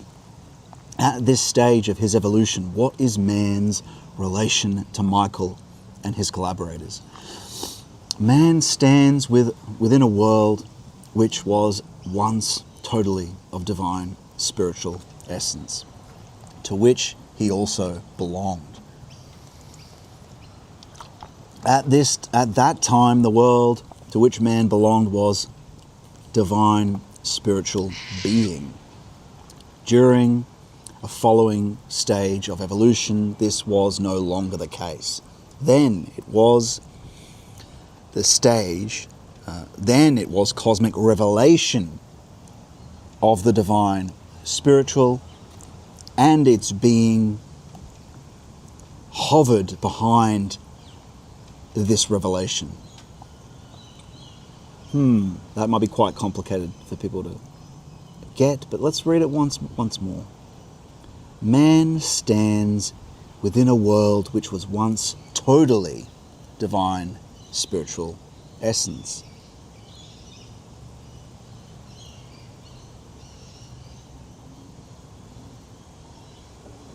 I don't know if you could ultimately say that is... I mean, you could say that before it was created, it was eternal as potential, I suppose. But whether it's ultimate essence or... I don't know. But let's just hear him out.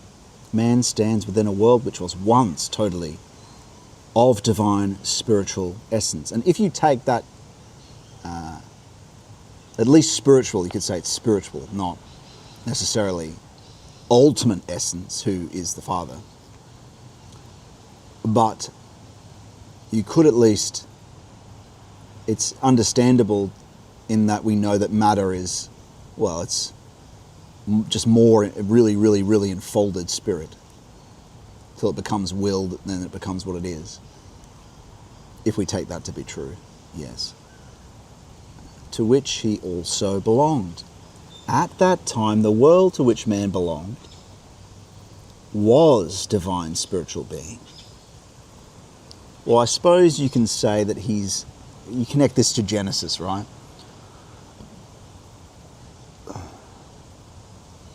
At that time, the world to which man belonged was divine spiritual being. It was being.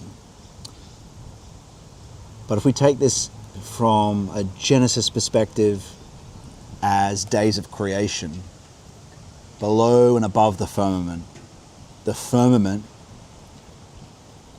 divides the waters. You can track it to what he's saying with that, I think. During a following stage of evolution, which you could connect with the true Genesis, which is Genesis, the 7 days of creation, which still happen now.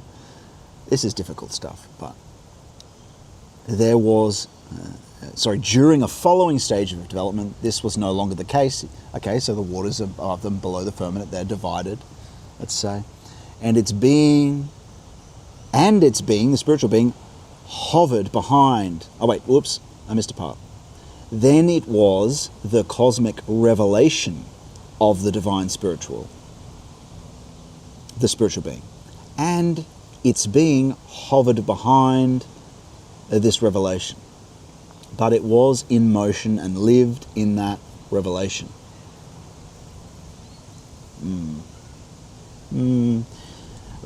But it was in motion and lived in that revelation. A star world already existed. I don't know if he's being symbolic there.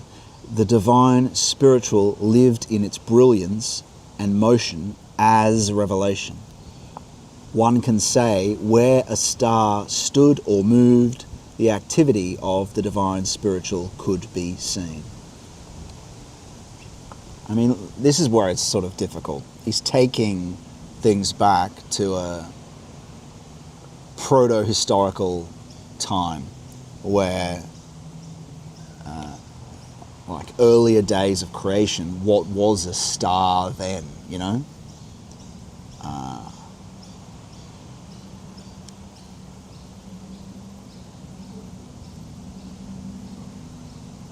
In all this, how the divine spirit worked in the cosmos, how man's life was a result of a divine spiritual act in the cosmos, Michael was there, unopposed in his own element. He mediated the relationship of the divine to humanity. That's a bit more understandable. And we'd be thinking pagan times here, so that does make more sense. In terms of the Old Testament, Michael being the face of God. Other times came. The star world no longer directly contained divine spiritual activity. It lived and moved, persisting in the continuation of what it had previously contained. The divine spiritual no longer lived in the cosmos as revelation, but now only as the effectiveness of its acts. The effectiveness of its acts. What's an effect? An effect is the end point, which is created, right? So the divine spiritual then began to only live as the effect of its actualized. The end. The is, where we are now, right? The sort of intellect, the persisting. And so you don't see it. A clear differentiation appeared between the divine spiritual and what was cosmic. Divine spiritual, what was cosmic. Michael, because of his own nature, remained with the divine spiritual. So a way of thinking about this is actuality, presences, this fact world, the concrete world of the senses. Michael is then withdrawn, because the further you go back in time to how the ancients experienced things, they saw spirit with the surface sense. They saw it with the trees. It was there. It's only now that we don't have it available for us. For us, Michael is unconscious to us. And so the whole process of the traditions, purification, illumination, union, through poverty, obedience, chastity, which is practiced in concentration without effort in prayer, we are waking up and going to sleep in the same time. What is unconscious is sending itself into the conscious. And we become an active collaborator with what is unconscious, which is not available to the normal everyday experience, to the regular moderns that are here and around us. But it was more so for the ancients and the apostles, certainly, and completely for Paul. So that should give a better, clearer understanding there of what we're examining. Yeah.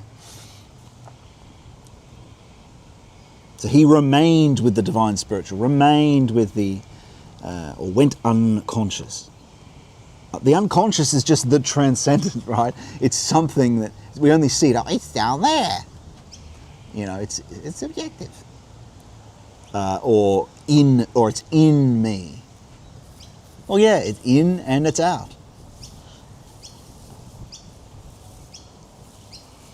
Beneath and above the surface senses that we have, the five senses. You do it by looking into your own soul life through the concentration, through prayer. And obviously you never do it on your own. Michael tried to keep humanity as close as possible to this element, to the unconscious. He has continued to do so. He wanted to protect humanity from living too intensely in a world which is only the effect, the end. That's what effect means. It's the end of the divine spiritual, but not its being and not revelation. Michael finds it deeply satisfying. And remember, Steiner is saying this stuff, he's articulating it from Michael's perspective as best he can. Michael finds it deeply satisfying that he has been able, through humanity, to keep the star world, or the facticity, directly united with the divine spiritual in the following way. When a human being, once he has completed the life between death and rebirth, again treads the path towards a new earthly existence, he seeks, that's him postulating reincarnation. We're not saying we accept that. He seeks to create a certain harmony between the star patterns and his earthly life as he descends to earthly existence. This harmony was self-evidently present in older times because the divine spiritual was active in the stars. Yeah, that divine wisdom was astrology is a real thing. It's decadent though. Divination's decadent. But it's also, the planter is a dangerous tool, Saruman. But no, it's like divination is peeking through the crack of the door. All those people in that magic tradition of France abandoned those ceremonial magics and divinations. Yes, you can get insight from it. All of Matthew Pajot's The Symbolic World, what's it called? His insights in the Bible all come from Kabbalah, Kabbalistic, seeing the Bible in numbers. He said that in the interview we had publicly. So, but that's only looking through the crack of the door. That's abandoned for the mystic. And these people that were involved in that in France all left it for the mystic ground of Christ. And they rejoined the Catholic Church.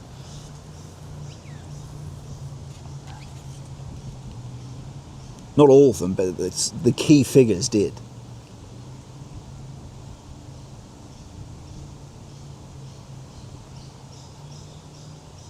Because the mystic ground of essence and the tradition's purification, illumination, union is the deepest relationship, is the truth, deeper than any attempt at any grasping symbolic insight can only get you so far. Being in a position where you can ask and knock about something in the intimate depths is the true essential knowing as well. Far deeper than anything you can glean from a symbolic understanding. But it's a preparation for mysticism, symbolism is. So that symbolic world stuff that the Pajots, that's very helpful for this, but we must go deeper. It's a step. Just like Heidegger is a step to get us out, or can be.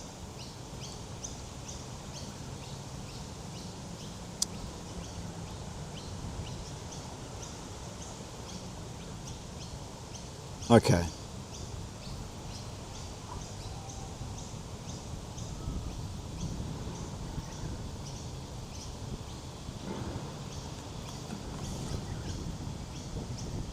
Oh, did we miss a bit? Whoops.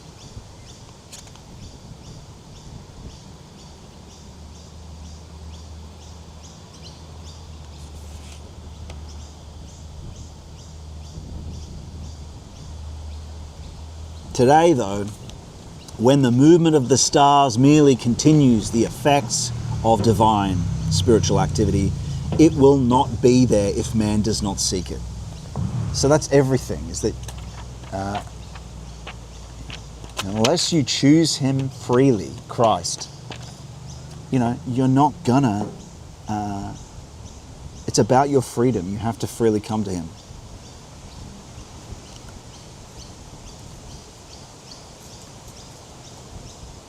Man brings the divine spiritual elements he has retained from olden times into a relation with the stars, which themselves contain only the after effects of the past. Thus, a divine element enters into man's relation to the world, which corresponds to earlier times, yet emerges in later times. That this is so is Michael's deed. That's interesting. I don't know why it needs to be of the past, unless that's remembrance, which is the church, right? It's the living memory, because paganism was dead memory, separated, but a living resurrected memory is different. That's connected with Christ because of the incarnation. And this deed gives him such deep satisfaction that a part of his life element, his life energy, his living sun-filled will is contained in this satisfaction. But today, when he directs his spiritual eye towards the earth, he sees a quite different situation. During his life in the physical realm between birth and death, man is immersed in a world which no longer shows the effects of the divine spiritual, but only what remains of these effects. One can say that what remains is only the divine spiritual's works. These works are completely divine spiritual in their form, which is deeper in the unconscious, you could say, deeper towards essence. The divine shows itself to human vision in the form of natural phenomena, but it is no longer an enlivening element in these phenomena. Nature is a divine work, of course creation is, and is everywhere a reflection of divine activity. But it's not an enlivening.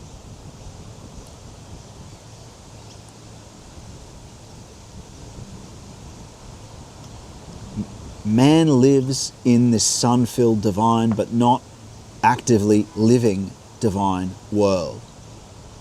Not acting, though. That doesn't mean that the forces of the vitality aren't still provided, though, ultimately, by the Father. However, as a result of Michael's effect on him, he has retained his connection with the essence of the divine spiritual. He lives as a being who is permeated by God in a world which is not permeated by God. Well, look, ultimately, yes, provided by God, but not something that is available to everyday experience. So not available. We can't see it permeated by God. But through the tradition, it becomes possible. Right? When Aquinas was postulating the archetypes, they had a sense of them, the real. We can't see that anymore. The actual archetypes that are tied up with the categories of nature. We can't see that. That's why it's become nominalism. Because we don't see it. That's part of the process. But there is a deep truth to nominalism and realism at the same time, because the individual matters, but the general is also true. The logos and the ultimate individual, that's what Christ is, right? Validates the individual, sanctifies. Anyway. So there is a certain truth in nominalism that is rectified by Christ himself in the incarnation. He solves all these problems. He solves the dilemma of this nominalism versus realism, which is, are these categories just in our mind of hoarseness? He solves that. It's difficult to explain how. I'll talk about it in a lecture sometime when I can expand it. Anyway. So we can get a sense of what he's saying there. Yes, no longer an enlivening element. It's not a part of our everyday experience. It's just a tree. We don't see the spiritual connection with it. Even when you articulate the symbolic world, like, oh, it's a symbolic of this, you don't see it. You don't see the archetype. Goethe saw the archetype. You can watch as much Jonathan Pajot as you like, do as much symbolism as you like. You're not going to see the archetype. You can, though, through this process of purification, illumination, union, you can see the essence of things. And Steiner could. Goethe at least got to be able to see the archetypes of growth of trees. He could see it imagistically. So it's not a matter of a symbolic rewriting of how you see the world, where I go, yeah, it's naturally, there's a spirit in the tree, and there's this. No, no, no, no, no, no, no, no, no, no, no, no, no. You can actually see it. That's something to be like strived for, but it's possible. You know, these are long developments, but that's what the saints are. It's possible. The seeing aspect of it. It's not something you're striving for the mystic, for the spiritual touch primarily, and the truth of the heart, right? That's intuition. That's the deepest level. But yeah, there is a visual element that Valentin Tomberg and Goethe, and I think the Western tradition is more open to that. But anyway, let's not go into that. But yes, it is something that people were more familiar with the further you go back in the past. But it requires purification, right? These things all need to be something that is... Well, when we talk about the different spiritual senses, there are primary things. Intrinsic value, deeper spiritual touch, but also the truth of the heart.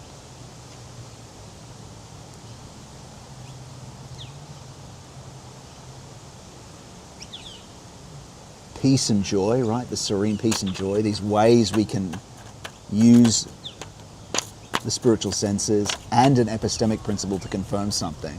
Vision is something that is lower down the pecking order on that.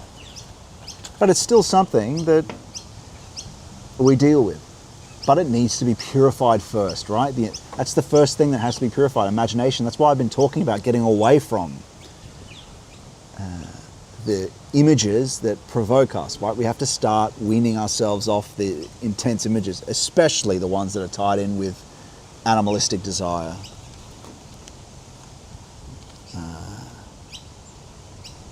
And so we'll finish off this page.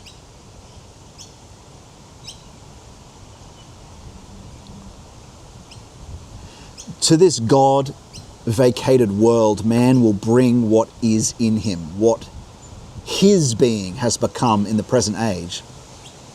Yeah, we now project psychology into things. We project, we see our own face on the moon of this intellectuality. That's what Satan and Lucifer want, right? We explain everything by Eastern terms. That's what this postmodernism,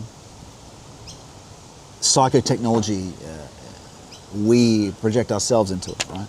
Humanity will continue to develop in the evolution of the world.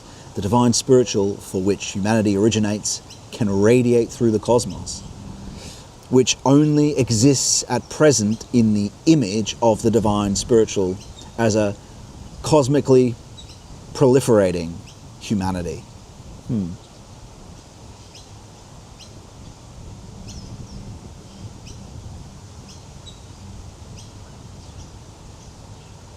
Oh, okay, so he's saying that the seed from which we originate, which actually is Christ as the Son of Man, he is the new Adam, the Son of God and the Son of Man, but incarnated, the new Adam. So when Adam fell, you could even say, a way of thinking about it is, the Lord retained the perfection of those beings. As the perfect man, as the Son of Man, and then incarnated them. But let's not go into that. That's a long story. But yeah, the Son of Man was perfect, right? And so that's why he's the new Adam. Anyway, humanity will continue to develop. Yep. The being which was once cosmos will no longer be the one which now radiates through humanity. In its progression through humanity, the divine spiritual will experience a being which it had not previously revealed.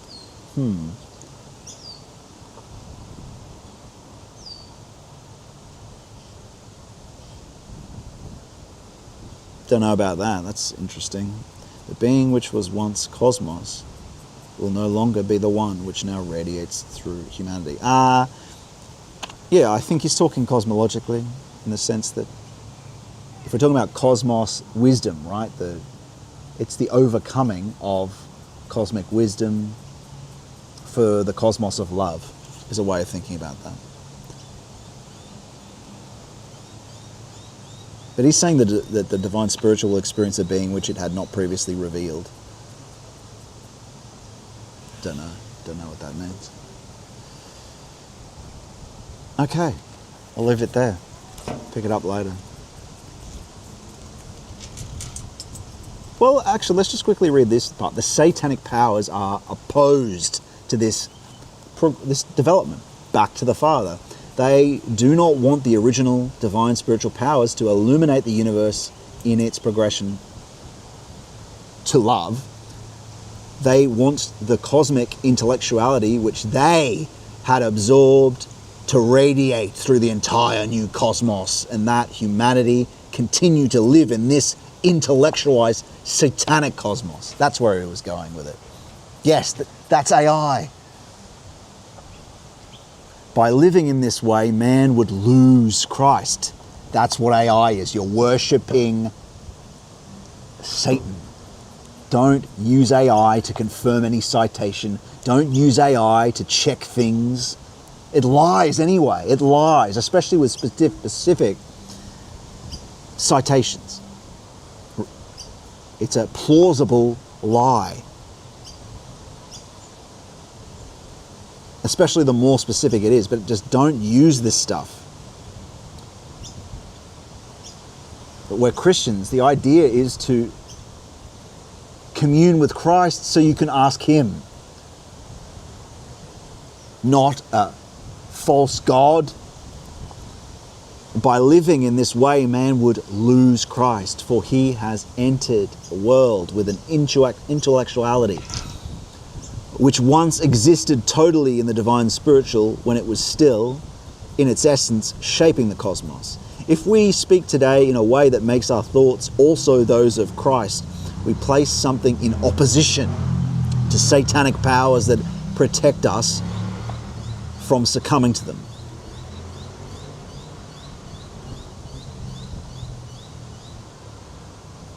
If we speak today in a way that makes our thoughts also those of Christ, we place something in opposition to the satanic powers, something that protects us from succumbing to them. Christ saves us from succumbing. We have to interact with it to a degree. Not AI though, we don't have to. But Christ, in the depth practices and concentration without effort in prayer, constantly lifts us out and saves us from succumbing to the technology, the provokings of it, of this low modernity. You have to, there's no other way. It's only him. There's no other way. You can intellectually recognize things. It's bad. There's no protection from it. There's no escaping the technical inframing, as the philosopher Heidegger talks about. It's everywhere. And even if it wasn't, there's no pagan God's going to save you. You're just leaning into it, doing that. Anyway, that's where we'll leave it. It was a good way of reconnecting it to what it was about. But we'll leave it there and pick it up next time. Definitely worth reading. We don't necessarily need to agree with everything he's saying. But, yeah. Where are we in it? Quite a while, quite a bit to go.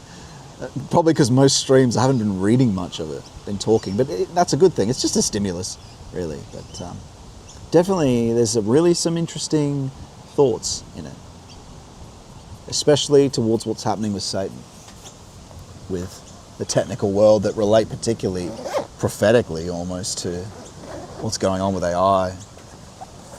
So let's go for a walk. go for a walk by the beachside. And what a day it's been. Go for another hour or so. Whoops. So a few more of these.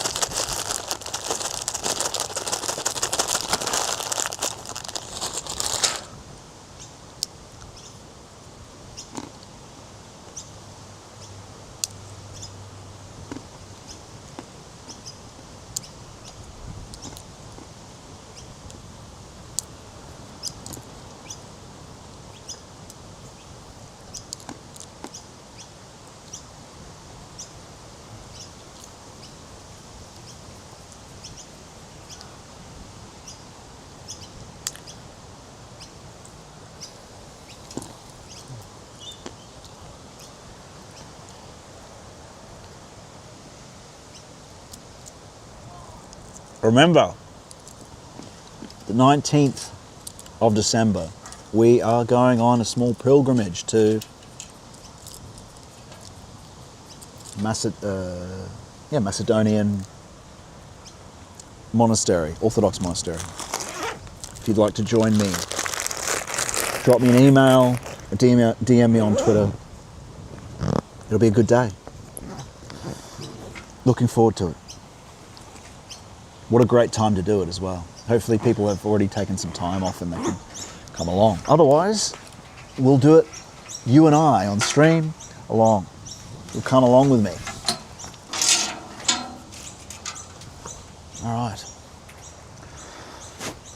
Let's go.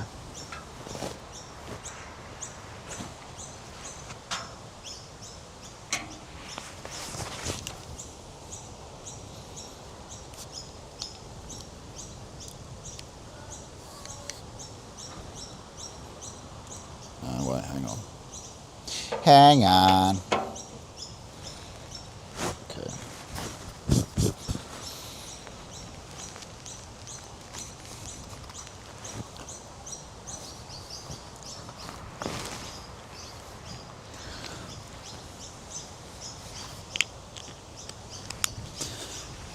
I'll check the chats in a sec too if anyone said anything.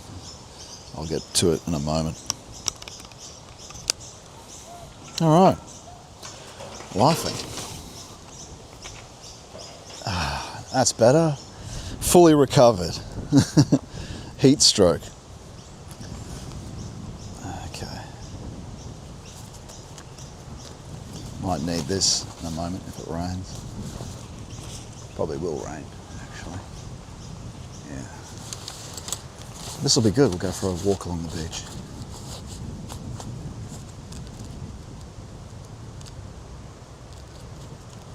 Okay.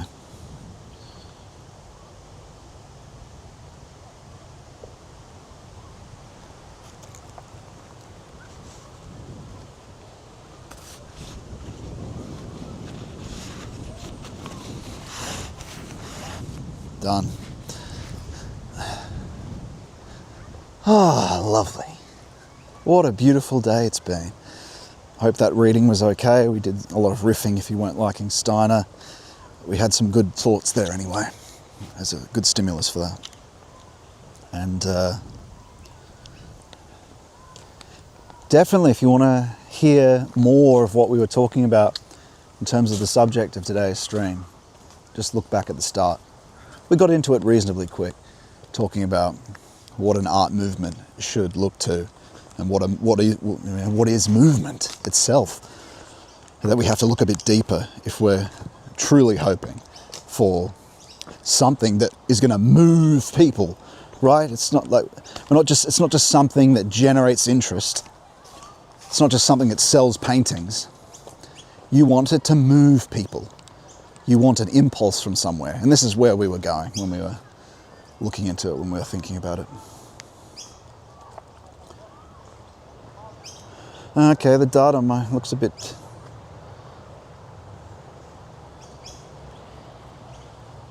hopefully it isn't so bad. We've lost one of the carriers, but yeah, it should be all right. 2 should be enough.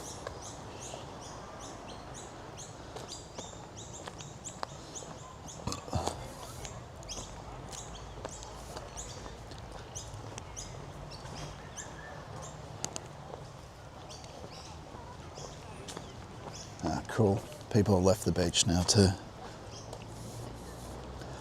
And so that's what we've been talking about. And really it's also what Steiner's talking about the how to get out of this autumn aspect of intellect that surrounds us.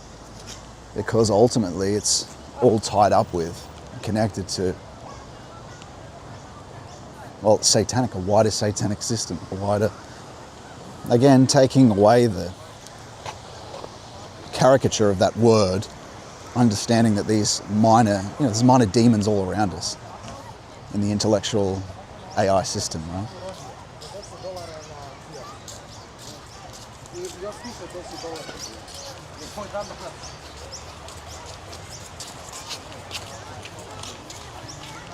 And ultimately that's done through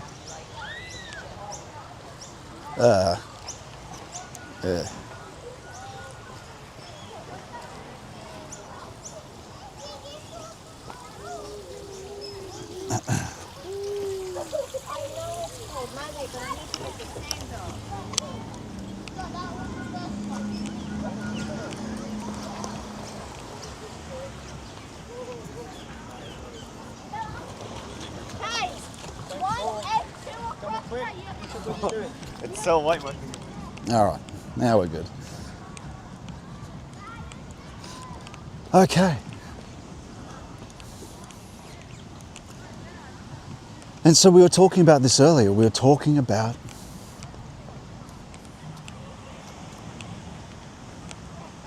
moving from what is to what will become, to becoming.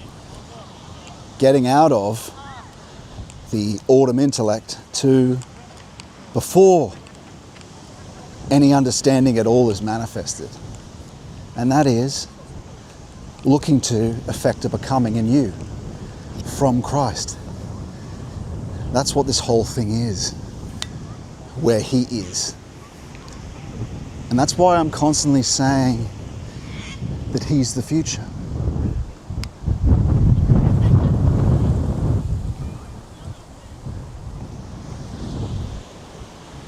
Your future, what's best for you, the good. Because we're dying in this autumn aspect. You can go to some new place, nice beach, like we are today. That can be refreshing.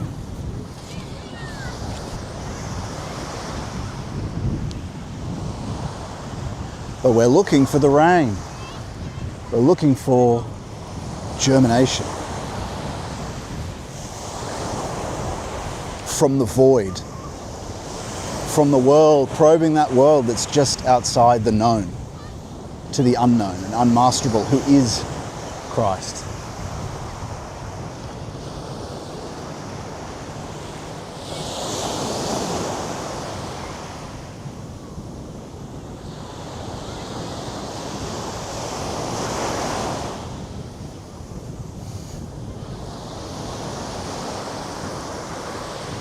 And the coming storm almost gives a bit of a sense of that, really. That coming unknown. The falling of the rains to spring up roots. And it is a kind of releasement, isn't it? Purifying waters. A release of tension when the rain comes. Because people are energized with this polemical tension, aren't they? And the rain, cloud bursts, rain.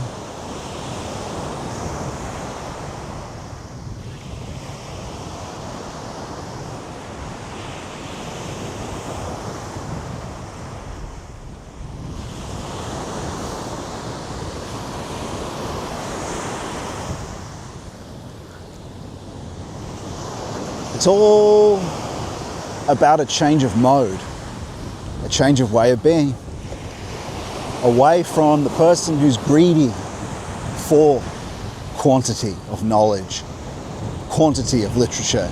I'll just read one more book. I get my authority from this philosopher. Oh, this theologian.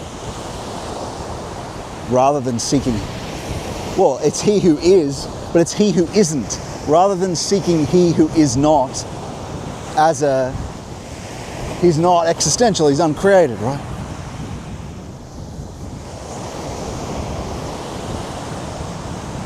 We're trying to get out of the dead autumn is, the is, as in the what, here, to the actual essence, the true what, the actual bottom, to effect a becoming, transformation of our being.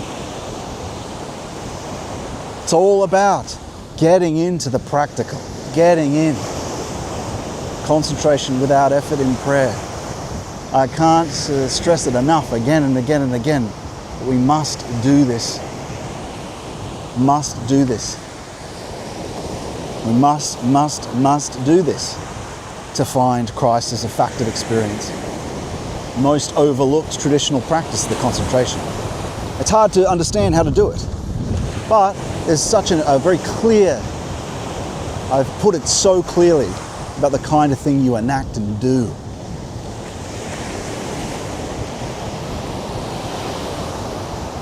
And it aligns with, you can look for citations, the saints talking, that aligns with concentration. It's talked about in Unseen Warfare, Western priest, edited by 2 Orthodox saints, talks about concentration and how overlooked it is, and yet how crucial it is.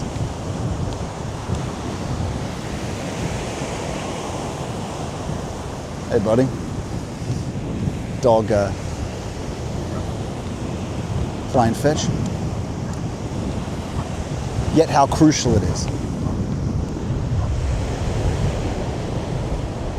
And even in Unseen Warfare, he does say that some priests will say, oh, you know, it does nothing, or something like that.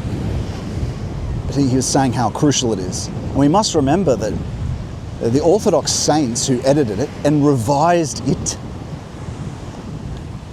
that means they approve of what they're leaving in. And they're also revising it. So, also good for the East. But let me just find out if there's a road to continue walking on. Yeah, well, maybe. Maybe not.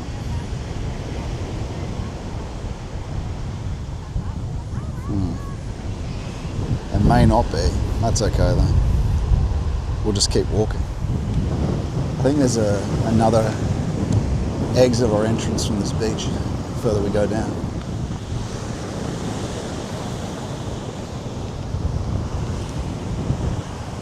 Kind of epic though, no?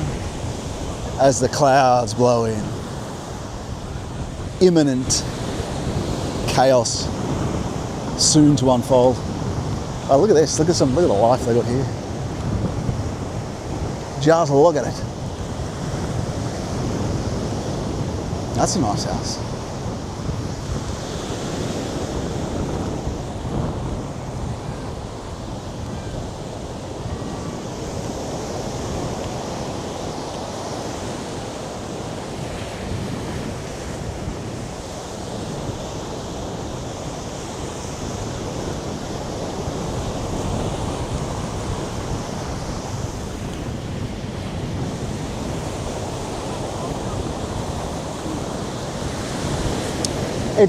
It's take the risk of it, or take the risk, or have the courage to face necessity down, to take the time to do the practice, or you can keep living as someone who is lukewarm, or someone who is, will you also leave, as the Master says to the apostles, right?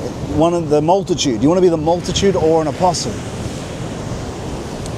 Or do you want to be lukewarm? Are you satisfied with the moon with man's face in it? With the pale blue dot?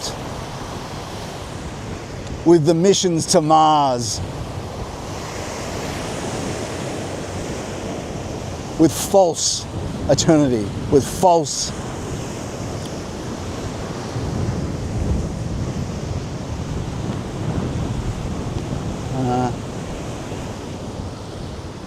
I don't know if we can keep going here, but I guess we'll find out.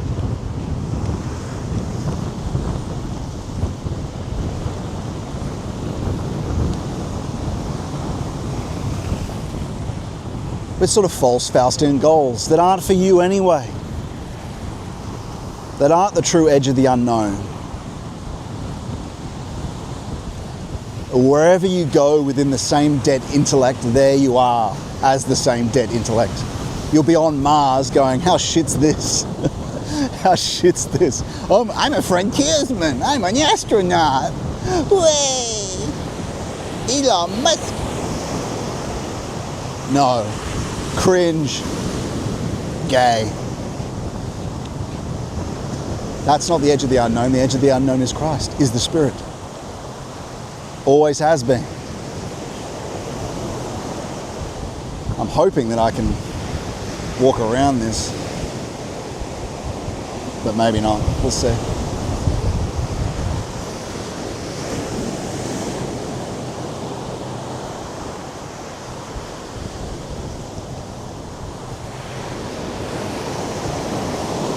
We must go towards the living God, away from the dead intellect, towards the living waters, towards the risen one, the resurrected one.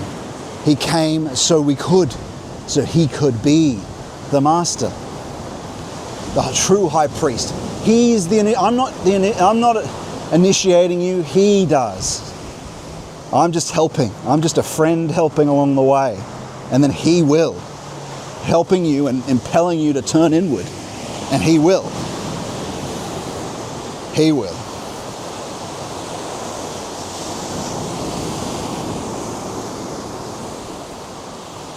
He will.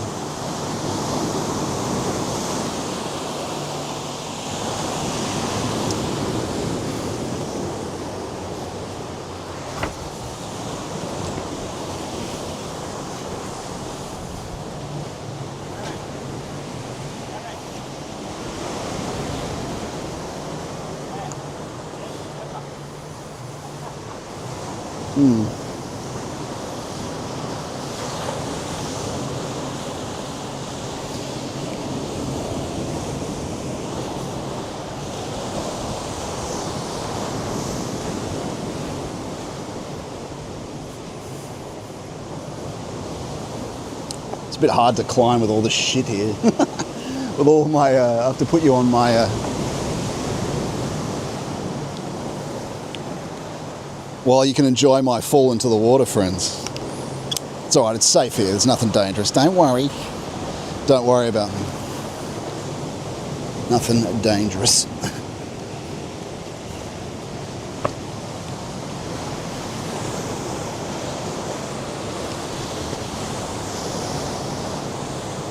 Good fishing spot, looks like.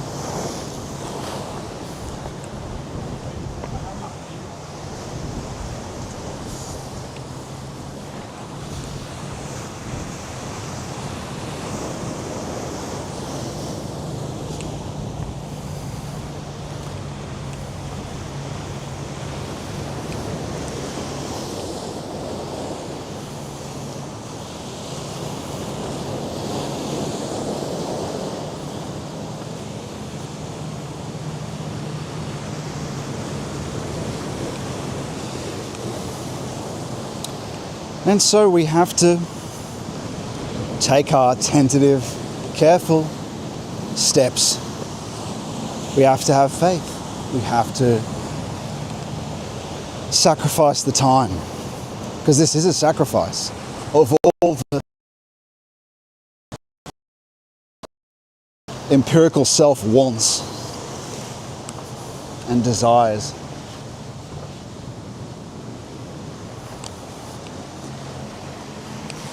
And it's difficult. The most difficult thing is that push of destiny and push of need and push of desire and push and attack of demons trying to get you to stop, trying to get you to fear for something in temporal. You know, well, what if the Lord doesn't provide for me? What if this or that? But he will. And he'll show you that over time. I mean, if you can just summon this idea, I'll try it. Just try it for a year and see where this path Scott's talking about leads. Try it for a year. And you've got the whole of the saints, people like Tom Berg, behind this, you know. But that can help. I'm going to see where we are in a year, and you'll see enough by that time. Anyway, right? You're not sustained by one impulse at the start for the whole thing. Of course, there's things that occur. The spiritual life you're purified and slowly develops. But you've got to get into this, you know, you've got to give it the time and sacrifice it. You might even be able to start and say to yourself, I'll just see where we are after a few months. That can help with the demons. Oh, cool, we can get through here. How great is that? That can help. It helped me anyway. Just see where we are in a few months. But it's the meaning of your life. It's the meaning of existence. And everything's at stake with this, honestly. It's what we're supposed to do. That's why they work so hard to try stop us with excuses.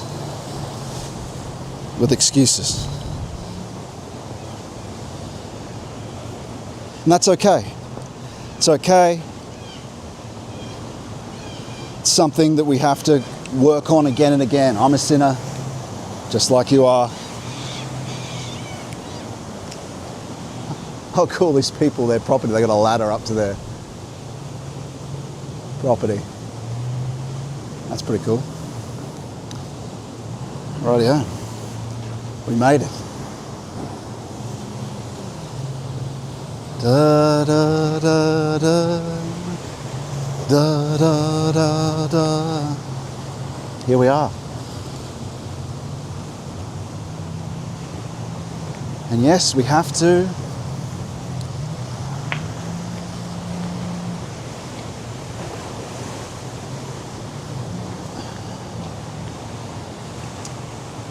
ora et labora.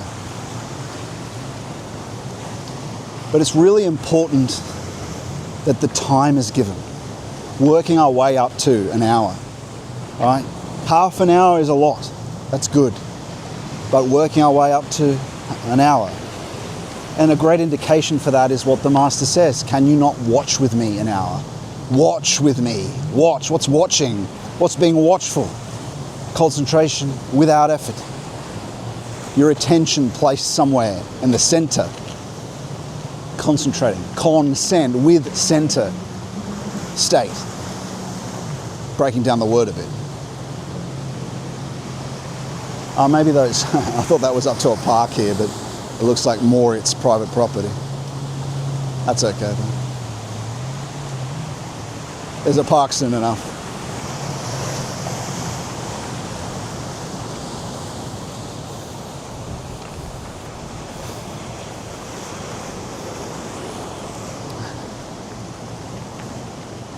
There's a little doggy. Whoops. Put you up here. Like that. How's that? That's a bit better.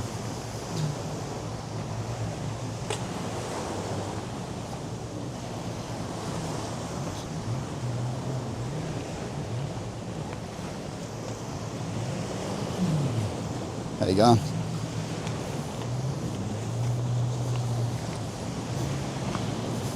Hey, buddy. Little doggy.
All right, so we're walking towards our last location here. If we can find a table, I'll open the computer. If you want to send any videos that you want us to talk about of things that are currently happening, feel free to send them through. And I'll comment on them. Otherwise, I might need to quickly look at my own watch later list to see if there's anything worth commenting on. But I want to do it just because I said I would. I didn't research 2 videos today for us to look at, though. I forgot that aspect of what we needed to do. It always happens at the end of the stream that that's what we are looking to do, and I've left it out, unfortunately. But let's pull up as we go to far out. It's quite beautiful out here, isn't it? Look at it. Living the life, these people. Although everything's relative, of course. Damn, that's pretty epic, though. Let's look at this.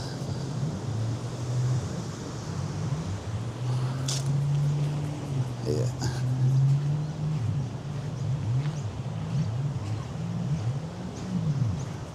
I'm glad we walked this way.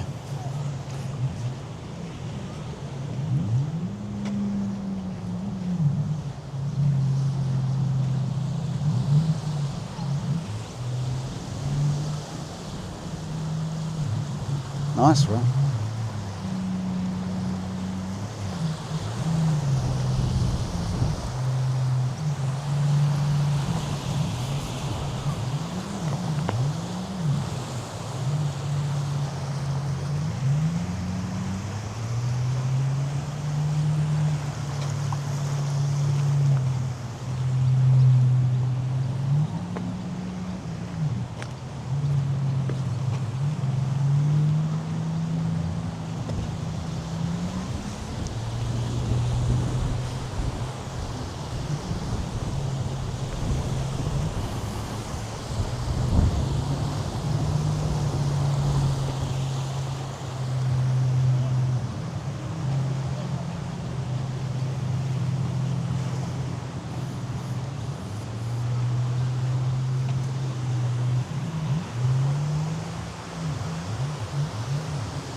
Okay. Here we are. Perfect picnic table. Laughing. Wow, this is a great spot. Look at it. Let's look at it,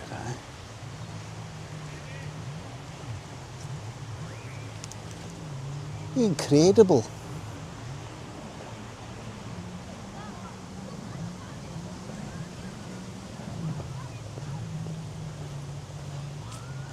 Here we are, friends. This is where we're going to end it today. Looking at a few videos or whatnot. Perfect. Exactly what we were hoping for. Love it. Bang.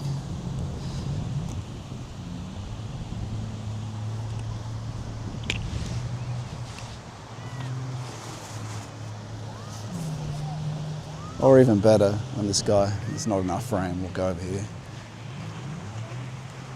Even better.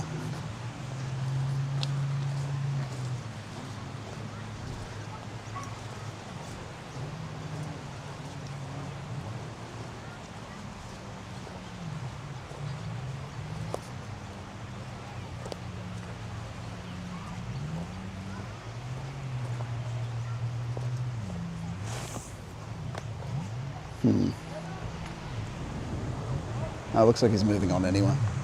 Go back to our table.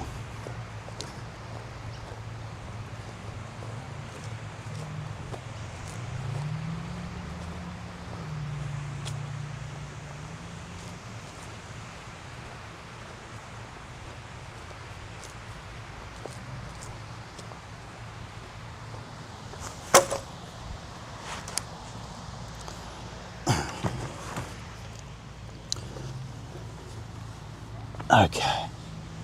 Wow. Love it.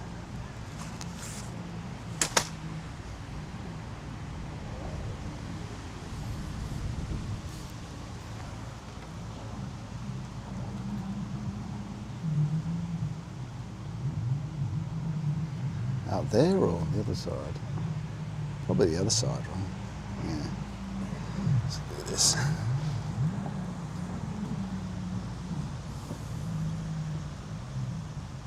Yeah, I don't think it really matters, does it?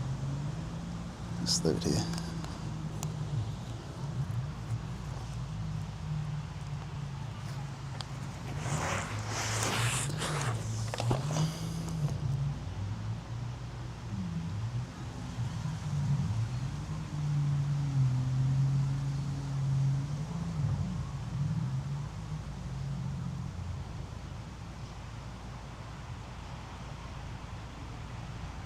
All right.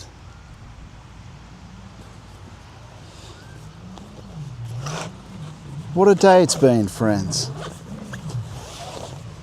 Talked about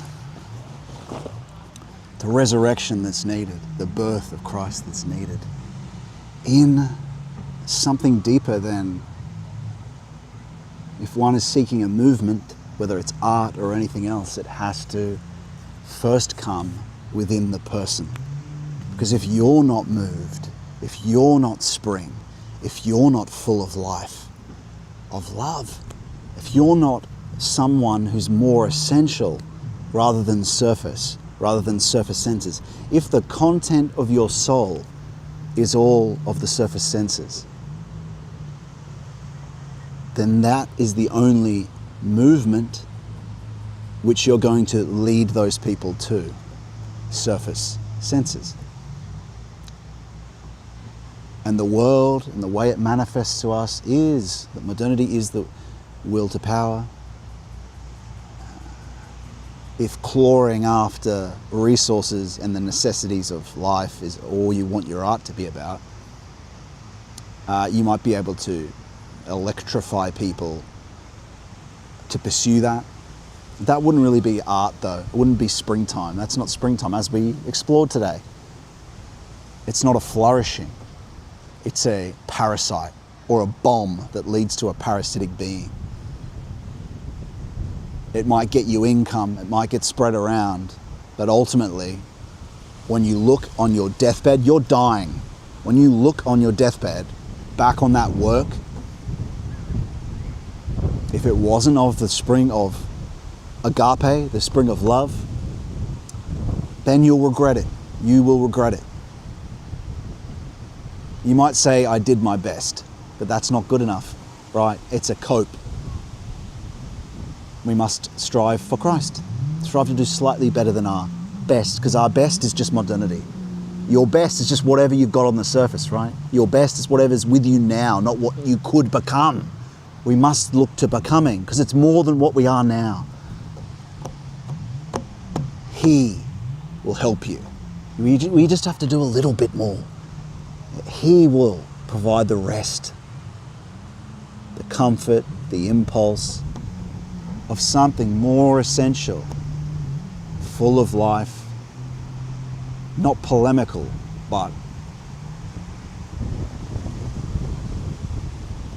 radiation, radiating out from your work, but from the ground of your own being, which is more than just an ape, more than just a primate. Of course, you can find that out for yourself through the depth practices. Don't take my word for it. Do it. Do it.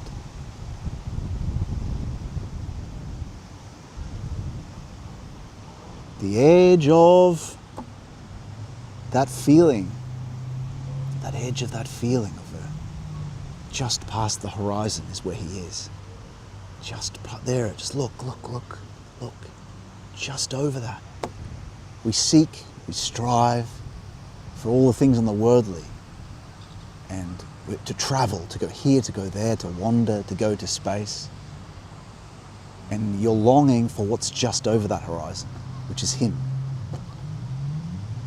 Because that horizon, the edge of the known, is the unconscious of the world, and then the psyche. And you don't need to travel somewhere on a pilgrimage, actually, to reach that. Your pilgrimage should be, and what a pilgrimage tries to achieve, is a desert. A going into the desert, away from what's low, away from slop. How are you gonna make something that's not slopping of the times unless you separate first from it? So a true impulse from outside of temporal need and necessity of the woes of life, an impulse free of that, that's the future, is possible.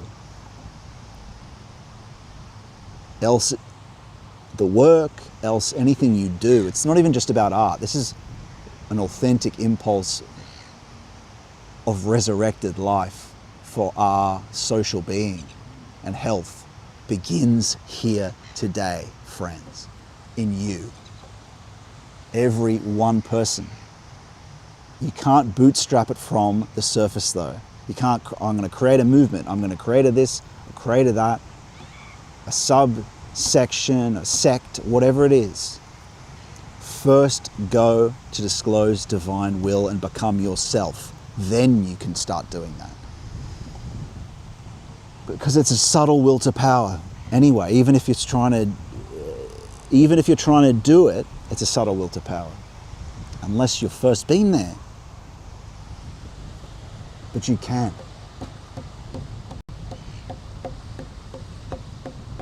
How wonderful. It's possible.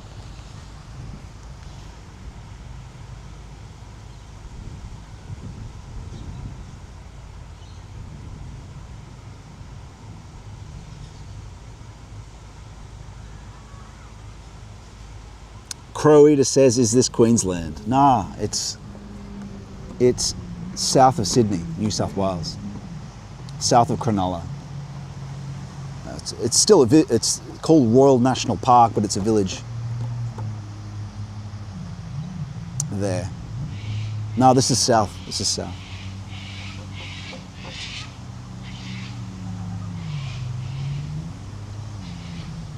Gosh, I think we've come to the... I mean, look, I'm just going to open my computer to say that I at least did it, even though I don't have a video prepared for us to look at. But I'm going to look at it, I'm going to open it, I'm going to connect to my phone, and I'm going to check to see if there's anything on my watch list that we could examine. But we've pretty much reached the end of our stream. We've been going for, I think we've been going for 5 hours.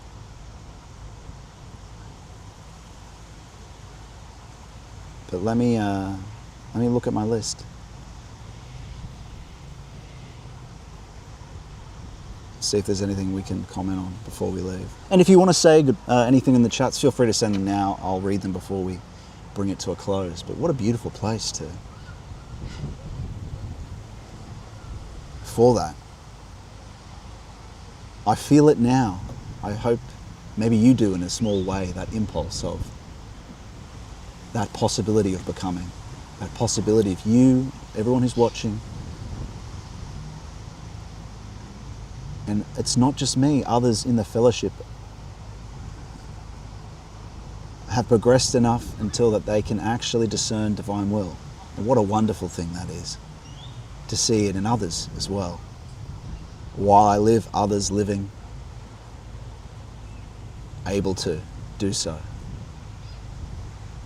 And we talk about that. It's not just my experience, it's also theirs. in the fellowship. So please, every month we do a group talk for the European time zone and the American time zone. And the European, great. It's people on pilgrimages. It's a people or person on a great pilgrimage at the moment. And others just making quiet progress that have been with us since the very start. Great friends. It's an intimate circle, right? These things start small, and that's really good. So join up at scottmannion.com/fellowship. There's guidance in there for the first tentative steps to make with this. So, but also it's in the lectures if you just started, but you do need that impulse that helps to keep you in the practice. So do join up. It's an excellent thing also for it to be a paywall, even if it's a small one, because it keeps people that are serious about it, right? Keeps it for that. And also next Saturday, we're doing, those group talks are on the same day and going to the Macedonian Orthodox Cathedral right before Christmas. This is the time for contemplation. This is the time to consider what was good of last year.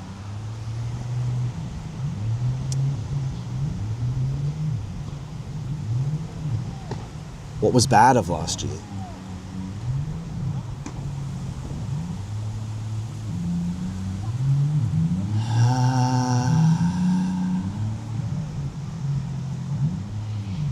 And sorry, let me check on this. Watch later. Let's see what we got here.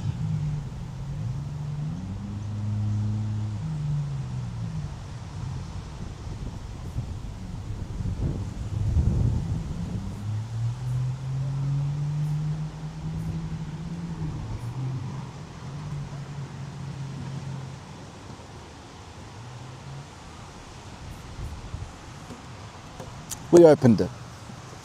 It's been 5 hours. But let's do an outro and bring it to a close.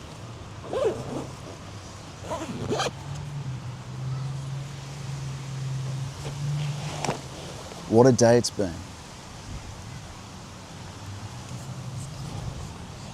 Put my bag on while we do it. What a day it's been.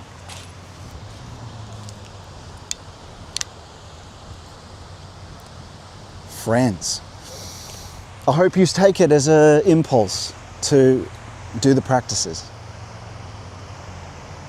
Concentration without effort in prayer, the Jesus prayer, because that is what ultimately is the only thing that brings us to this region of the unconscious, that allows us to go to sleep and wake up at the same time, that allows us to recover who we're meant to be and become, which is something that is not of this world ultimately. We are this, yes, and it's sanctified by Christ, but also we are something more essential. And we can collaboratively reach towards Him and that, and reach out to Him, cry out to Him, worship and prayer. We are all called to be saints. This experience is possible for everyone, especially in a time like this.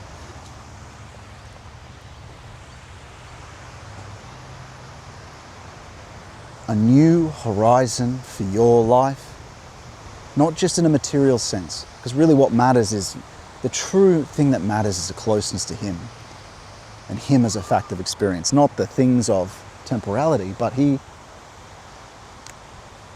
will lead you to a new tomorrow, a new, true you, the future you that He has always imagined for you.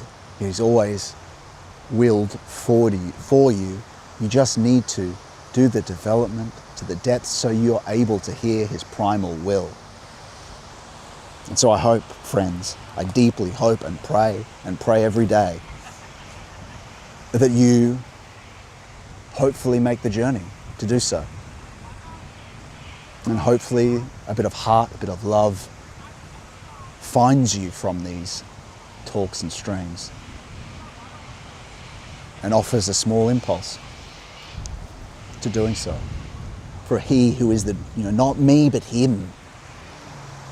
Ultimately, all that is good comes from him.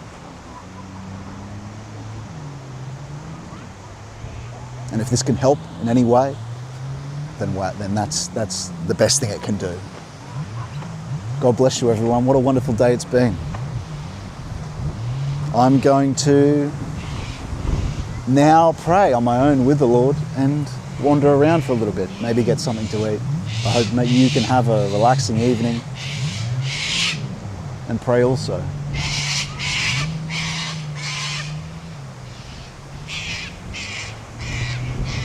Because that solitude is the greatest gift, and knowing that you're not alone. He sees it all. All right, everyone. I'm going to switch us off now. Hopefully that was still coming through. Oh, maybe not. Maybe it wasn't. Hang on. Is it breaking up? Oh, no, it seems to be working. All right, friend. I'm going to switch us off now. Pan off, and I'll see you next week. Do sign up to the fellowship. Do come on the pilgrimage on the 19th. It's a pleasure. I'll see you next week.